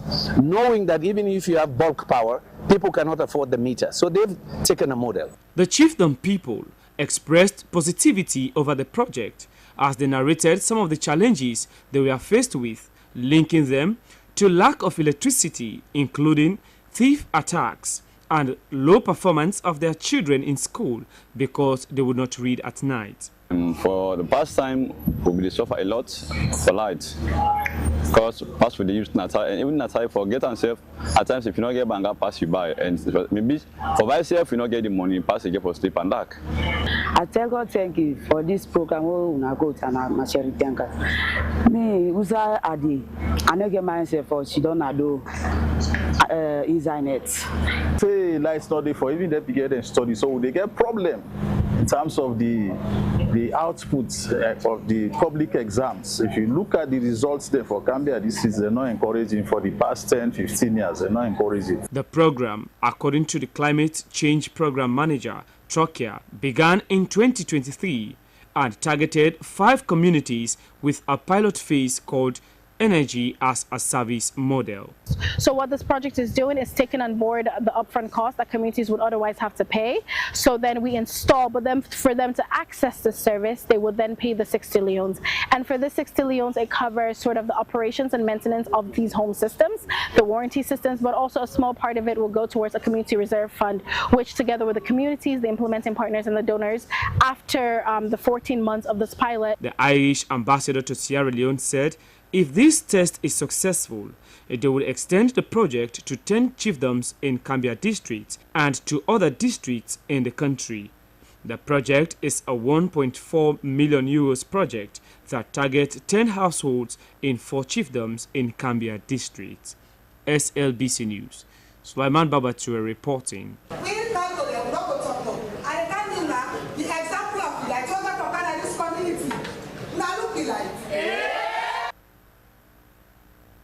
Dozens of families in Freetown, Aberdeen are picking up the pieces of their property after a devastating fire engulfed 54 houses, leaving hundreds of residents homeless. In a bid to show solidarity and draw attention to the plight of the victims, Sierra Leone Association of Bloggers, along community stakeholders, paid a visit to the affected area. Esther Nenekama reports. This is what remains here at Freetown, Aberdeen community after a fire outbreak that swept about 54 houses. It leaves hundreds of residents homeless. Among the houses was a community school that has pupils preparing for the National Primary School Examination, NPSE. I cry with a cry to the government for letting help because like the picking everything go. We don't work like the school, the center where the school where they sit under. I don't work a good day, the students there. Yesterday, I work a bidipa. I don't go tell the man, say the picking everything born, they sleep everything born. In response to the disaster, the Sierra Leone Association of Bloggers and a community stakeholder, Mohamed Conte Esquire, paid a visit to the affected residents. The aim was to offer support to the victims. Mohamed Conte Esquire, a community stakeholder, emphasized on the importance of community solidarity in times of crisis and called on governments, non-governmental organizations, well-meaning individuals to intervene swiftly, especially as the rainy season is fast approaching. Don't get free different time where we get this fire incident. People don't suffer a lot. Long we try for the solve issues for the future. We get with Pekin and Aya, we get with welfare and Aya, we get people when are destitute, we're extremely poor. This kind of situation is very, very much disheartening. President of SAB, Joseph Abassano, pledged to use their platforms to raise awareness on the status of victims. He further highlighted the need for building materials, clothing, and other basic amenities to help residents begin the process of recovery. We self get duty of care for make sure say number one, we not bypass current. Number two, we use the right cables them where required, because if you use substandard cable them, it will cause to fire incident. Victims of the unfortunate incident said the experience was painful, noting that they have lost everything. For now, Papa governments or other organizations are the appeal so una see no more condition. So man, if you get nothing. Just they plead no more for other than we able come around for can help we for able make now we start. And like if na 20% self law able for start for bill. The visit ended with the distribution of water, other items, and a renewed call for stakeholders to construct temporary shelter for them. For Slbc News, Estanene Kamara reporting. Health authorities in Sierra Leone are raising urgent concerns as the country grapples with a sharp increase in mpox infections. As of this week, 477 confirmed cases and 4 deaths have been reported, marking the most significant surge since the first case was identified in January. The Health Education Manager, Ministry of Health, Harold Thomas, spoke more on this. From 2022 January to now, the class 2B, which is the strain of the mpox virus that is circulating in Sierra Leone, we have gotten 102,000 cases, across the world, in 122 countries, and then 120 deaths. So this is how serious it is. That is the class 2. And we have other strains like the class 1, which is circulating in the Congo River Basin, in the Eastern African region. That one is so serious that the case fatality, that is the number of people dying out of the disease, is quite high, about 35 or more %. So meaning out of every 135 will die. But the one that is circulating, as I said, is the class 2B in Sierra Leone.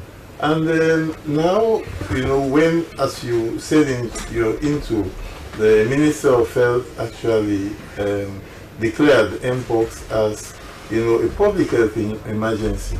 When he made the declaration, a lot of people were saying, we have just one case. Okay. Why is the minister declaring a state of emergency? But the reason is, as I have said it in a number of occasions, this actually mpox, it will start with one case. It would actually progress arithmetically, like 1, 2, 3, 4, 5. But it will come a time when the progression will be geometrical. It will be like for 3, it will go to 7, it will go to 15, 19, as the case may be. And this is exactly what we are seeing. When it all started in Sierra Leone, people were saying this is not real, because there is no more Ebola and COVID. People are just making up stories. So we found it very difficult for people to accept. But the reality is that there is a virus, call it any name, that is circulating around the world. And in Sierra Leone also now, we have gotten like 477 cases, with the highest case load in Western area that has like 380 cases, in Western area. And this particular strain that we are saying is not as serious as the other strain, but it's very serious as well, because the African CDC, Center for Disease Prevention and Control in Africa, has postulated that this strain, because they've done a lot of sequencing, genomic sequencing and all, they are saying this particular strain that is circulating in Africa, if we are not serious in this, it will go up to 2028. That is 3 years from now. And we are seeing it.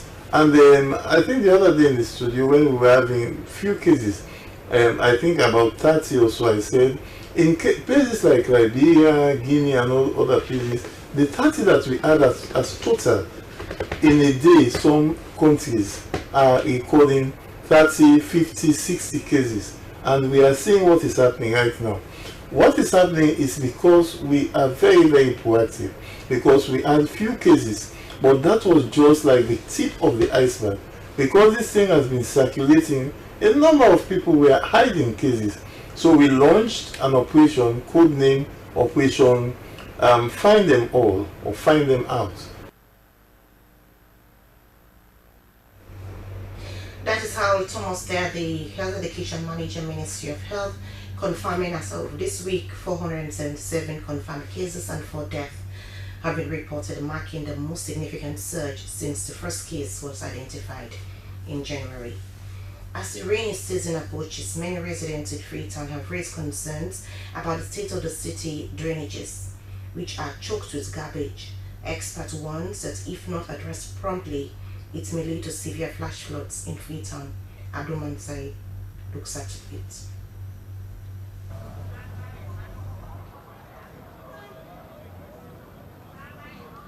This is the state of Samba Gutter at BWD Junction and central west of Freetown. The stored trashes, plastics, and other debris have created hazardous conditions that has the potential to cause overflow of water whenever it rains. Though the Freetown City Council makes frantic efforts to clean drainages every year, the spate of unregulated deposits of waste appears to frustrate the gains made to mitigate flash floods in the capital. A resident at Donda Street, Mohammed Kamara, said the current state of the drainage system is bad as the rainy season is just around the corner. He said regular maintenance is crucial to prevent flooding. This place, if you walk over for the gutter they overflow, that's how they go now people they will say. People they live now the streets, they mourn away, but the outside they can flow. But scarce self not the pass. And it does take cause that. Pass going kind it will go on.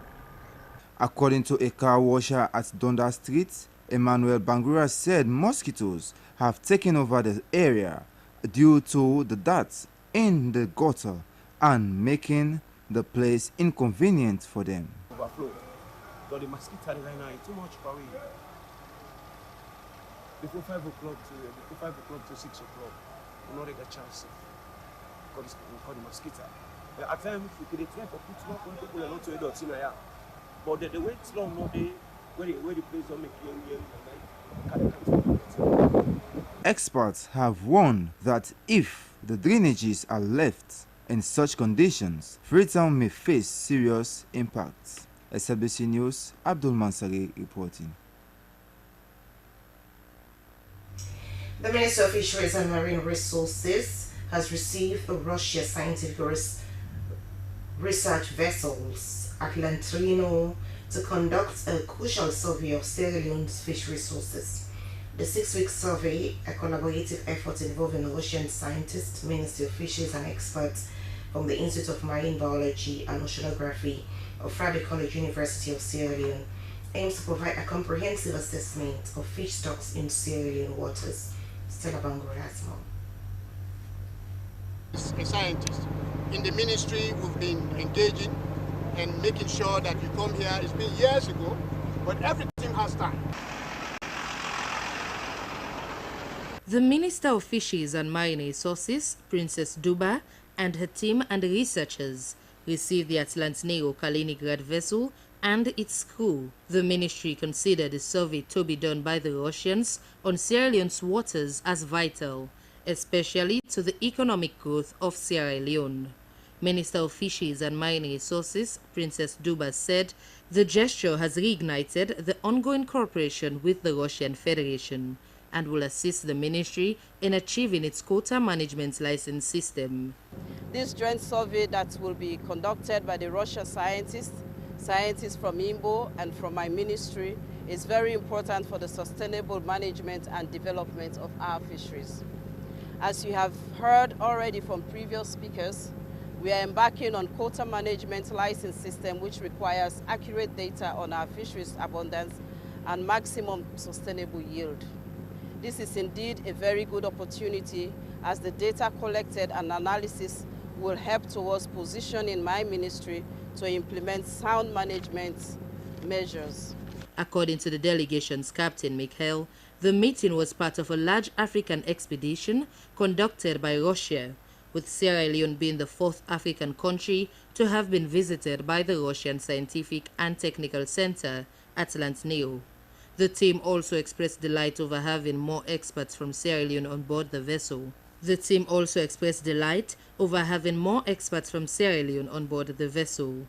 said that will help them with data on the country's biomass circuit and will help with their research. The survey is timely, coinciding with the ministry's strategic mandates to better manage the fisheries sector. Acting Director of Fisheries and Marine Resources, Sheikh Hussein, highlighted the need to understand fish stock levels as a cornerstone of effective fisheries management.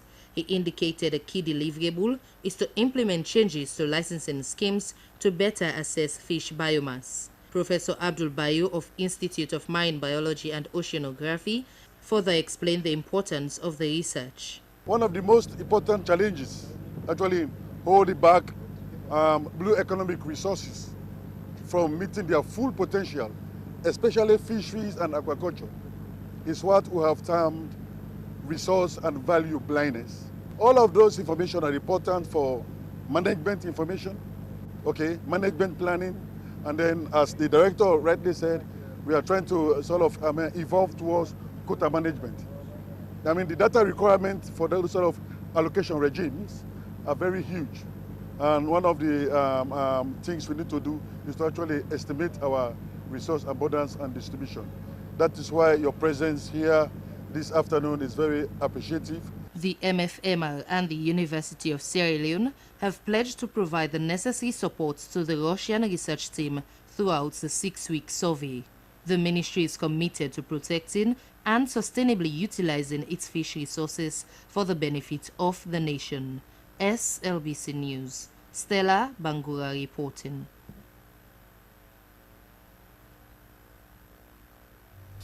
Permanent Secretary in the Ministry of Mines and Mineral Resources has said that government will continue to develop the curriculum to transform the mining sector and build the capacity of more Sierra Leoneans on mining. Nancy Tengbe was speaking at the 8th graduation and certification presentation ceremony of 2 internationally certified diamond evaluators from Sierra Leone and Central African Republic. Dennis Fraser has more. Wish you the best of luck.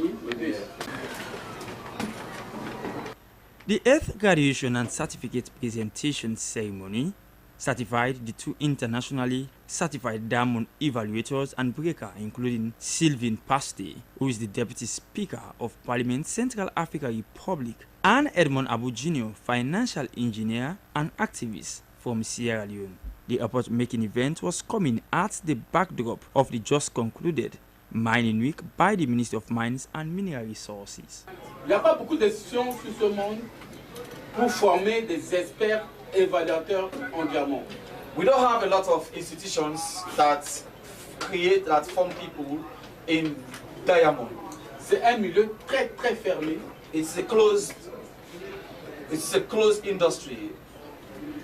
Et un expert, an expert, c'est quelqu'un d'être honnête. Is somebody that should be honest. Because over time, now so foreigners they train at this school. If you watch, some money come up Poland now with money they kaya.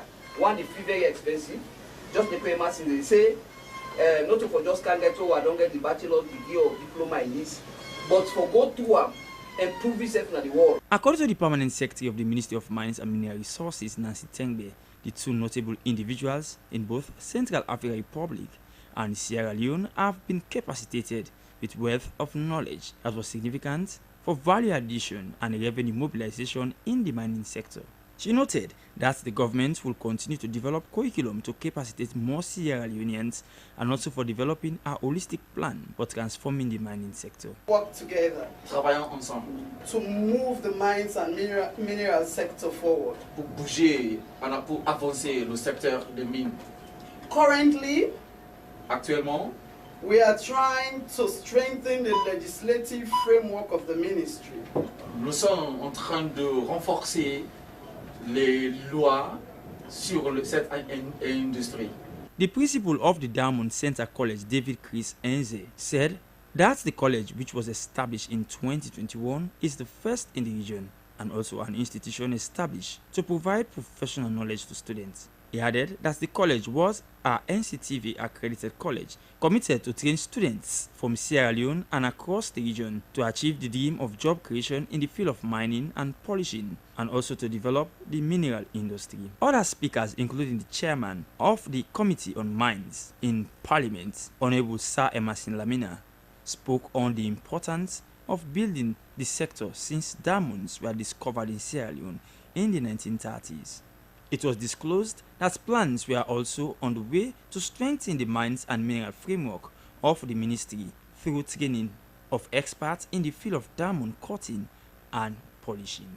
SLBC, Dennis Fraser reporting. The Chief Executive Officer for Adorable Sisters, a charity-based organization, has been helping less privileged children and vulnerable groups in hard-to-reach communities. It's calling on other organizations and government to support its scholarship scheme. She was speaking at Slbc community during their annual Easter donation of cooking condiments and package of cotton materials to over 20 widows. Dennis Fraser again. Presenting the cooking items contained in a black polythene bag and packets of cotton materials, the secretary of the organization, Ramatu Fevodumbuya, said that the initiative was to extend a hand of love to people mostly in need. She added that they were thankful for the exercise in which everyone had something to take home and share with their families and loved ones. According to the Chief Executive Officer, Adorable Sisters Organization, Marie-John Conte, the idea to give supply of rice and cooking condiments was also to reach out to less privileged who could hardly afford short things during the holiday. She however called for more support to the less privileged children, especially in the area of their education. We dey pray that God go church, NGOs and for help we, because one do more than what we do so. Even as na small thing we do, but like say next year one for do a bigger thing. We are planning a next year by this time to take up bigger projects. We are therefore calling on NGOs and other like-minded individuals to help this organization to actualize this vision, to do something meaningful for those in need. We want to do more than this. So we dey call on NGOs for help we, Adorable Sisters, we dey not Tembeto. The beneficiaries said the gesture came at the right time and appealed for more support. SLBC, Dennis Fraser reporting.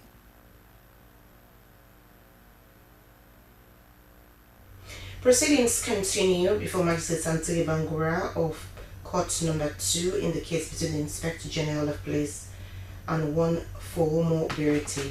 The accused Foromo Berete is charged with conspiracy to defraud and obtain money by false pretense. Mohammed Simbikroma was in court.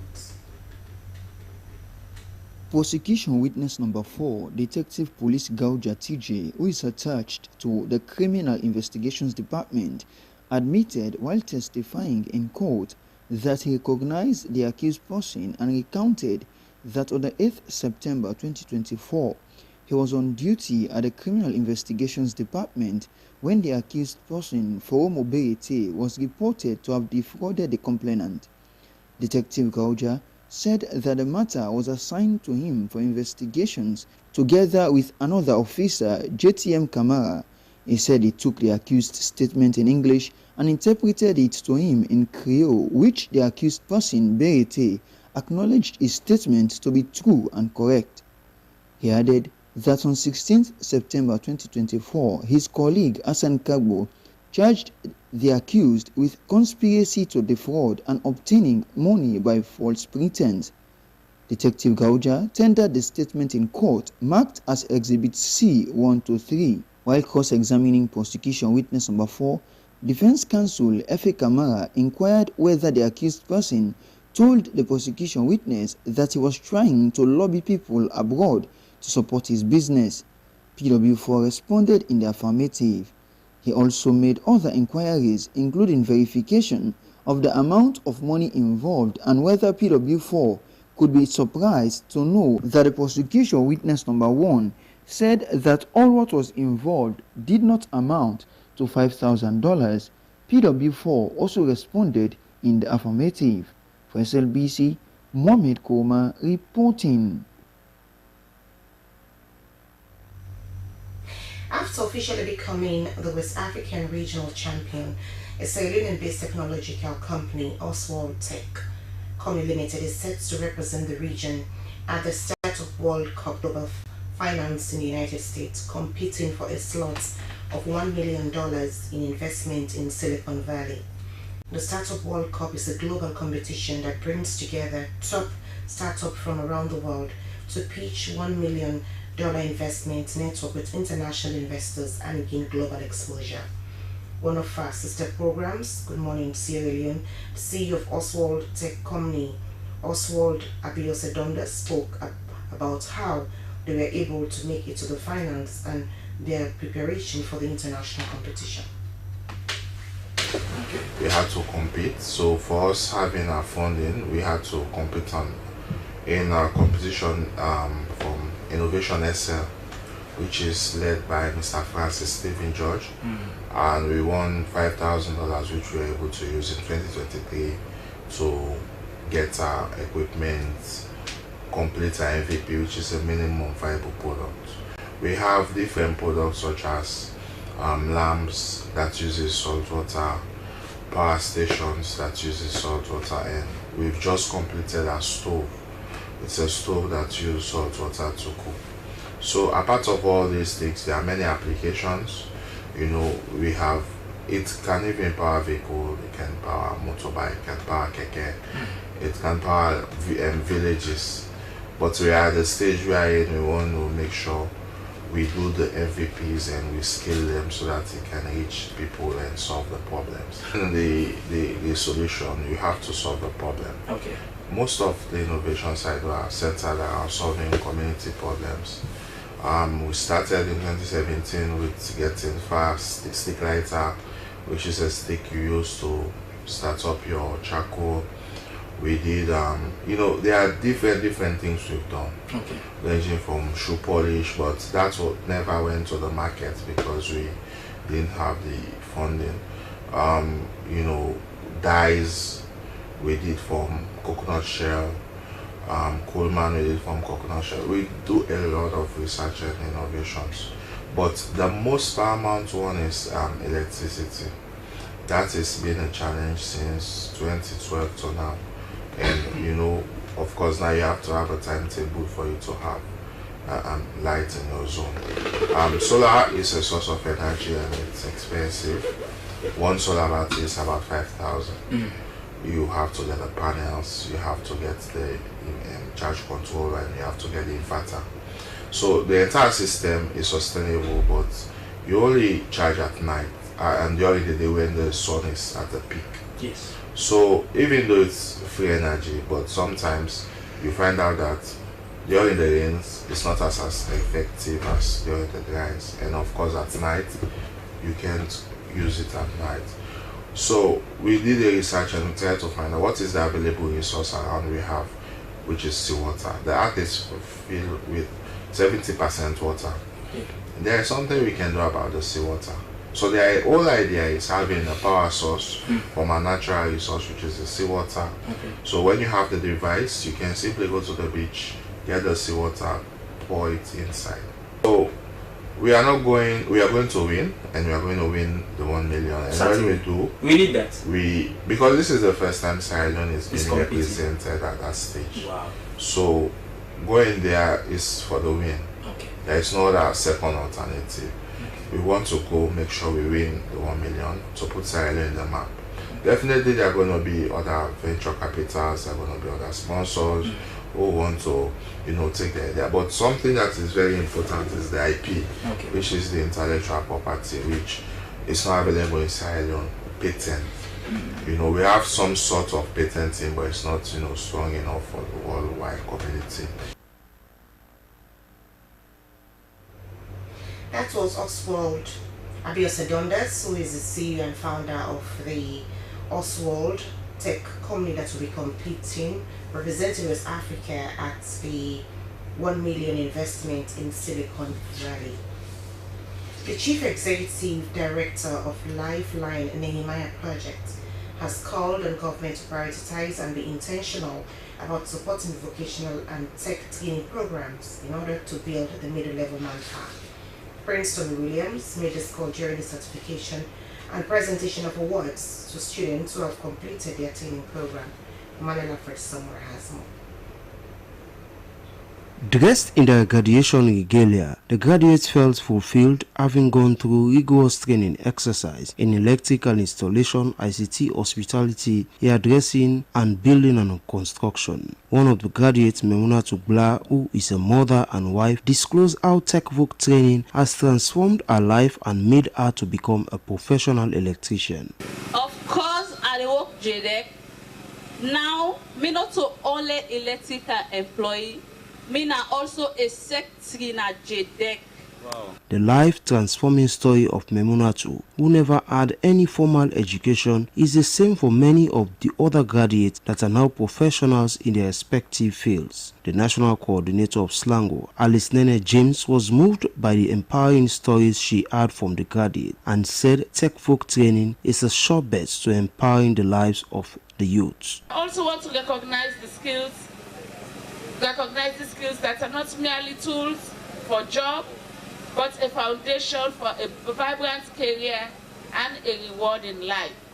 In some of the testimonies you gave, some people said they went for internship and now they are now staff of that particular institution. Even though hands-on expertise is in high demand, yet TechVoc institutions like Lifeline Nehemiah Institute is currently struggling to conduct training because they do not have funds. The executive director of Lifeline Nehemiah Project, Prince Tommy Williams, is however calling on the government to prioritize vocational and training programs. Watch even the budgetary government in us is not really prioritizing the vocational technical training program in Sierra Leone. And technical vocational training program is pretty expensive. However, government has to be intentional.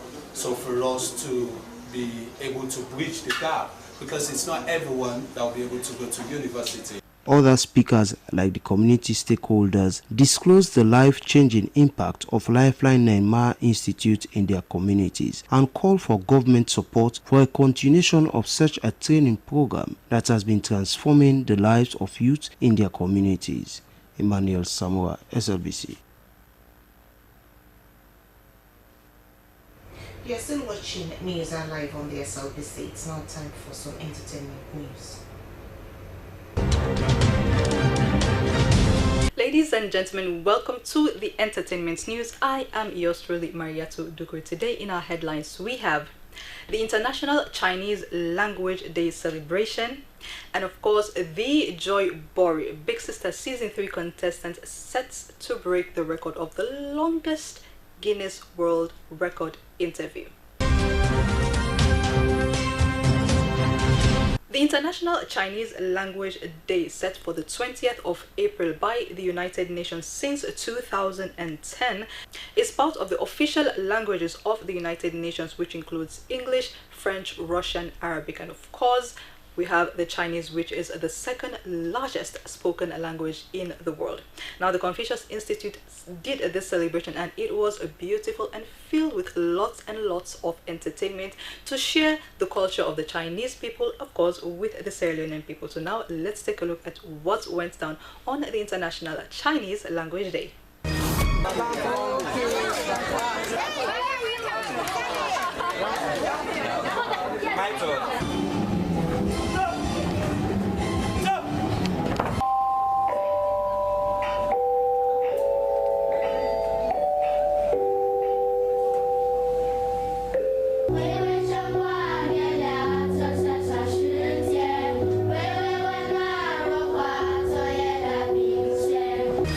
Alright, that was a beautiful ceremony, and within the ceremony they did give awards and prizes out to some students for their exceptional performances in mimicking the Chinese language on TV.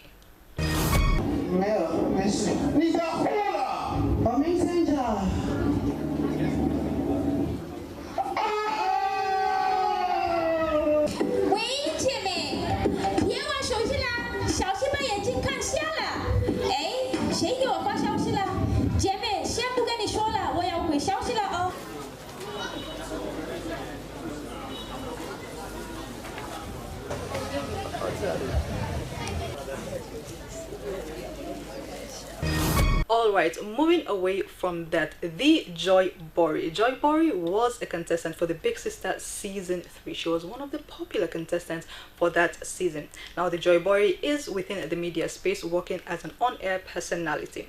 Now, she is set to break the Guinness World Record for the longest interview marathon, which was held, or which is currently held, by Clara Chizoba Kronborg, who stood at 55 hours 24 seconds non-stop interview. I mean, that is long. She did hers in the space or the span of 3 days. Of course, we do not have the official record out from the Guinness Book of Records, but we do have another Nigerian by the name of Livinus Chibuke Victor, who is said to have went for 75 hours. Officially, we do not know exactly how many hours the Joy Bori went for, but we cannot wait to hear from the Guinness Book of Records. And the Joy Bori, you did so amazingly well. Let's take a look at some of the footages and the people that she has interviewed so far, and it is job well done. I'm so happy for this one. Alright, we cannot wait for the Guinness World of Records to officially publish the result to see who indeed did the longest hours for this marathon. The Joy Boy, we wish you the very best of luck and congratulations already, because this is very, very laudable. Well, ladies and gentlemen, that's all we have in today's entertainment news. I have been Maria Tudugwe. Thank you so much for watching. Until next time, see you.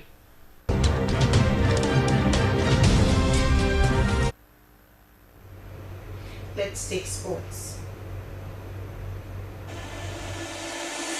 Hello there, and welcome to the sporting updates that keeps you in the know.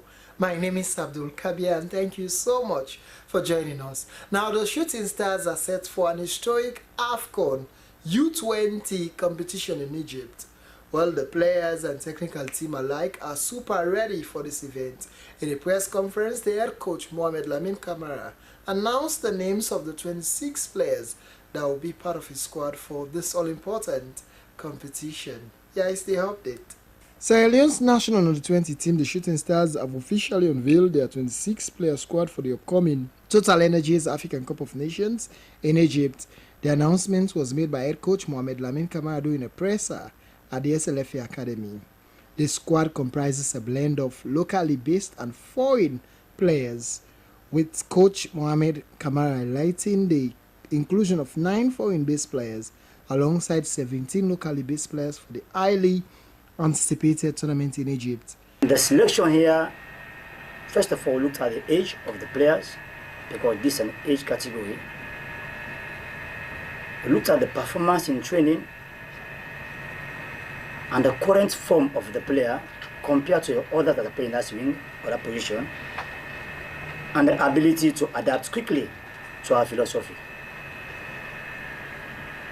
Of these 26, 9 are foreign-based players and 17 are home-based players. A bulk of these home-based players played in the qualifying series in Monrovia, and today again they are part of the final squad in represent Sierra Leone.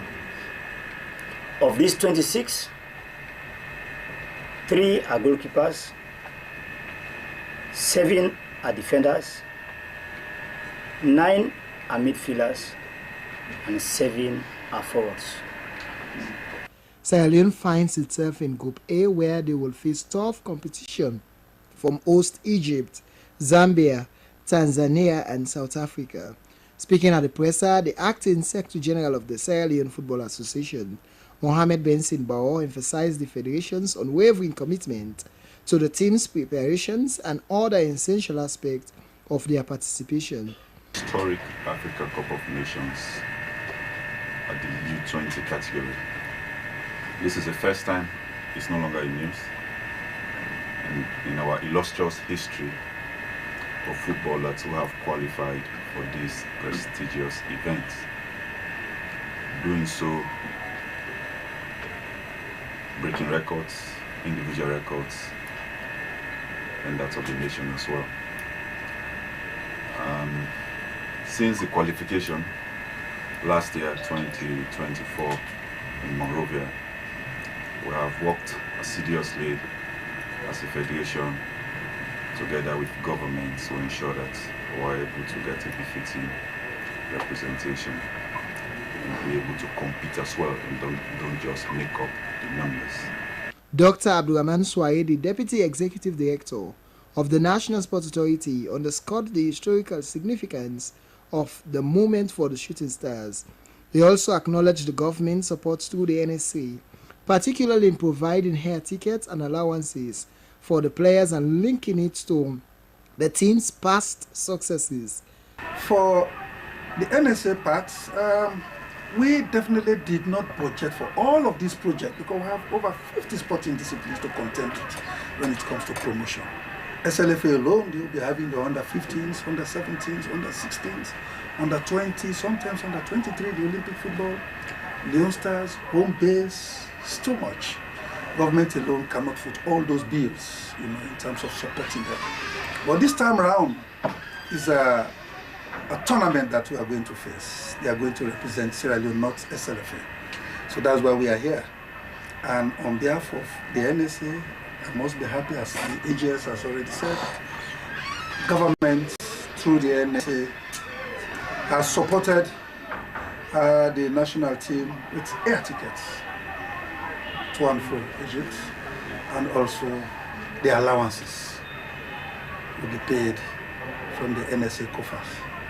So we're here to announce this so that we all be in readiness as a national challenge. The Minister of Sports, Madam Augusta James Tamer, expressed her confidence in the players' willingness and unity to perform well in the tournament, stating that their collective spirit will be crucial for their progress. Yes, today we are here emphasizing how it will look like. For me, I'm very confident because I've seen the U20 playing. We may find ourselves in a very strong group, but I tell you, with determination, with willingness, with unity, we'll be able to do the needful. And especially so when we have the first match to be played on a very historic day, and that is Independence Day. I want to believe that it has not happened by mistake. It happened because it will bring us closer and closer together on that day. It will make us celebrate that day in a different way, because I'm sure, I wish the guys were here, because they are always ready to give us winning. And I believe this time again they will go and do the needful and make us happy. Among the selected players is Arsenal young forward Osman Kamara, one of the 9 foreign-based talents in the squad. Kamara is expected to be a key figure for the Shooting Stars as they navigate the challenges of Group A. Sierra Leone is scheduled to kick off their U20 AFCON campaign against Zambia on April 27, 2025. And that ends the sporting updates that keeps you in the know. Thank you so much for your time. Till I see you again, goodbye and enjoy the rest of your day.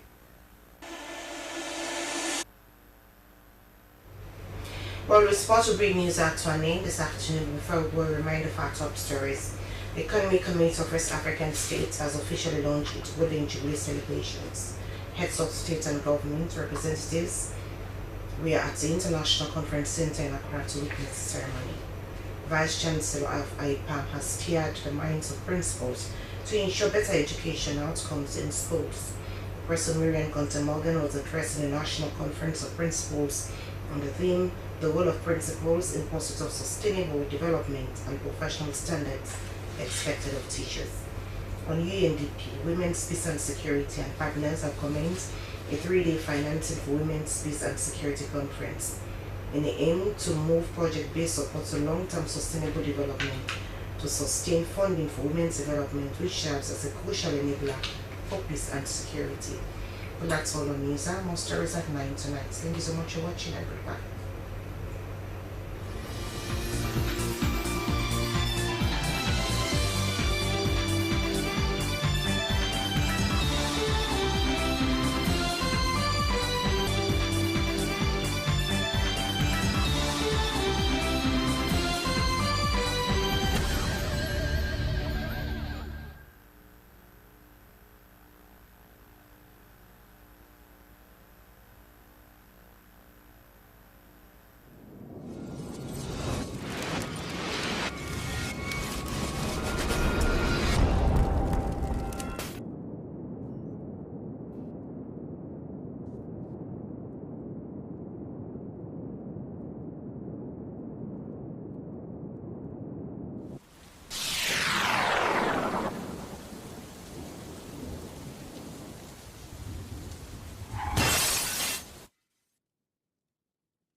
Sierra Leone Broadcasting Corporation Television has an important public notice on the Public Accounts Committee.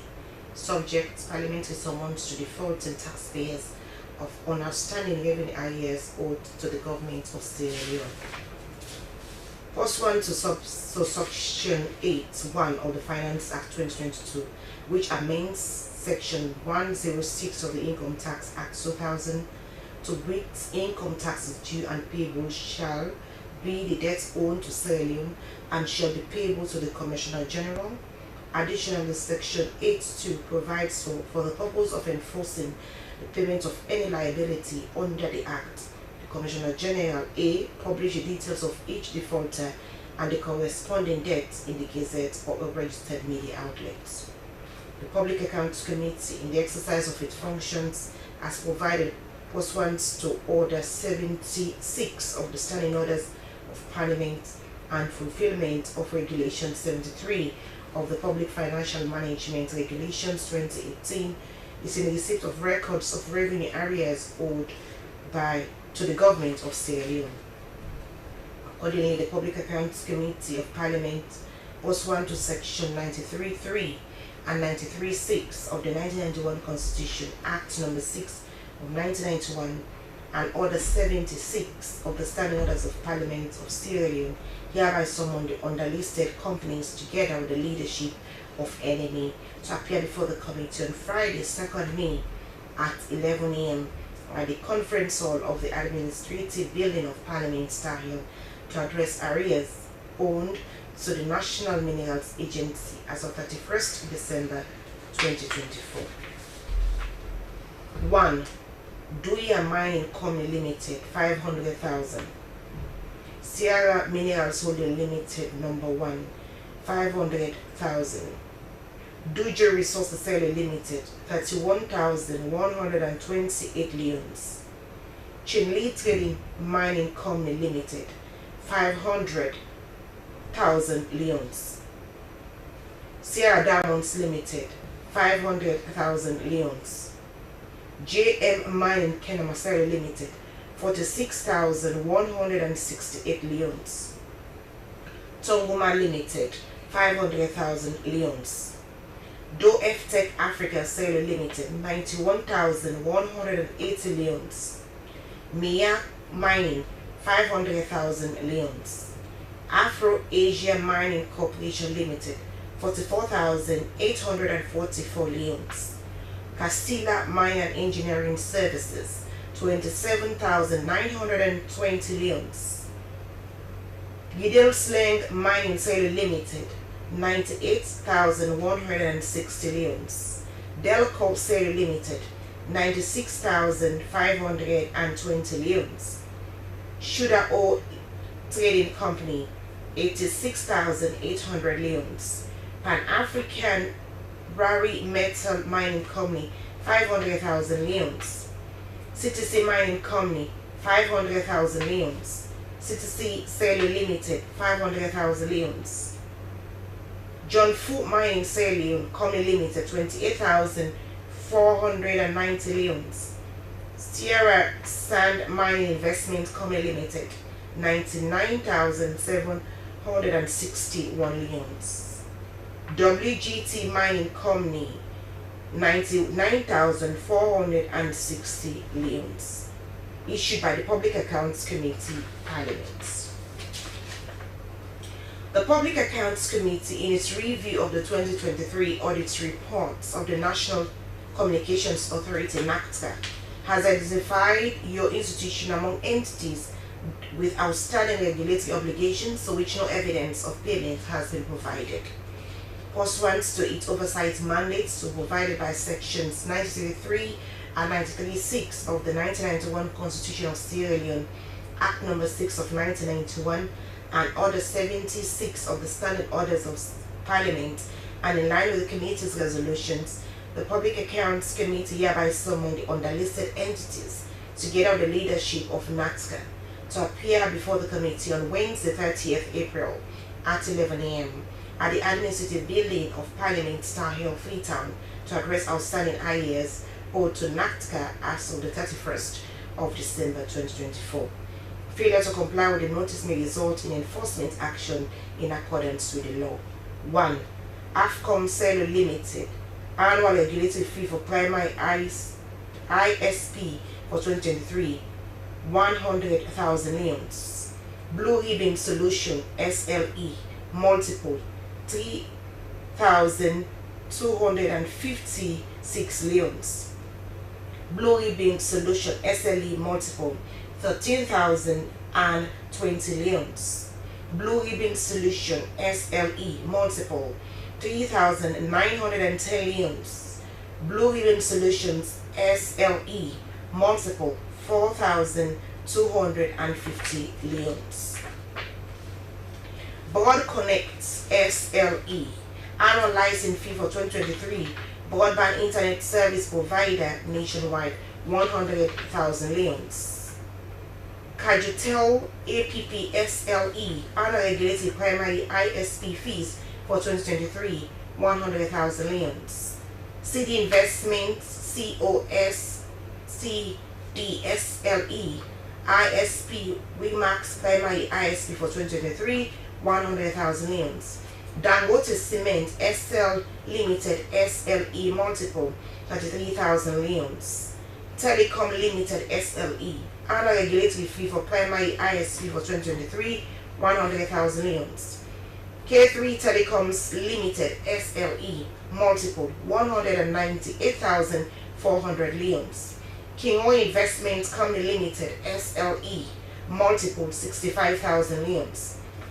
Kingo Mining Company SLE, multiple, 57,000 leons. Simplex Cellular Limited SLE, annual license for the internet service provider nationwide for 2023, 100,000 leons. Sky Handling Partners SHP SLE, multiple, 23,000 leons.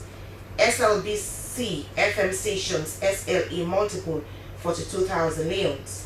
SLBC FM Solutions SLE, multiple, 100,000 leons. Visionary Systems Technology ISP, annual license fee primary ISP nationwide 2023, 100,000 leons. We Connect ISP, annual license fees nationwide for 2023, 100,000 leons. And Yota Cellular Limited, annual regulatory fee for ISP 2023, 100,000 leons. It's issued by the Public Accounts Committee of Parliament. And that ends two of the notices of the Public Accounts Committee on issues of arrears for NATCA as well as National Minerals Agency.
which was at the area of Silivri, was just about 80 kilometers west of Istanbul. It was 12:49 p.m. It was a national holiday here in Istanbul, in Turkey, basically, Children's Day today. So a lot of people were on the streets, a lot of people were in shopping malls. I personally was in shopping mall and felt the tremor there. A lot of people panicked there as well, but there were no reports, as told to us by the Istanbul governor's office, of collapsed building. The Turkish president himself stated that emergency teams were surveying, they were carrying out their surveying efforts throughout the day, but there were no reports of major damages or any collapsed buildings. The Istanbul mayor, however, Ekrem İmamoğlu, oddly enough, is in a prison at the epicenter in Silivri, which is of course very odd at this moment, but the earthquake has really shaken many people here in Istanbul. It reminded people of the earthquake that took place in 1999 close to Istanbul, where over 17,000 people were killed.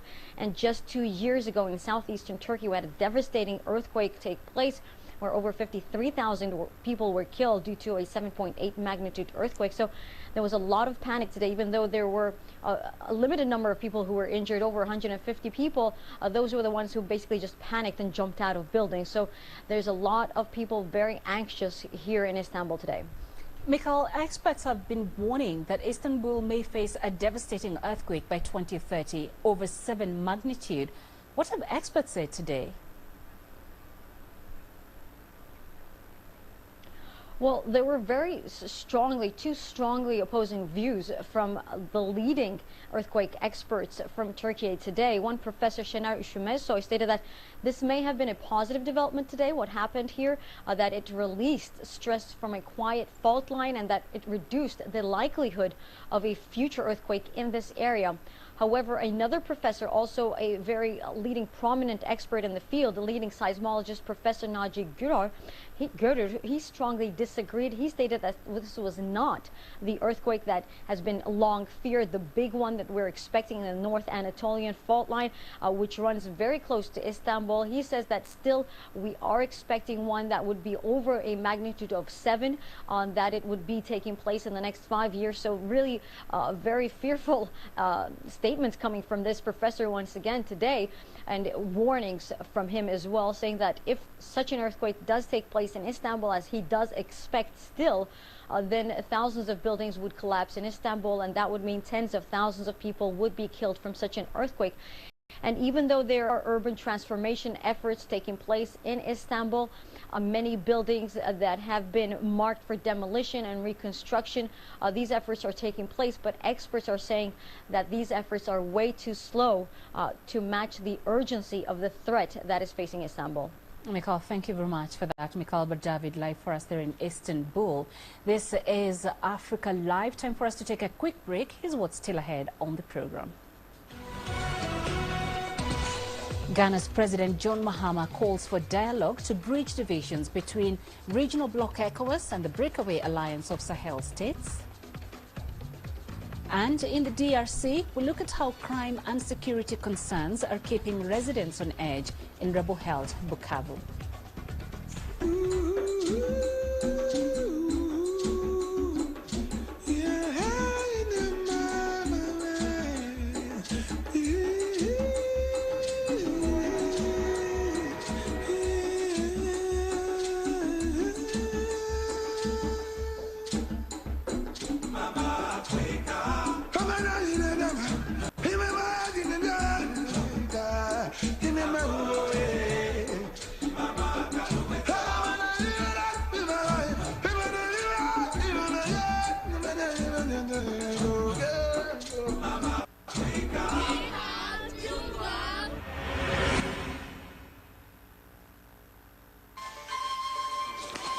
You don't find the stories of North Africa by sitting on the sidelines.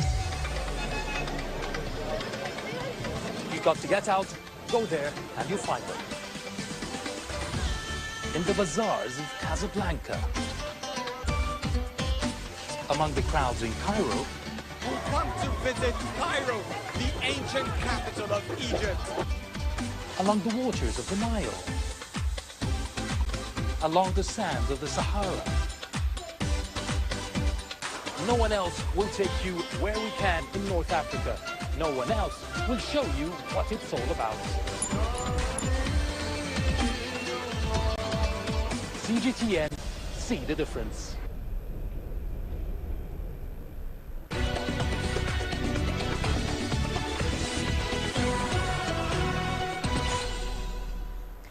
Ghanaian President John Mahama has called for dialogue to address divisions between the economic community of West African states and Mali, Burkina Faso and Niger. Earlier this year, the three nations made their official exit from the bloc and formed the Alliance of Sahel States. Mahama says he initiated a fresh bid to woo the trio back, stressing the need for understanding and engagement rather than isolation. ECOWAS Council of Ministers are currently convening an extraordinary session in Accra, Ghana, on the withdrawal of the trio from the bloc. The two-day meeting, ending on Wednesday, coincides with the bloc's 50th anniversary celebrations in Ghana's capital. CGTN's Kelechi Emekalam has more from ECOWAS Golden Jubilee celebrations in Accra. Leaders and representatives from across Africa gathered in Accra to celebrate 5 decades of ECOWAS, an institution built on the goals of regional integration and cooperation. Founded in 1975, ECOWAS now represents more than 400 million people. Over the years, it has worked to open borders, promote intra-Africa trade, and deploy peacekeeping troops in times of crisis. Our objective is to celebrate, reflect, and recalibrate our community. In the current context, many would be forgiven for asking if there is anything about ECOWAS that should be celebrated. Our response to such cynicism is an emphatic yes. Our founding fathers, faced with fragmented economies and fragile political landscapes, chose the path of cooperation over competition and rivalry. Their vision was clear. It was one to pursue our development not as isolated nations, but as a united community. Now, under the Alliance of Sahel States, Mali, Burkina Faso and Niger's new duties on goods from ECOWAS countries signals a widening divide and threatens one of ECOWAS's core achievements, a regional free trade zone. Even so, leaders say the bloc is ready to tackle these challenges head-on. The recent decision by Mali, Burkina Faso and Niger to withdraw from ECOWAS is a regrettable development. Yet, even in this, continuous engagement must remain our lodestar. We must respond not with isolation or recrimination, but with understanding, dialogue, and a willingness to listen and to engage. Looking ahead, ECOWAS leaders are urging greater cooperation, investment in people, and renewed dialogue, especially with countries that have walked away. Whether the next chapter for ECOWAS will be one of growth or further division may depend on its ability to bring those nations back to the table. Kelechi Emekalam, CGTN Accra, Ghana. Now to the conflict in the Eastern Democratic Republic of Congo, and residents in the rebel-held city of Bukavu say they're living in constant fear of crime. Earlier this year, an M23-led alliance seized control of the populous city as part of a wider offensive in the eastern DRC. However, the seizure led to the local administration largely abandoning the city, sparking a breakdown in law and order. CGTN's Crystal Onkeo reports. Daily life in Bukavu continues to be overshadowed by violence and insecurity. The city, now under the control of M23, faces the grim reality of new corpses each morning. Due to the absence of law enforcement, residents fear nightly attacks from armed groups, including pro-Kinshasa militia known as Wazalendo and released prisoners. They allegedly use weapons left behind by Congolese troops who fled the rebels' advance. The security situation has not been good, and there are many reasons for this insecurity. First of all, I would like to say that nowadays, not a night or two goes by without reports of homes being attacked during the night. The lack of financial resources caused by bank closures has worsened criminal activity, with reports of violent home invasions becoming common. However, residents have taken to organizing themselves for protection, using whistles and lights to alert neighbors. Humanitarian and civil society groups have documented extrajudicial killings of suspected criminals and cover-up of revenge killings. Security sources say the M23 has between 6,000 and 10,000 fighters deployed on the ground and currently relies on the millions of people living in areas it controls to report criminals. The inhabitants have never been traumatized. We did a tour and you saw the inhabitants going about their business every day and every hour. There have been no problems. So we are saying that we are continuing to do our best to provide security 24 hours a day, 7 days a week. The population is calm and we are continuing to do our job. This comes amid accusations by the UN of extrajudicial killings of alleged criminals, some of them minors, as the M23 struggles to maintain control over the vast territories it has captured. As tensions rise, locals express a sense of helplessness, caught between competing factions and the ongoing violence disrupting their lives. It is true that the AFC rebel coalition and M23 authorities have said that security is guaranteed and that population can move around 24 hours a day. But given the situation in the town, the population is finding it hard to understand this communication from the AFC.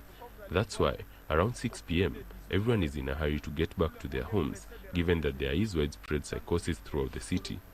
The M23 group, which it says hopes to garner popular support through good governance, is looking to beef up its ranks. Thousands of Congolese policemen and soldiers who have joined the M23 are receiving technical and ideological training.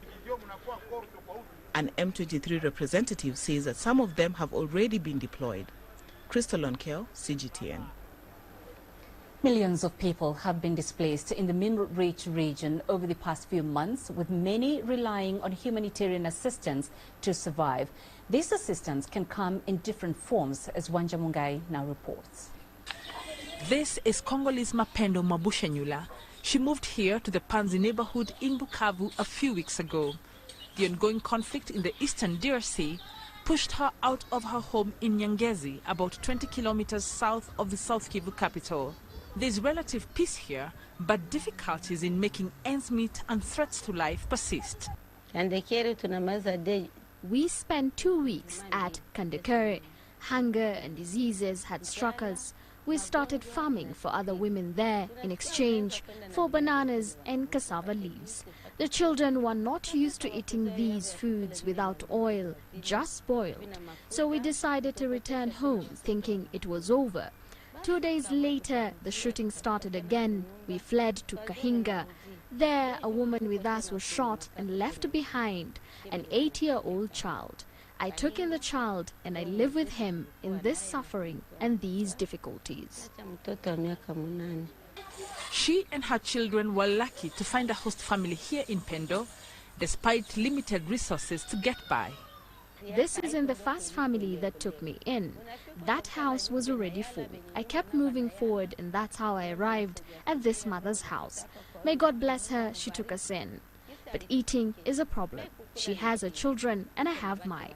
We end up being 30 people around one plate. We eat just to calm our stomachs. It's not good at all. We pray to God that everyone can return to their homes.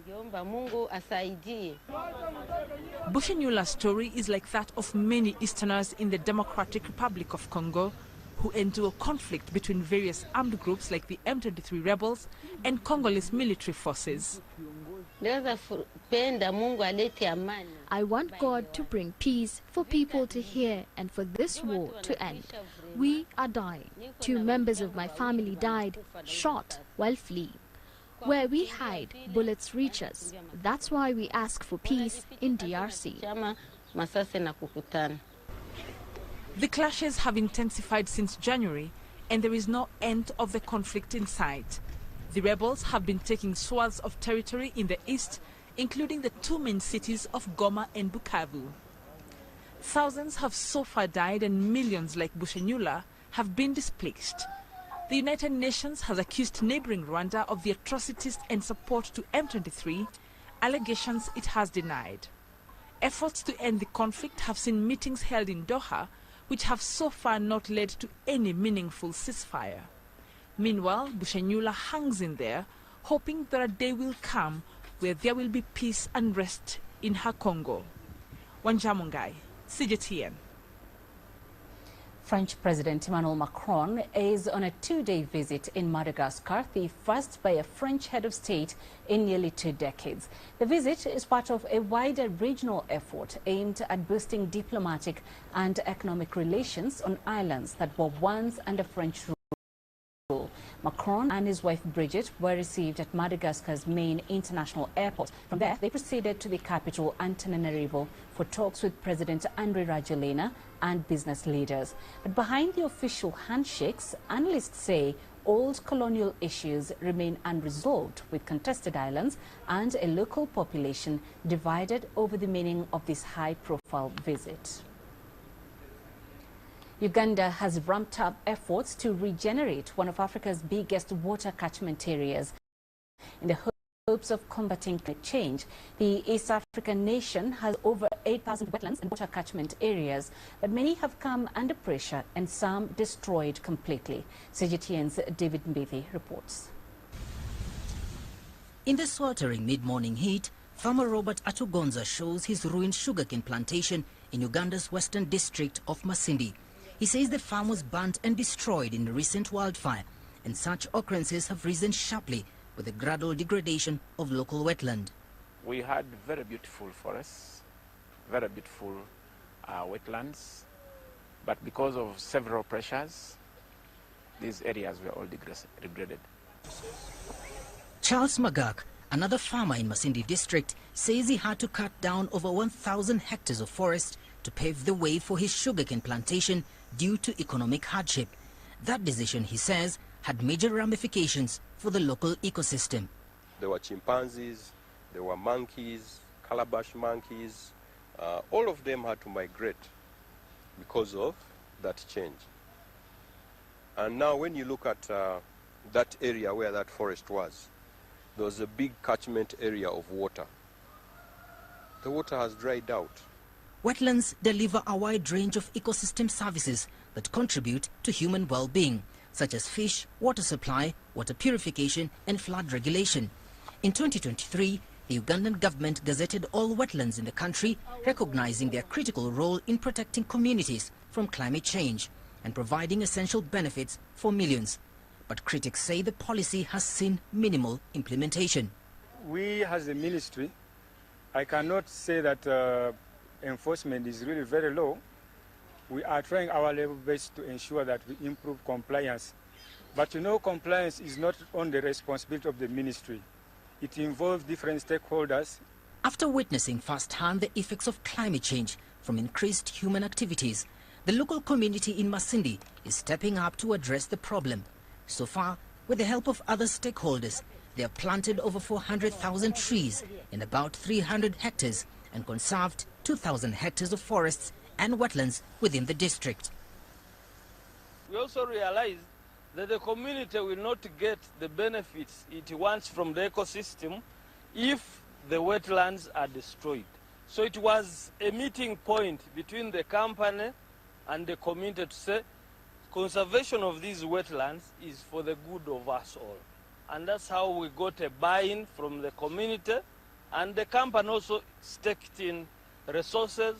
We also got technical support from government, and we got a lot of successes.